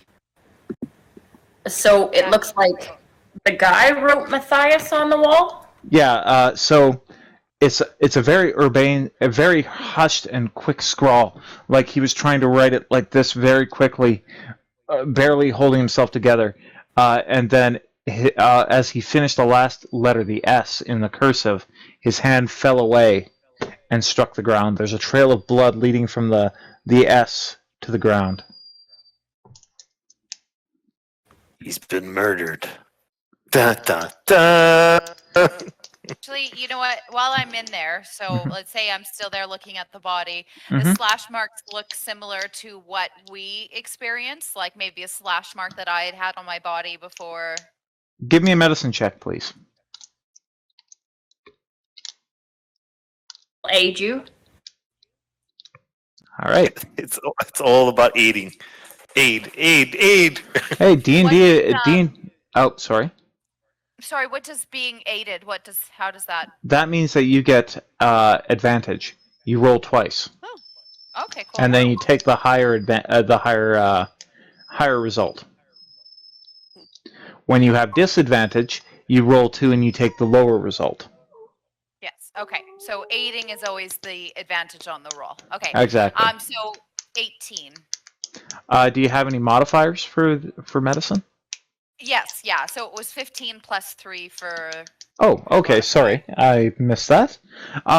Yes, it's very comparable to what the creatures did to you. It looks like they tore his throat out with one fell swoop, but your arrival stopped them from being able to end him before he was able to transmit his message across the wall. Interesting. You note also. You note also that the blood pooling around the neck indicates that there might have been a vessel there at one point. Like a blood vessel, like an artery, or No, like a bowl or a chalice of some sort may have been held there, but you don't see it, and it wasn't with any of the creatures. Help me sit him up in a more respectable position. okay. And All right. As you do, Milo actually rounds the corner. What the hell is all this then? His revolver's been drawn, and he's looking over the scene, and he sees the two of you standing over the body. Don't move! those creatures! What They've creatures? wreaked havoc on their countrymen. I don't see any creatures. I see you. We've dispatched them. Look at our own wounds. Give me a persuasion check.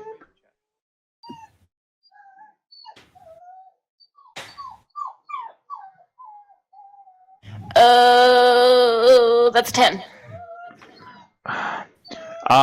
The tip of his revolver dips for a second, then it comes right back up.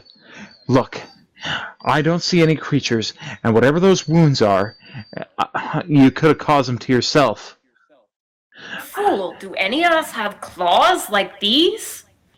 And I'll, gesture to the wounds on their neck, their bodies, and on this man as well. Come and see for yourself. I was merely writing the poor soul. And I'll, put my hands up slowly and back away.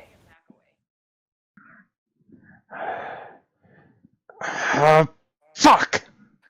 And he hoists loose a revolver and takes a look. Fuck.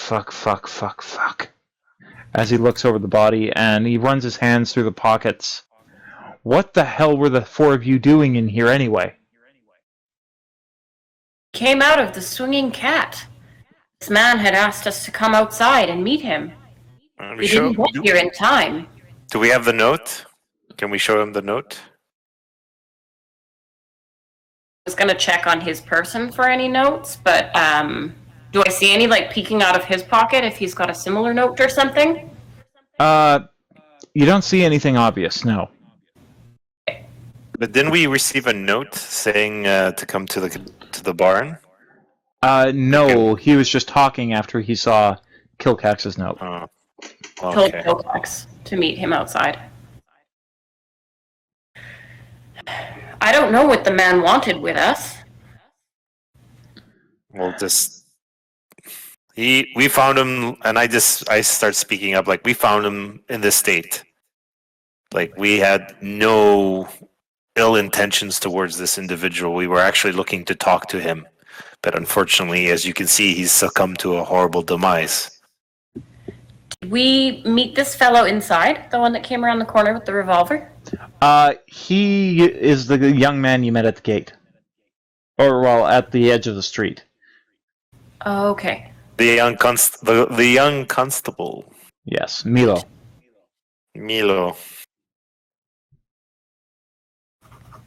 It's Milo, we look at how if you see for yourself, the body and the blood has been dried for a considerable amount of time. We have witnesses in the tavern or the hotel that we just left that we were gone for a minute or two. So I highly doubt it that we have alibis. If you'd like to check the people at the tavern that we just left. Oh, I will be. I Now, hope you do. The lot of you back to the tap room. This is now a police matter. Yeah, of course. It's a crime scene. All right. So with that, he ushers you out of the room and says, Before we go, mm-hmm. can I try and check if he's got any notes in his pocket? Give me a stealth roll. Stealth or a sleight of hand? Sleight of hand. I help her. I aid. I just try to distract the officer. Yeah, he's talking to you, and yeah. Yeah. Go for it.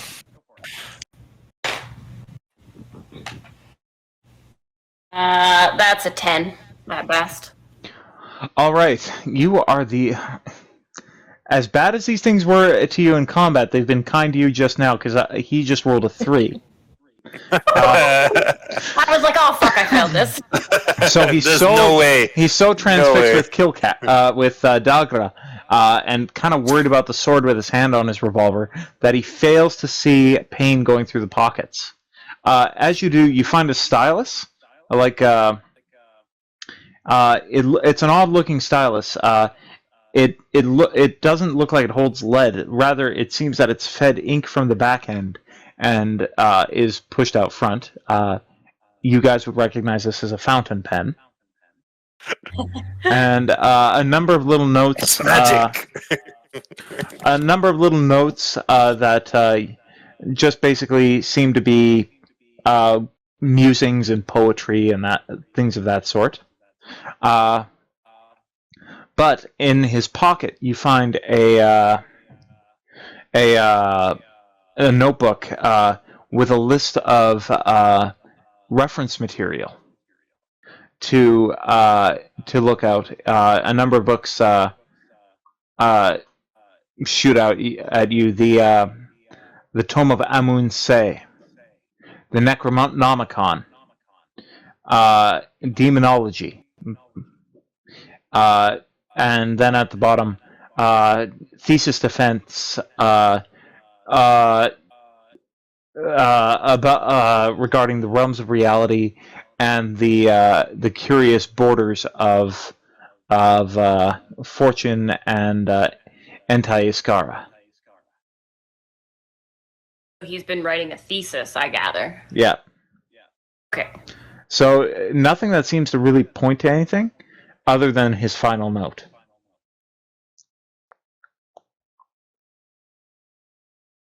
Okay, so I'll just pocket that while we walk out, and we'll look over that in the tap room then. All right. Wouldn't try and read it right here. I would just take it off my body. All right. Cool. Now, as he ushers you outside, Milo grabs a pea whistle from his belt and blows several sharp notes across the night sky. And within a matter of minutes, you have 10 constables swarming over the area. A few minutes after that, a coroner arrives and waltzes up to you. He's a rather aged elf. He's kind of haunched and weathered in the face. He looks like he's seen far too many centuries, and he's not up for anybody's crap. That's relatable. Weapons now. Show them. Rude. I look around confused, like, Look, I don't have all night. They pulled me out of my goddamn bed. I've been roused far too early for a man of my sensitive years. Now, pull your weapons and let me examine them, and we can all get back to our nice fluffy beds and dreams of sheep. Love it. Love his style. Take out my swords. Yeah. Mm-hmm. I present them to the constables. All right. I take out my daggers, my crossbow. The constables are you can see them being rather impressed as you begin to draw one blade, then another blade, then a knife, then another knife, a couple of throwing daggers, some throwing stars, a couple of bombs, a crossbow, and I can't make bombs yet. I'm not at that level yet. Sorry, I've been playing The Witcher 3 again, so Yeah. I'm channeling my inner you-know-who of you-know-where. We can't say the W. We can't say the W word. All right, it's taboo. Yes. We'll call it a whatchamacallit. Yes, whatchamacallit. Yes. I would like to turn to this gentleman because as a trauma survivor, I'm able to speak with doctors a bit more. And I'd like to reason with him and just say, it's quite obvious that the marks on that body in there were not made by a human or a humanoid. They were not made by us. Like, none of us have claws. We can, in fact, tell you what made them because we killed them. You can see, because is there still the dust of the one that fell off of the roof? No, it dissipated very, very quickly. Okay.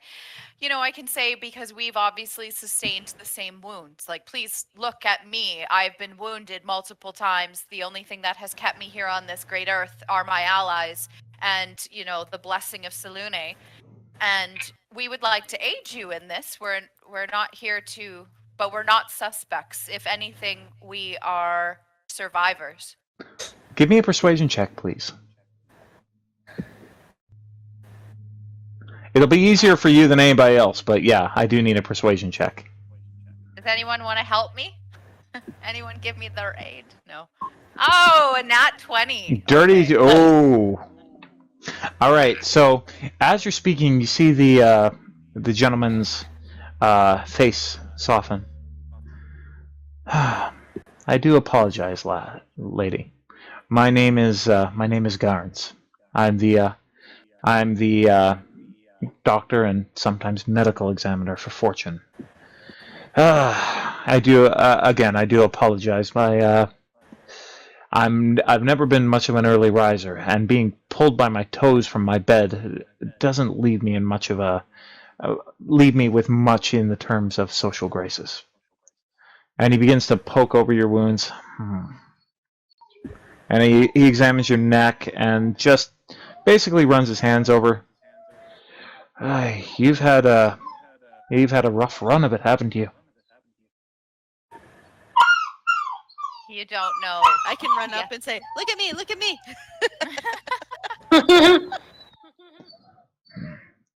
Well, if you want some ointment for those burns, come by my practice later.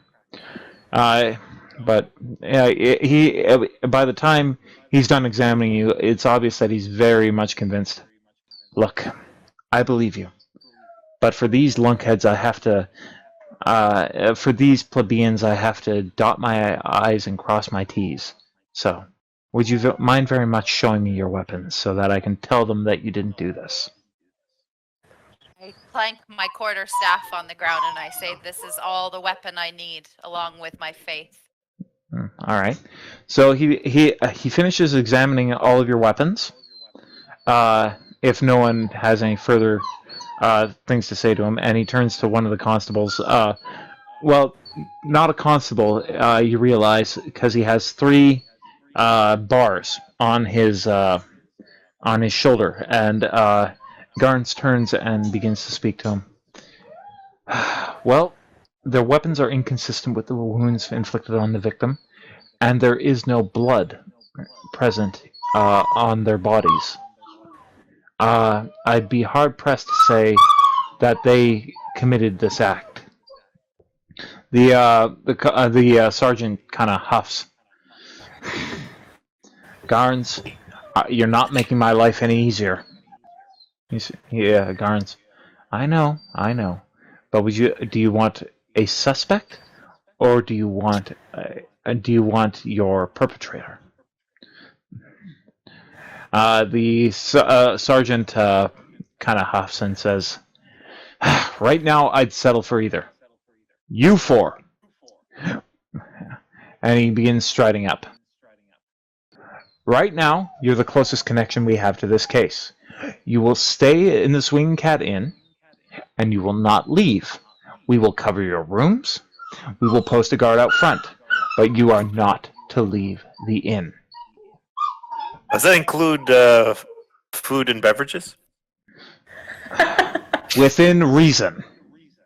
Oh, okay, thank you. Just asking. We're happy to help in any way. We don't Well, need your help. After all that fighting, I'm kind of hungry. Madam, we don't need the help of rank amateurs. We are a professional police force, and we will handle this investigation. Should we require you for questioning, we will find you. And then he stomps off. Garns kind of turns to you, kind of shrugs, and then goes back into the barn. A pair of... Sorry? Garns is the name of the coroner? The elf? Yes. Yeah, Garns is the name of the coroner. What was the name of the dead guy? That would be Draven. Draven the Scholar. Yeah, Draven the Scholar. Is he the famous writer? No, he's just the young man who's sitting at a table with another one when Beatrice called him over to look at your key. Yes, Mal, I know. We're almost on break, buddy. So needy. I swear to God, you'd think I was the most evil person on earth to him. The way that he yells and cries. Oh, it melts my heart. I'm too. Come here, buddy. Yeah, go run. If he was still like with Mom, he'd have all of his pack mates, right, to pull Indeed. and play with, and so you have to be Mom and pack mates. Yeah. And Dad. Yeah. I just can't trust you not to chew shit while I'm not looking, can I? Oh, yes. All right, with that, a pair of constables gesture you back to the inn, and that's where we'll take our break. All right. So the constables usher you back into the lobby of the hotel. Beatrice has abandoned all pretense of poring over her ledgers as you walk in the door. Her dark skin is visibly paler, almost ashen. She's pulling at her silver braid over her shoulder, fidgeting with it, undoing and redoing the end, tying it off, a couple of seconds later redoing it once more. Marcus is leaning on the bar, every so often filling shots for the patrons who may have been looking out of the windows and seen your battle and what you guys did after it. Others may have heard the screams, or that poor Draven is no longer among them. The two halflings that were earlier writing dirty limericks are now drinking themselves silly in a corner and singing an old ditty from whatever country they've come from, or whatever caravan they last traveled with. It involves the death of a man named Paddy Murphy, and some of the people who attended his wake getting so loaded drunk that they haven't gotten sober a week later, Boy. as well as all the antics that went on at the funeral, culminating in the losing of the corpse before the burial. Sounds like quite. Yeah, it's an old Irish tune. What do you guys want to do? Agra, you said you're hungry. Little rest. Yeah. That I am. Just wolfing down some nachos. In real life too.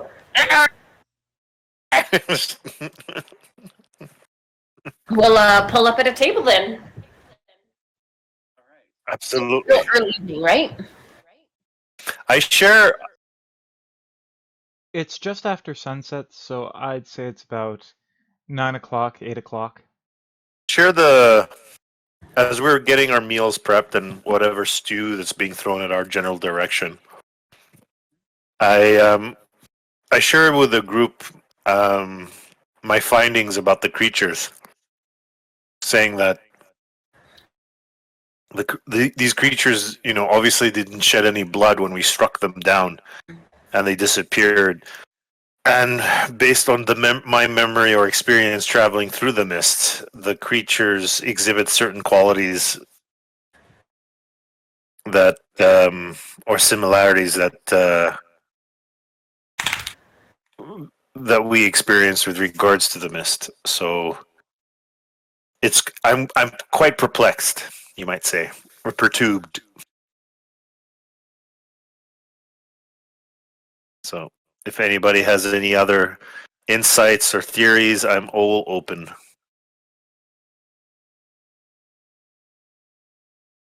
I'll just fill in that the biggest danger from my land, however I got transported here through the mist, was nothing formless like this. Everything is much more real. Shape-shifting, yes, but always in a body, always something that you can draw blood from. Very true. And I'll note which phase of the moon it is right now. And that was something we would always pay attention to in our town to discern the danger. I'm gonna say it's a waxing crescent.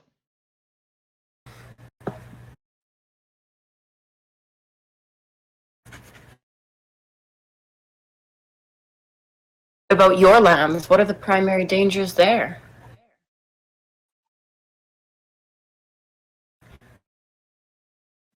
From my experience,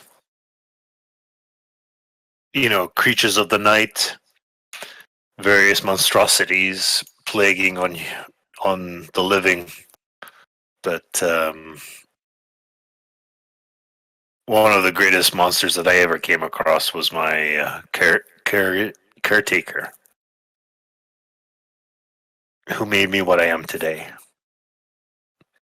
And then I sipped my beer or ale.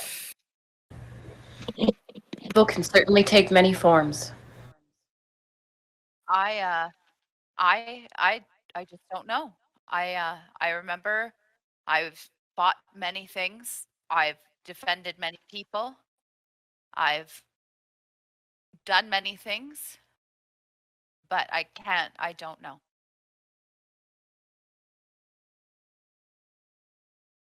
What about you, Calyx? Your Cax?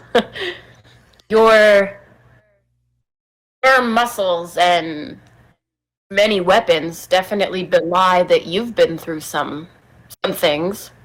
I've never seen battle like we saw today. In my That's tragedy. years here on this plane, I have fought many a monster. But I fear nothing as I am a monster myself. That's deep. That's deep. Thank you for Certainly sharing. that can't be true. You've acted honorably today. We're being attacked. I say we have to fend for ourselves.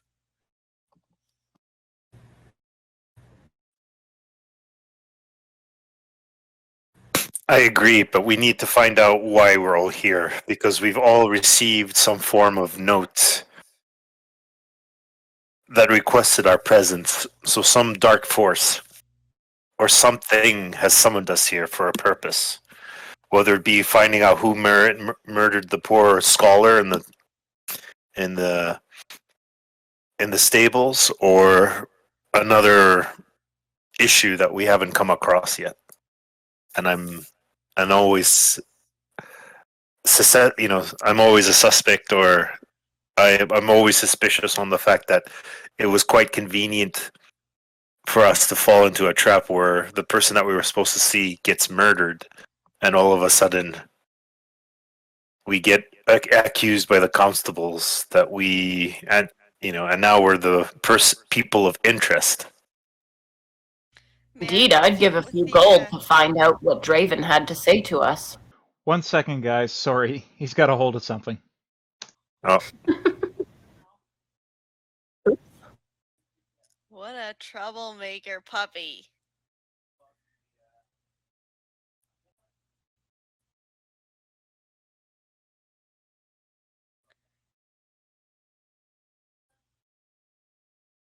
Okay, I don't know what it's like in Edmonton, but I live in Spruce Grove, and the outside is like apocalypse orange right now. I don't know if there's a fire somewhere, but it looks awful.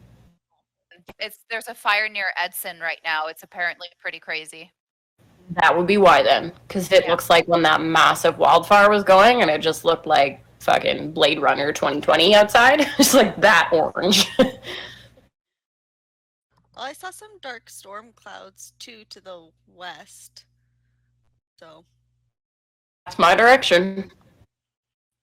It always seems like it comes from the west. It like makes its way over the mountains and then just comes and wreaks havoc. Like the mountains funnel them up in this way. Or up in this way, I guess. Like, am I reversed? No, I'm not. And people out in the burbs get storms way different than we do in the city for the most part. Like it takes like a pretty big storm to push its way into central Edmonton. Yeah. Is that where you guys are? You said you're near Prince Charles or Inglewood or something? Inglewood, yeah, exactly. So we're just right near Westmount Mall. So, but it honestly, like every time everyone else gets rain, I'm like out there having to water my damn lawn, and I'm like, what is going on here? Like the rest of Edmonton, except for like 40-kilometer stretch of the downtown. God. We got maybe 10 minutes of downpour, and then nothing. I assume that's what you guys were talking about, the rain? And areas, like localities, and how that weather hits them different. Yeah, I found out why Mal was going nuts. Turns out our ever loyal guard dog Ben, he startled a skunk. Uh-oh. Yeah, it smells like a stoner's paradise out there, and Mal wanted to get in on the action. Oh, Mal. He's in the playpen now, so he can get a good whiff, and yeah. Burn his nostrils out. I don't know why they like the smell. I mean, they don't really like the act of being sprayed, but they like to follow the scent trails for skunks, and I don't know why. Yeah. I mean, it's like, guys, this stinks. Why would you want to do this to yourselves? He's a scent hound, so he's never going to give up on that. That's just a thing that you have to deal with. Beagles are the worst for that. Oh, I know. I love him to death, though. I really think we chose the right dog for us, because even though he's a nose with four legs, he's incredibly loyal. He loves you to death. I've never ever had a dog this friendly. Uh, as new people show up, he's like, "People, new people, let me go. I want to meet the new people. Come on."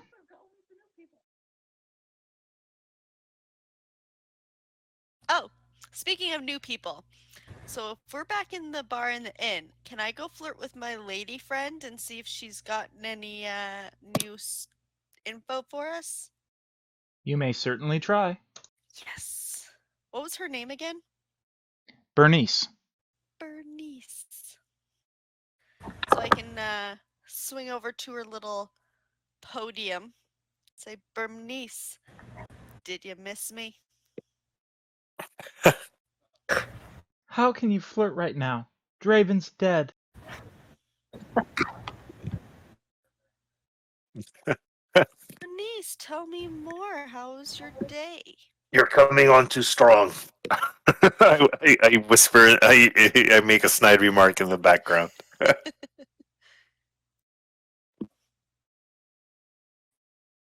She actually kind of bursts out into tears. Yeah, I'm really sorry.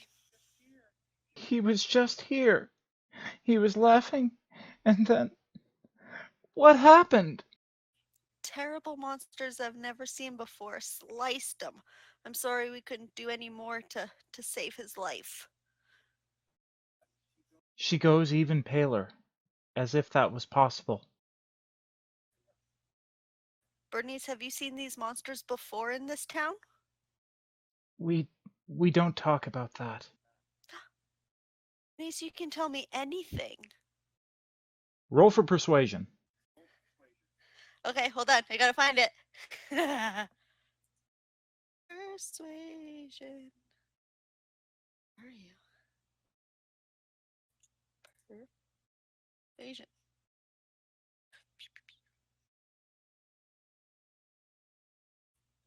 Boop. 11. Not enough. She looks at you and says, I can't tell you. Bernice, what if I told you that if you gave me any information, I can prevent anything like this from happening again?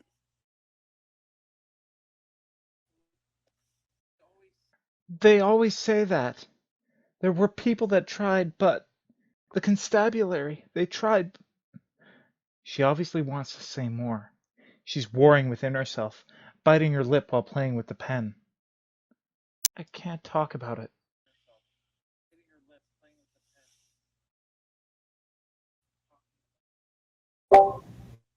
Can I walk over and I want to like look around and see if any of the guard are watching, and if They're more concerned with the outside. okay, There's a pair posted outside the door, but they're not really looking inside. they're not, I'll be like, "Hey Bernice, you seem like you knew Draven pretty well. You know what he was working on?" No, he had some far-flung ideas that anti-Iskara was severed from all existence. I couldn't understand it all. It was very complicated and, frankly, a mess of magical muckery. It's ridiculous. People come here all the time. There are visitors that come. How would that be possible if what he said was true?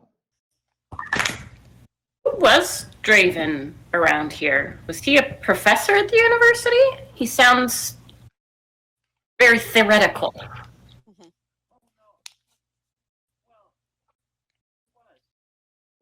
Oh no. Well, he was a scholar, but he was also a fantasy author. He wrote for Amazing Tales and Unusual Fancies. Nearly everyone in town writes something. So did he teach at the university? No, he was a student there. He'd been studying at Miskatonic for the better part of a year. Do you have any issues with the university, or like were there any outbursts or outbreaks that that you were aware of that someone would want him dead? No, everyone loved Traven. Even people he came here to argue metaphysics with. The whole group always left with a smile on their faces. I mean, he even brought Matthias here last week. And now, well, Sorry, who? Matthias Kohler. Who is he? He's a very up-and-coming writer. He writes these wonderful pastoral fantasies. Matthias Kohler. What does he look like? Oh, pale, tall, redhead, kind of skinny, unless you're into that sort of thing. Is he due back anytime soon? She begins to glance around the room, shiftily. You can tell that there's something there. Something that she wants to say. She begins to wring her hands again. I'd love to meet the fellow is all. I'm going to try and make her calm down a little bit. Give me a persuasion roll. Sounds fascinating. Because if persuasion doesn't work, there's always intimidation and death threats. I got a 20, modified 20. She begins to calm, and then... Matthias has been missing for the last week. These creatures, we don't see them. Tonight is the first that I've ever heard of someone surviving an attack. But once every couple of months, they come. They take someone, and then we find a body.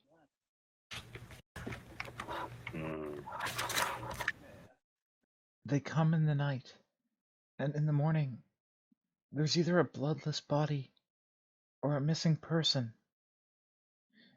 And it doesn't seem like there's any rhyme or reason to it. Have the attacks increased over the last several weeks? No. I mean, they've always happened. I don't know.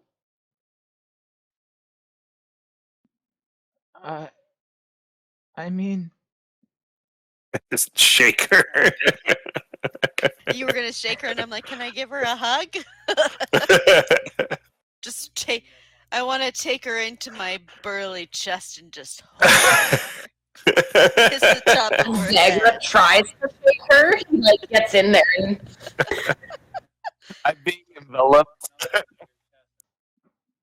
She begins to sob into your chest. We don't talk about it. your secret's safe with us. I can't talk about them. Her eyes widen with fear. They always know. Would it help for you to write it down? I can't. Secret love note? She shakes her head. Oh, Bernice, if you're really good friends with Draven, do you know where more of his bodies of works are? Like his other notepads or booklets that we could read through, maybe? His home is not too far. I'd like to go there, please.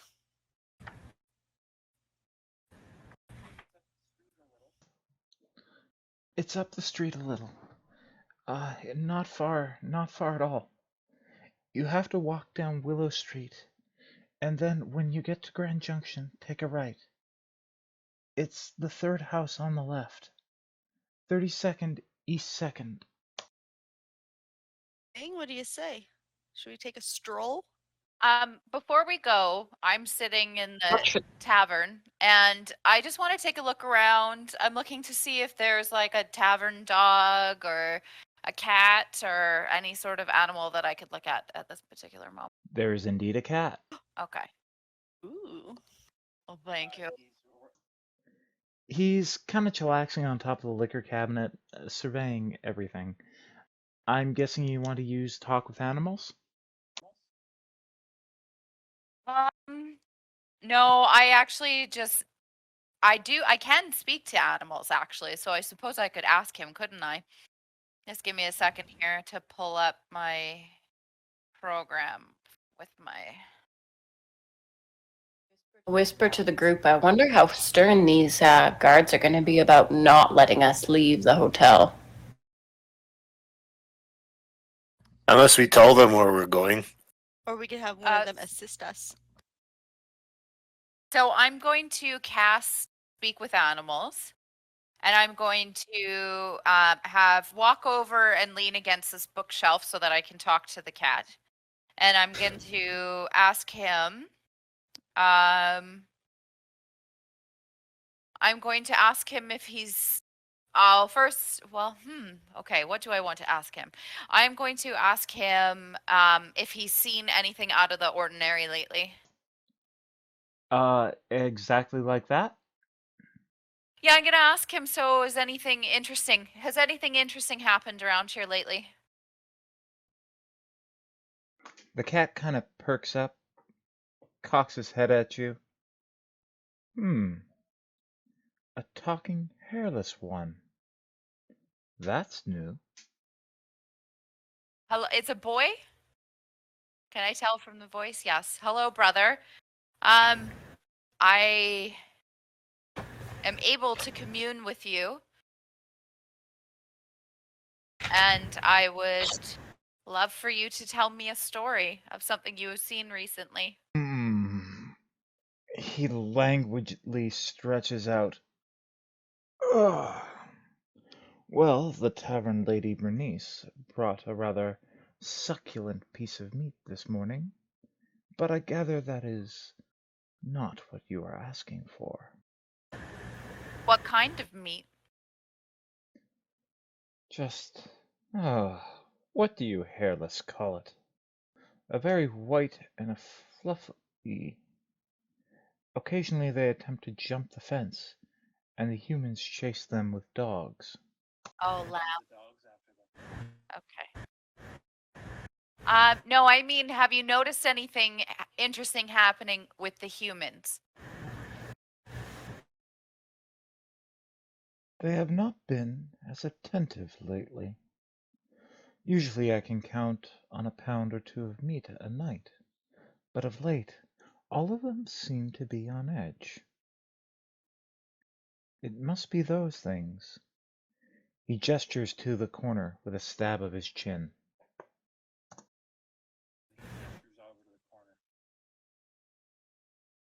And what do I see there when I look? Just a shadow. And how many of these things are in the room? He casts his eyes around. 7? Sweet Jesus.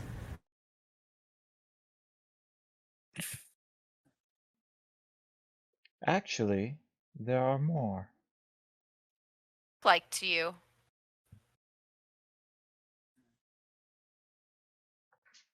Their form is night, like wine spilled on a carpet and left too long. A black ink-like stain on the shadows. The cat gives a vestige of a shrug.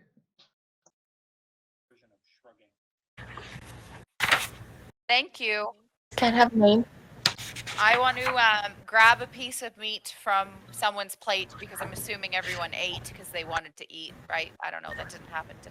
I'm gonna grab a slice of meat off of a plate somewhere nearby, and I'm gonna toss it up to the cat and say, "I will pay you handsomely if you can. If next time I see you, you can make note of anything interesting that you've seen with the humans." The cat greedily takes hold of the piece of meat, quickly scarfing it down, and then begins licking its paws. If I see anything, I will be sure to let you know. I say to I think to myself that cat is evil. Oh, nice kitty. Cats are all varying shades of asshole. Do we see its asshole? As it's like turning around. Way for it to not hate you is to feed it. Scritch it. Scratch it, yeah. And I'll tell it, come to me for scritches. You'll see me often. The cat cocks his head as the magic fades. Then he leaps off the table, painting some poor fool with their dinner as he goes. He carries on, knocking over a wine glass as he goes. He then just throws himself up into your lap, looks up at you, and purrs, "You have a most agreeable lap." All the robes. I guess I'm staying here. A cat is on me. No, we need to figure out a plan on how we get out of this place without being seen, I think. Is we can't just go waltzing out the front door. Does Bernice know any Perhaps secret tomorrow passages? morning. And do we want to rest? Would people like to get some HP? Oh, probably. Perhaps tomorrow morning. I'm afraid I wouldn't be much use if we were to get into another brawl. Same here. Agreed.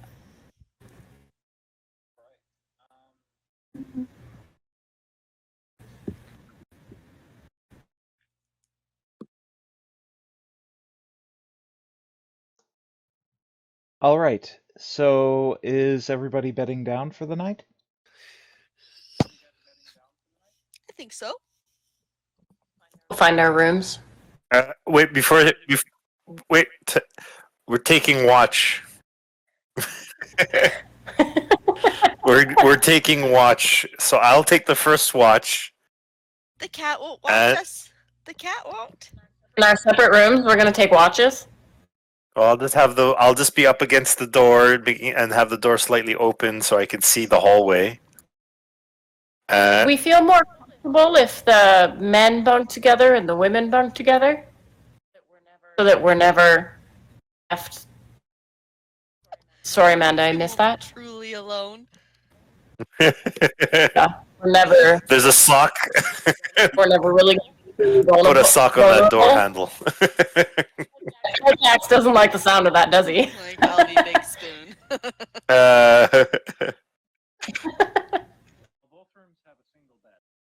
Well, both rooms have a single bed. And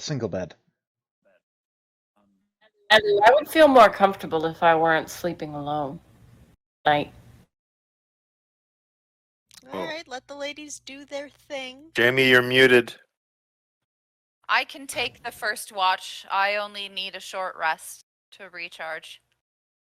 I'm happy to keep an eye. Okay. I'll take then. All right. If that's the case, then I'll take a long rest in order to recoup.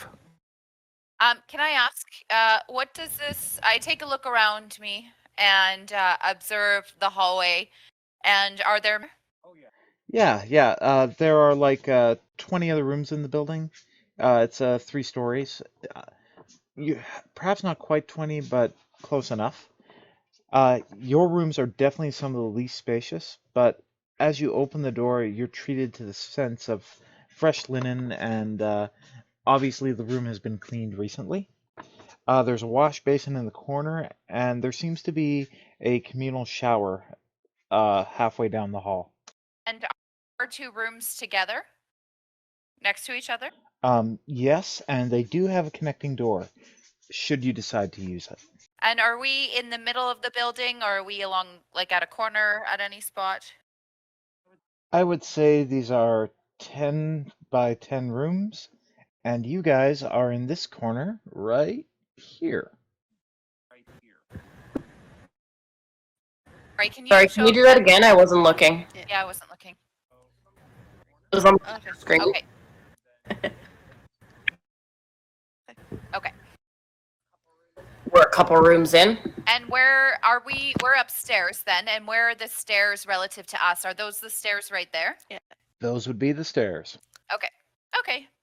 I'm content. I wander and shuffle around, and I am just going to sit in the hallway in a. I want to sit in a with crossed legs and my hands resting easily in my lap, and that's where I'm going to spend my evening.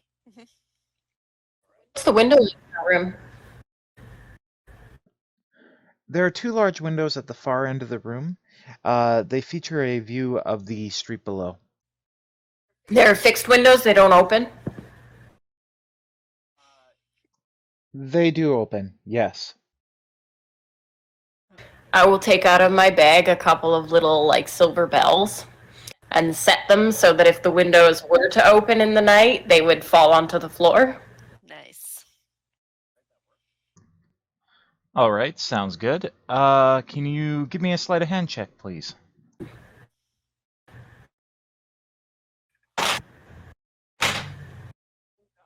Oh God. Got a 6. I think that's nice and secure.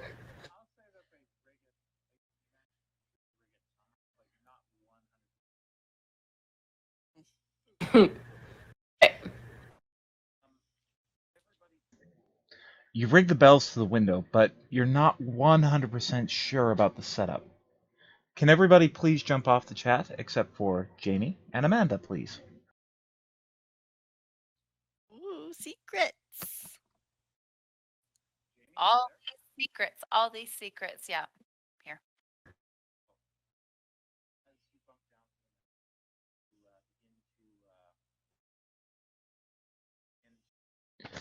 As you bunk down for the night, as you begin to fall to your rest, as you pass the threshold of sleep, you feel something's eyes fall upon you.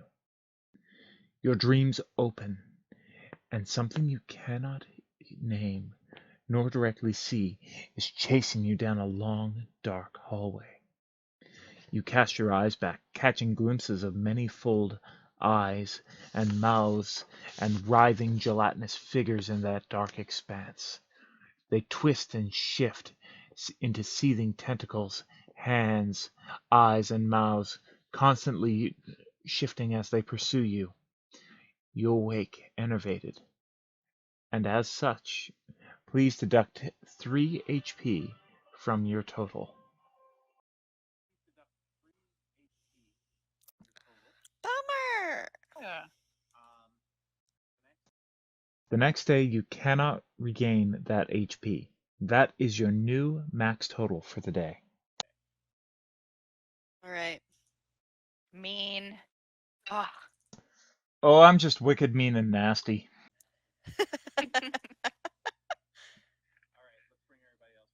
Sure. Milo saying we need to. All right, let's bring everybody else back in. She's texting though. I was like, I can't see you, so I need someone to make me pay attention.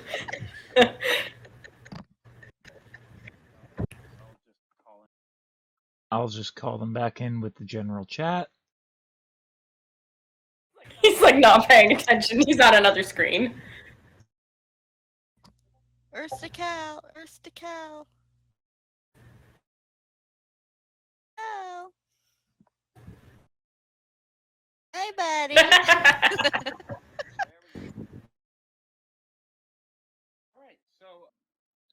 All right, so morning comes. You shake yourself awake, and as you rise from the bed, you feel the slightest regret. They are very, very soft beds. Probably one of the softest beds that you've ever encountered. You enter the tap room to find it in its usual hum. Nobody's drinking alcohol right now. They seem to have switched over to a black liquid served piping hot, and some of you may recognize that liquid as coffee. Oh, I was like hot toddies.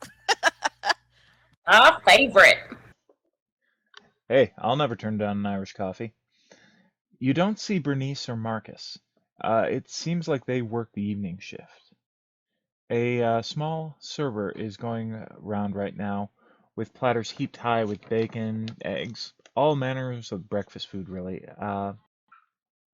Basically, making sure that everybody is well fed and taken care of. What do you guys want to do? We can escape. We can go to that guy's house. Before we go, I think you guys should look at this. So overnight, I had a chance to flip through the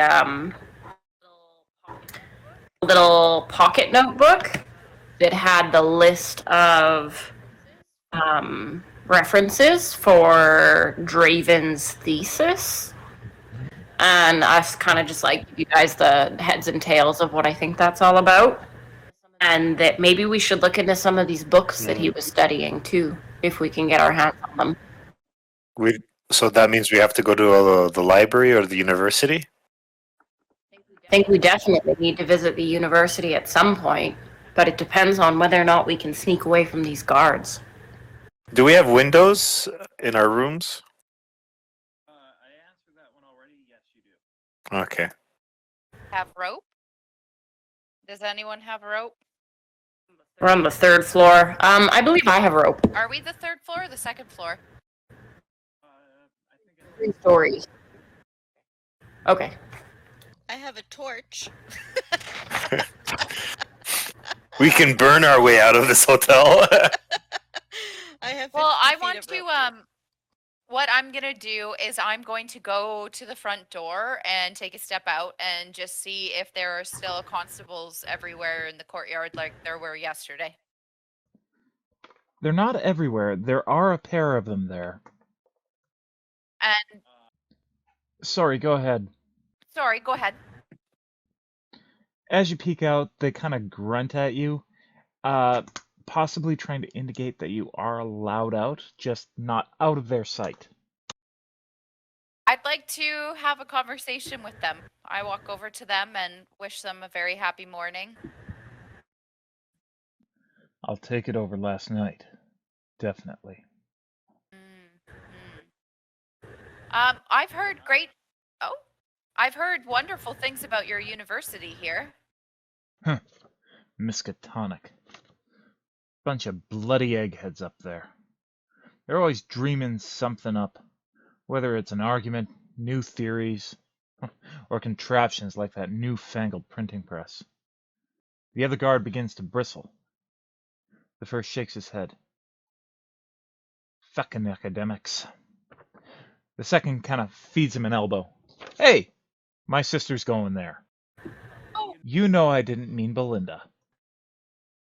Oh, that's interesting. You know, the reason my group came to your fine town was to look at the university. We've heard amazing things about the library, and we're all, in fact, a bit of eggheads. And, you know, we were hoping that after our bit of trauma that we sustained in your town yesterday, that maybe we could make our way over to the university and have some joy today.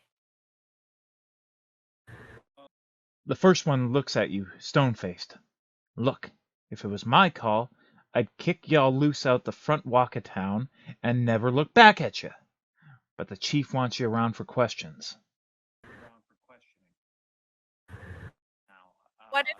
What if you both joined us? Then he would know where we were, and you would be there with us, and perhaps you could introduce us to your sister Belinda. We'll just be doing everything for free. Well, okay. Well, I'm sorry. I'm not sure who I'm speaking to that particular. I'll try to do more distinct voices. Okay, sure. Look, if the chief comes looking for you, and you ain't here, it's my ass in a tight cast. We could put pillows underneath our bed sheets. No, we. He just kind of cocks his head at you, raises an eyebrow as high as it'll go, and snorts in the most absurd way possible. It's obviously not going to happen. The other fellow, the younger and the friendlier one, is pinching the bridge of his nose, and you can tell that he's trying to stifle laughter. He says, "My name's Delenn. This is Har." And is it Dallin that has the sister Belinda? Yes. Okay. Well, Dallin, I'm Nailu, and we could, my group, we could make it worthwhile to you if you were to join us there, and the chances of your constable calling on us today, maybe you could. Hmm. Do you think he wanted to speak to us today? Did he tell you that? Look, I don't really know, but my orders are that you are not to leave. If I do that, my butt is grass. Bribery. Bribery. Give you some gold. Like I was saying, we could make it worth your while. I am also a well-known healer, and if you have anyone that's in need of any healing right now, I can help you in other ways. Could make this into The lens starts to look really uncomfortable as the idea of worth your while comes up. But Har, he perks up and asks, how worth our while can it be?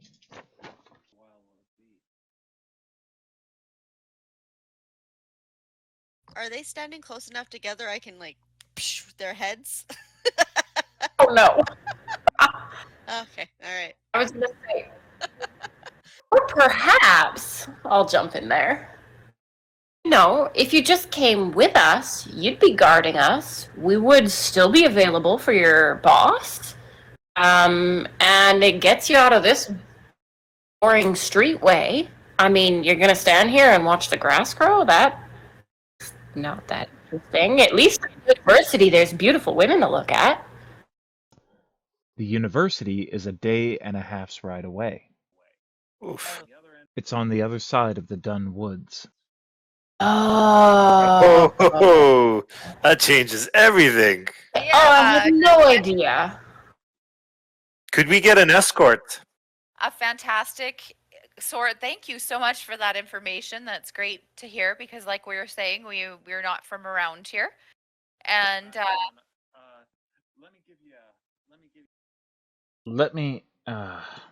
How about this? He begins to pat his pockets. After a few moments of furious rummaging, he produces a piece of paper. He takes a pen and starts to draw you a small map. Now, we're here on the north side of the island, in Fortune. The university is on the south coast, on the other side of the Dun Woods. You have to take the new road out of town until you hit the old road, and you'll be on that for the better part of a day before you reach the university. You'll be on that for the better part of a day before you hit the university. is that by horse or walking? I'm gonna say by horse. Probably the better part of a day and a half on foot. Remind me, did we have horses? Did we come in on horses or we came in by foot, right? Foot. By foot. Okay, sorry. So by horse, so by foot, it'd be about 3 days then. Probably closer to a day and a half. A horse doesn't move that much faster than you in the real world. I don't know about D&D rules, but in real life, a horse doesn't move that much faster than a human over a long distance. You can't push them too hard or they overheat. The main advantage to a horse is the amount that they can carry. So is this map like a good map, or is it like there's an X and then like a squiggly line and then another X? If you check out your Facebook Messenger, you'll see the. I heard a ding, but I ignored it because we're gaming. Yes. Sorry. This is multifaceted gaming. I love it. And so, Dallin, what would you suggest then? A bunch of people interested in Fortune and the university to do then today. How could we find joy around here? Well, there's the theater, the King's Theater, just up the road. And then there's the old brewery. It's been converted into a market. And then there's the... As he's speaking, the sergeant comes stamping down the street. What the heck do you two think you're doing? Sir, talking to the people of interest, sir. Well, they're not of interest anymore. I'm here to inform the four of you that you are no longer needed.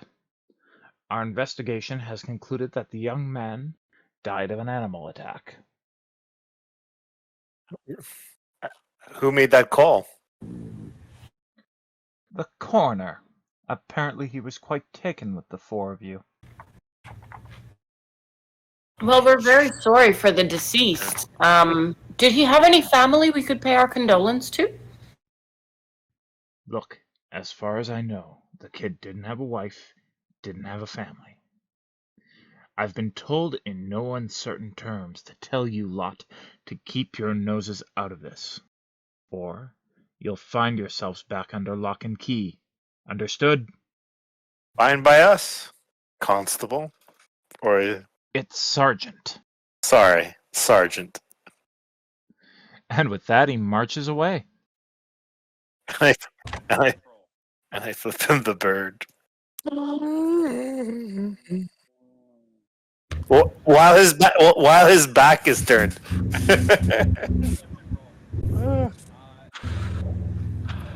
He's got eyes in the back of his head. He doesn't seem to notice, but as he's about to turn the corner, he flips you a couple of these. Yeah,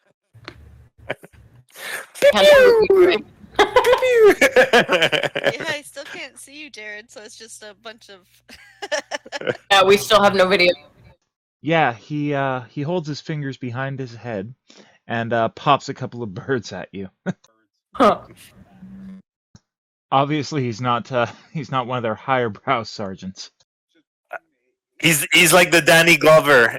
He's like the Danny Glover in Lethal Weapon. I'm too old for this shit. I was looking for a good time to tell you guys you weren't under investigation any longer, but I couldn't find a Sorry. clip. And no, this is fine. It's good role playing. That was perfect. Badgering him. Let us go, damn it. So, you guys, how do you want to proceed? You have a number of leads that you can pursue. You can check out his home, or you can head to the university right away. I would like to go to the stores. I would like to purchase myself a shield. I have a mission. That is my mission. You were saying it was just down the street. I can always meet up with you guys later, unless you also wanted to go to the market. I would say while we're still on the town's dime, let's have breakfast and then go. Fresh eggs. Da-da-da-da-da. That square that you guys fought in last night, there's a couple of stalls, weapon merchant, armor merchant, magic, couple of others. They're all beginning to hawk their wares at passersby. Jared, I'd like to take a look around and see if I can spy a dog. I would love to see like an Irish wolfhound of some kind wandering by, something massive and beautiful. Nothing wolfhoundish comes to mind. There is a lab sitting by the front end of the stable door. Mastifish? Dobermanish? I'll go up and for a sniff, and maybe I'm gonna take a look in the barn as well. Do I see horses in there? There's a few, yes. Okay, thank you.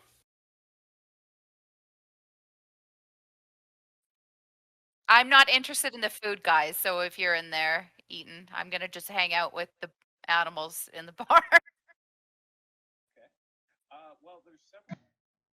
Okay, well, there's several different horses. Most of them are just work horses. Clydesdales, Ardennes, that sort of thing. They whicker as you come in, and a couple of them strain against their stalls as you pass by. Just give you a sniff and try and get a rub. You know what? I'm going to cast my speak to animals while I'm in that stall. Because that's where he was murdered. So I would love for them to tell me about that night. So I'll ask them, hello, brothers and sisters. I know that you experienced a tragedy or a very traumatic event last night, and I was wondering if perhaps you could share with me any information. One of the biggest draft horses stamps his hoof on the cobbles and shakes his mane. Terrible things came. Killed the boy. And do you know anything of this Matthias? Have you heard the name? Matthias. Something seems to catch his eye. He kicks out at the back of his stable. Hasn't been around much. Used to bring us apples. He tosses his head again, shaking his mane, and then all the way down to the back of his spine and flicks his tail. Seen these shadow things before?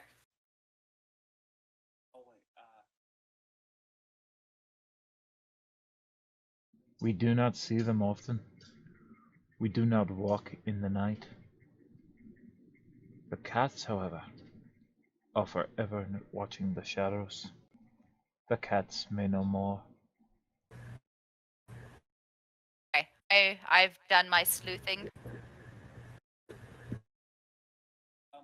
Thank you, brothers. And Give me a Arcana check. okay, I can do that.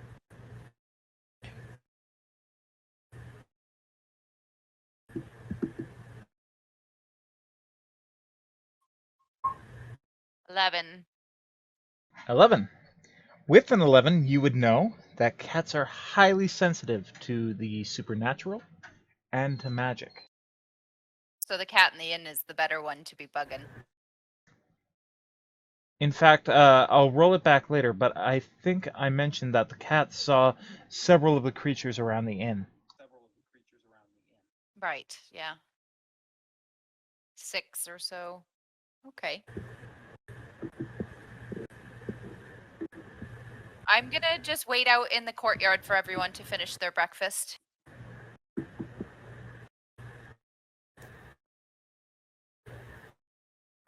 Is anyone going shopping with me?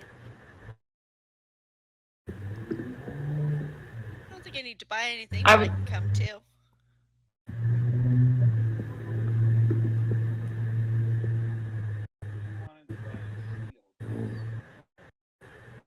Maybe some healing potions. I sure don't have much coin, but I always love to look.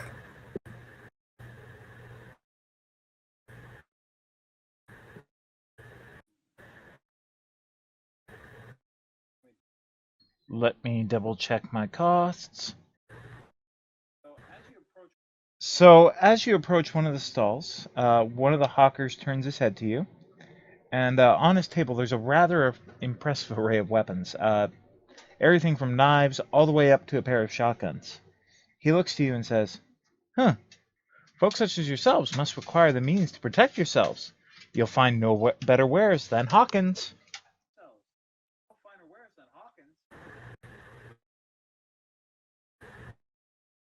The cheesies. Hello, good sir. I am interested in purchasing a wooden shield. A wooden shield. Going the wrong way.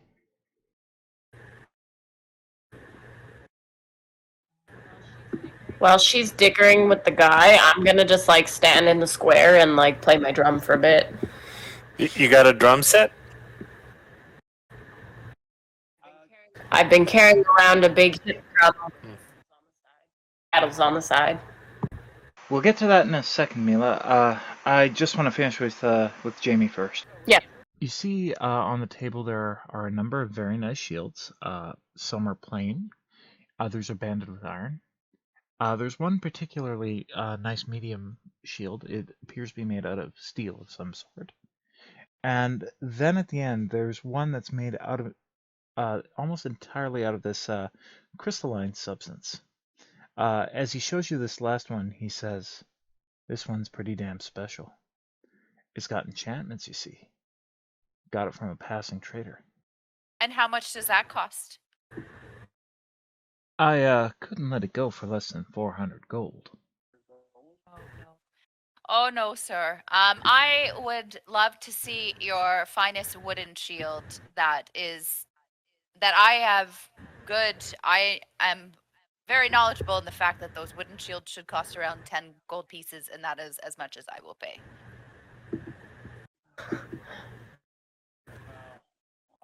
Oh, all right.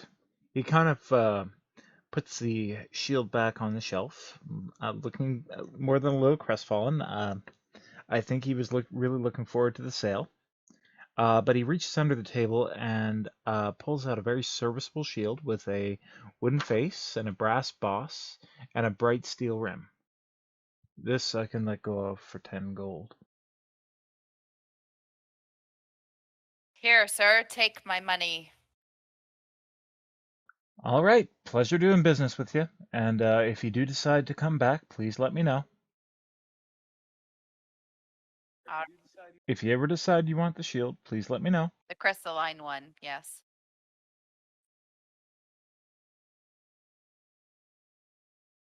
I did my schmoozing. What do we want to go check out this Darren's?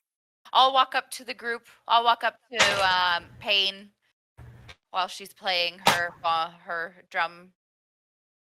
Is the rest of the Right, Payne, give me a performance check, please. Right.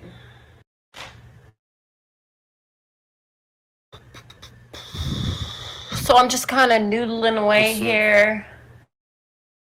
18? I'm sorry, how much? 18? 18? Not playing any like well-known piece of music. I'm just playing away to my heart's content. Yeah, I'm sorry. All I heard out of that was teen. Did you say 18 or 16? 18. There we go. Wonderful. So, as you're playing, a small crowd begins to gather, and a few of them begin to lay copper coins in front of you. And within about 5 or so minutes, you've gathered 5 silver worth of copper. On.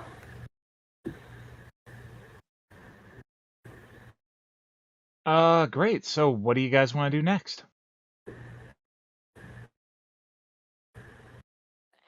Want to add that to my inventory. Are we going to go down the road to Buddy's house? Think he'll have any valuable information, or should we just hop to the university?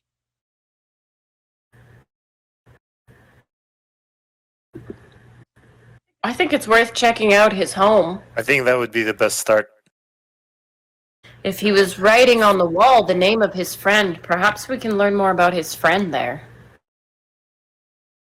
And we could find clues. And stuff. Although I wonder if the police will also be there looking around. Well, I don't think they want to solve this. I think it's just another crime.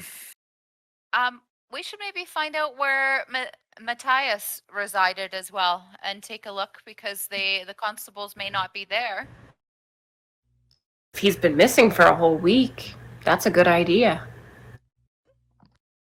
My money is dead. Yeah, I think he's dead. I think they're all dead. Let's start with this fellow's house. Let's go to Draven's. Great. To Draven's, or did you want to gather more information on... you know what, never mind, we can go to Draven's first. So, you cross the streets, finding yourselves going down a number of picturesque alleys. They're actually very nice, very clean, beautifully maintained, with white walls and tight-fitting cobbles in the streets. Now, before long, you find yourself back on the Grand Avenue. You turn onto a side street, which brings you in front of a red brick townhome.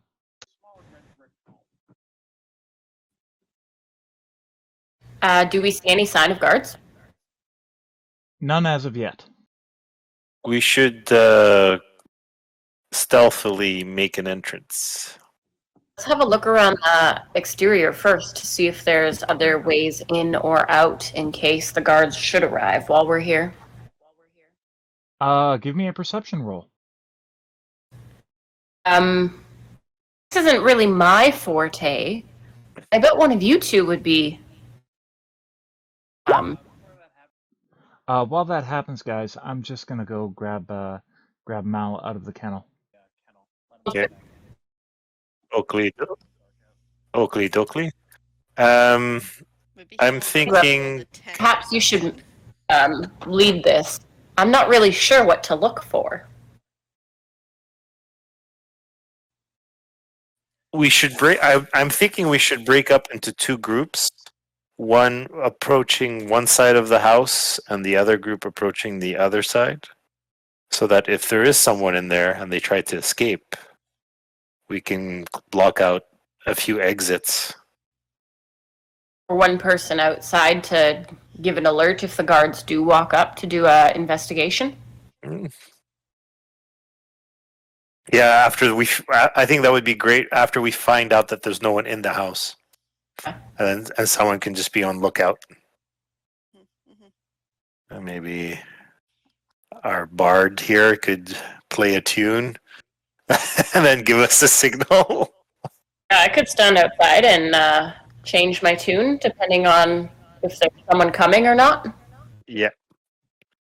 Toss a coin for your hunter. I'm guessing you probably have a pretty high survival to do the check around the outside for recent tracks or anything untoward.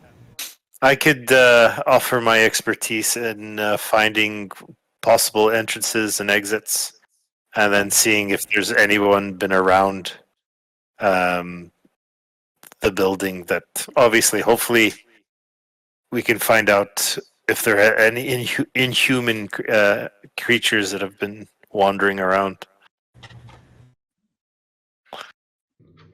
All right. Same as Kilcax then. Perception roll, please. I'm making a roll. Perception. While they're snooping around, I'm going to be out on the front street just like playing my drum again to try and distract. Away from the building. 14. Right. So there's 3 high windows facing the street, one facing the backyard, and then there's a side entrance that leads into the backyard, the front door, and 3 windows on the bottom. Have they been broken or partially open? No tampering is evident. Okay. No lights on? None visible, no. Alright. Recent tracks. I wouldn't say you see any recent tracks. No signs of disturbance on the outside. Alright. Okay. I will take up a post across the street and just be chilling there, playing my drum a little bit. Not like performing because I don't really want to draw attention, but looking like a person hanging out. Looking like a person hanging out. And then if you guys hear me I'll give you like a really specific drum roll. If you hear me do that, you know to pay attention. It will be a very percussive rasp so that you can hear it from inside, hopefully. Both doors appear to be locked. Does anybody know how to use thief tools?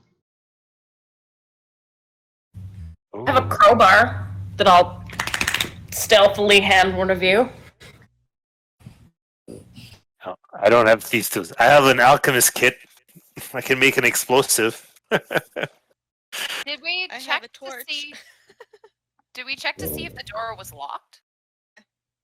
Oh, that's a good question. Both doors are locked. Okay. Both doors are definitely locked. You push and you try them, and they're definitely unyielding. And how about the windows? You said that there was quite a few. Yes. One of them is slightly ajar. And Ooh. are we able to reach it? How many feet up the wall? It's on the main floor. Who's small? Like, who's the smallest out of all of us? If I take a look around, I'm remembering that I'm about 5 feet tall and about 140 pounds, 150 pounds or so. You're probably the smallest. You're I'm probably. slender, but I'm human height. Like, I'm normal height. I'm taller than you. And I'm across the street doing lookout. Playing the I'm drums. I'll give you guys my crowbar if you want to try and force that back door. Throw it across the I- street.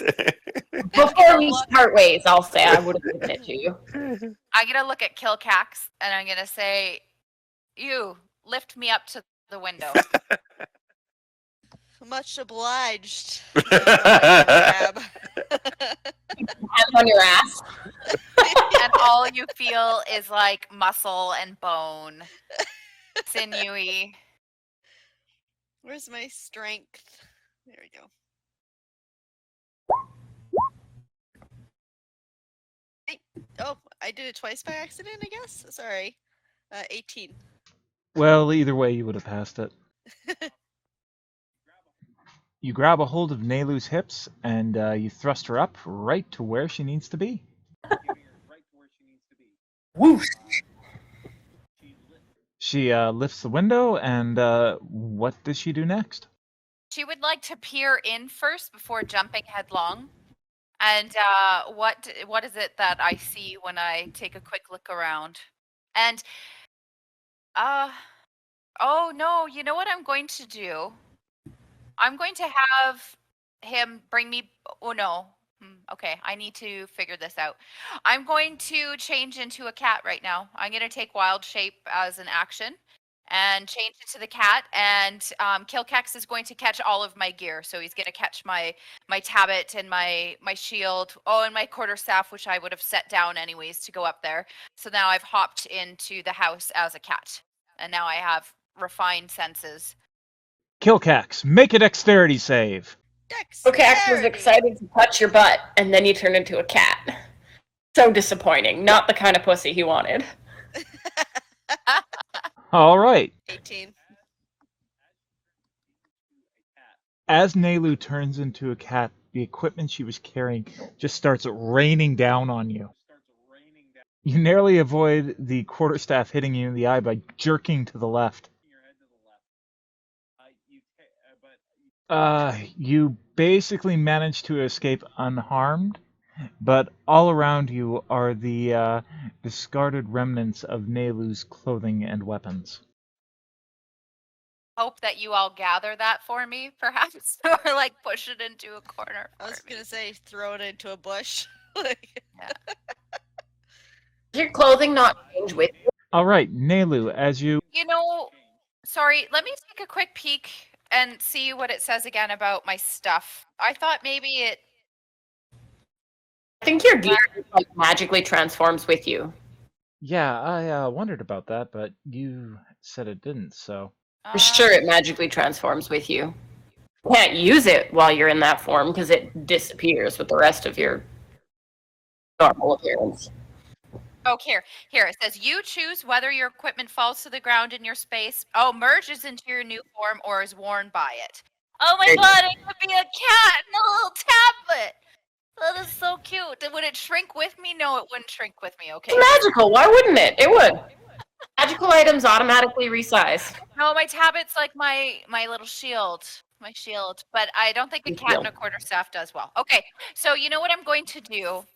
Just in hindsight, I've set my things down, my heavy things, and then my robe transforms with me, and my satchel and everything just transforms with me into the beast that I'm going to be, my kitty cat. Sorry about that. This is brand new with this second level. So, okay. What color is your cat? Oh, yeah. Well, the cat that we saw at the inn was what, orange? He was, an orange cat. Okay. So I am an orange cat, an orange tabby. Important. I had to ask. It is important. Yes, it sets the tone. So, So, as you begin to change, you notice that it's different from what you remember, shape-changing being in your old world. Bones begin to crack and crunch and very slowly begin to resize themselves. You grit your teeth. It's not so much painful as it is unsettling. Your muscles seem to twist and turn as if they're writhing worms beneath your flesh. Over time, it slowly contracts, the irritation becoming greater and greater until your transformation is complete. And I would like to, my first action in there would be to make my way to a back door, and at that time be looking for anyone in the building. Roll perception, please.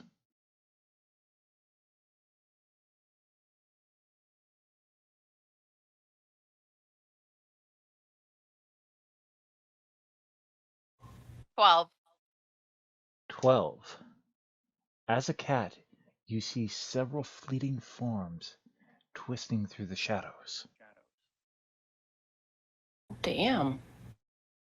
You can see the shadows when you're a cat. Okay, going meta here for a second. So, in a lot of ancient cultures, cats were closely tied to magic and the gods. So, when you were dealing with a cat, in these cultures, a lot of the times they could see the supernatural, like magic or spirits or that sort of thing. cool. Fun little tidbit. Hmm. So you see, so Milo sees shadows now. She sees shadows moving about the periphery of the home. Malcolm, leave it. Leave it. Good boy.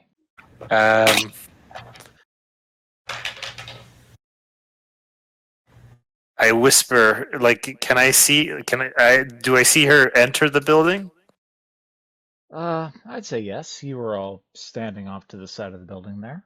And I whisper, asking her if she can find a way to open the door for us so we can go in. Yeah, I'd like to take my little kitty self over and check out what the handle looks like. Are there locks on the door, or is it a handle that opens from within? It looks like a handle that opens from within. If you give me an athletics check, you could probably try to open it. 0. Let's see. 10? Yeesh. So you go to jump at the door, but you aren't quite used to your cat form yet. And instead of grabbing the handle, you just barely miss, and your nose bonks right into the door. Yeah, you boop your snoot on the door. The cat, a polydactyl? 6 toes. Yeah. It has imposable thumb. Just grab it. Ah, fudge. Damn.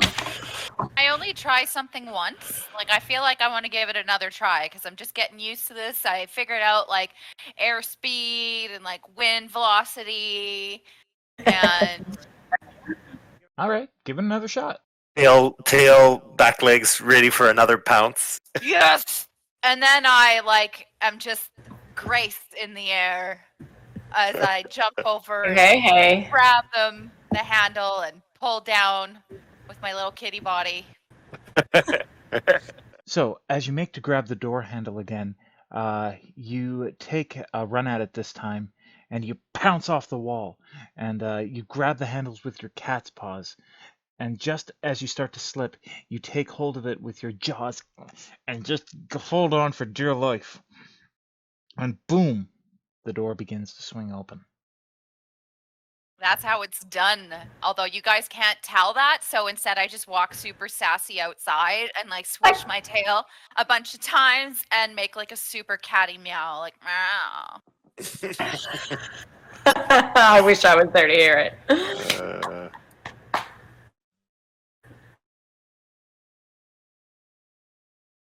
Now it's up to you guys. So I guess we're in. Do we call? Can Mila see that we've gotten in at this moment? Or I'm sorry, Payne. I would say yes. I would say yes. Still standing guard, though. I'm not gonna come in with you. Just because I think it's important that we don't get caught. I would like to case the place for any humans at all. Is it a one-story building or two-story? It's a 2-story building. Okay, I'd like to take a quick run through the lower floor. I make sure that we're completely alone. Aside from the shadows, which I avoid at all costs. Yeah. For now, it seems that there's nobody there. There are signs of more than one occupant, but no one currently seems to be there. As they're looking around inside, can I listen in to any of the chatter on the street? Or like just small talk that's happening around me? See if I can pick anything interesting up. Sure. Give me a gather information check.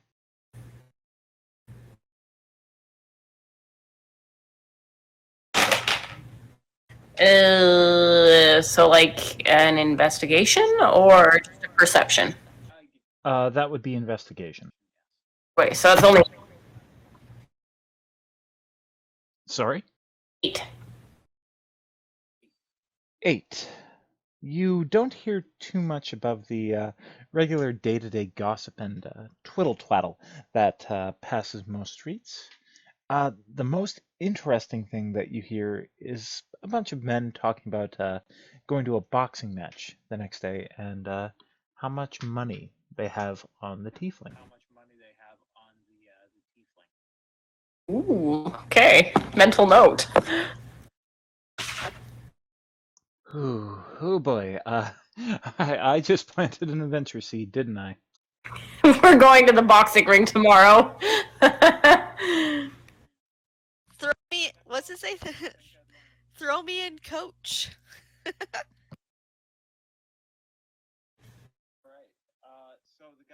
Right. So the guys that are in the house, what do you want to do? I can take a peek around to see any notebooks, any address books. Give me an investigation. Is anybody helping you out at this point? Not that I know of. What is this? Is it this I can help Kilcax. Kilcax? Kilcax. Kilcax. Call me Kitty Cat. With my berry chest. Wow. I have found Sorry. a mouse somewhere and I'm off hunting. I'm not helping at all in this investigation. I apologize, Jared. I think I pressed the button and then I must press it again. So I pressed investigation twice. But we can go with 11. Perfect. You have advantage. Oh. I'm helping you. Oh. Books. Nice. The first one you rolled was an intelligence save, though. God damn. Okay. You rolled 214. Should I do it? Should I do investigation again for you then? Okay. So I'm trying to press it once. There we go. Okay, 17. Nice.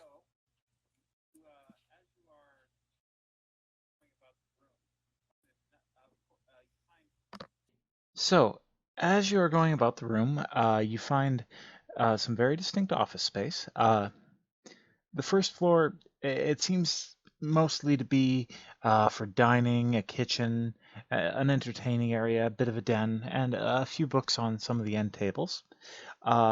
Upstairs, there's a bedroom, a library, and a pair of study areas. Okay.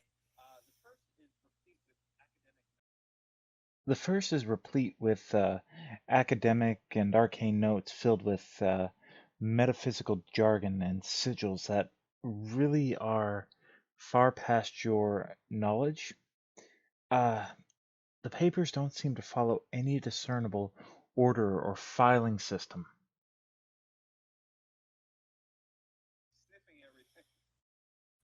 He's sniffing everything. Oh, he's a silly puppy.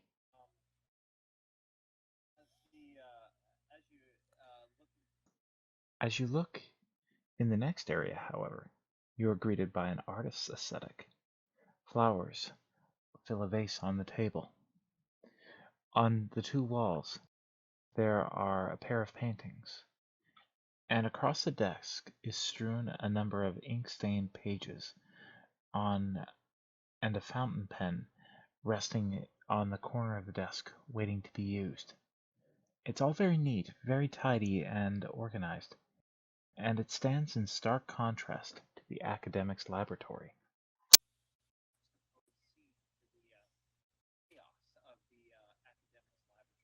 Mhm. What do you want to do? Rummage for those address books or anything that gives me an idea of where, what was his name? Milton? Yeah, where he lives. Or if there's any kind of connection.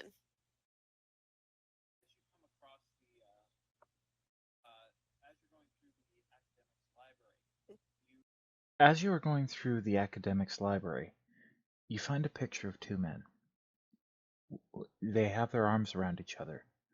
The first you recognize as Draven, kinda stocky, dark hair. Both men are smiling brilliantly. The second has lighter hair and is very lanky, and as you turn the picture over, you see an inscription on the back. To Draven, my dearest one, Matthias. All right. Lovers, are they? Juicy. Juicy! I love it! So, is there any kind of secret door hatch in the floorboards? Is he in the house? Can I hear anything? Sniffs anything?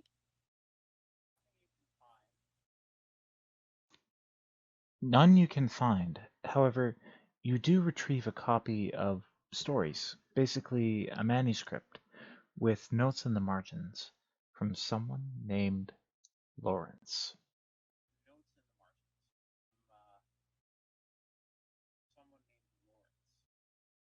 Interesting.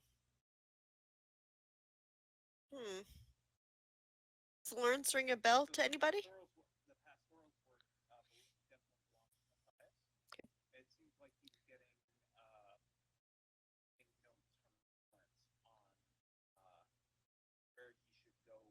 The stories definitely belong to Matthias. It seems like he was getting notes from Lawrence on, where he should go with his work.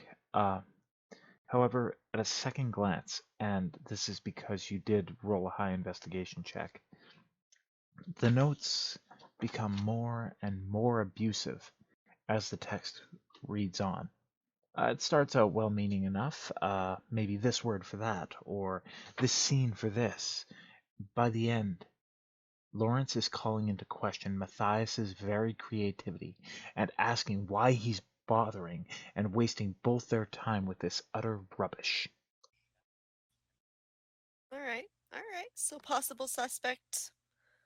All right. Like a scene from Law and Order. Dun dun. Right. There's also an address book on Matthias's desk in a very frantic hand.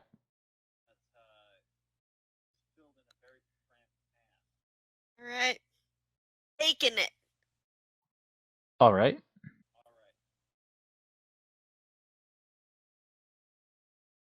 It's a long silence there, Jared.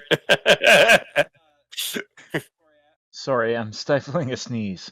Oh, okay. Because No, sorry, I had a sneeze coming on and then all of a sudden it just blanked out. Just went away.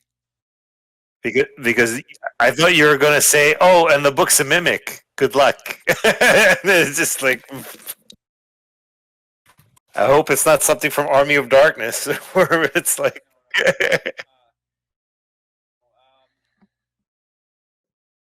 Are you going to read the book? Absolutely. Yeah, I'll thumb through it.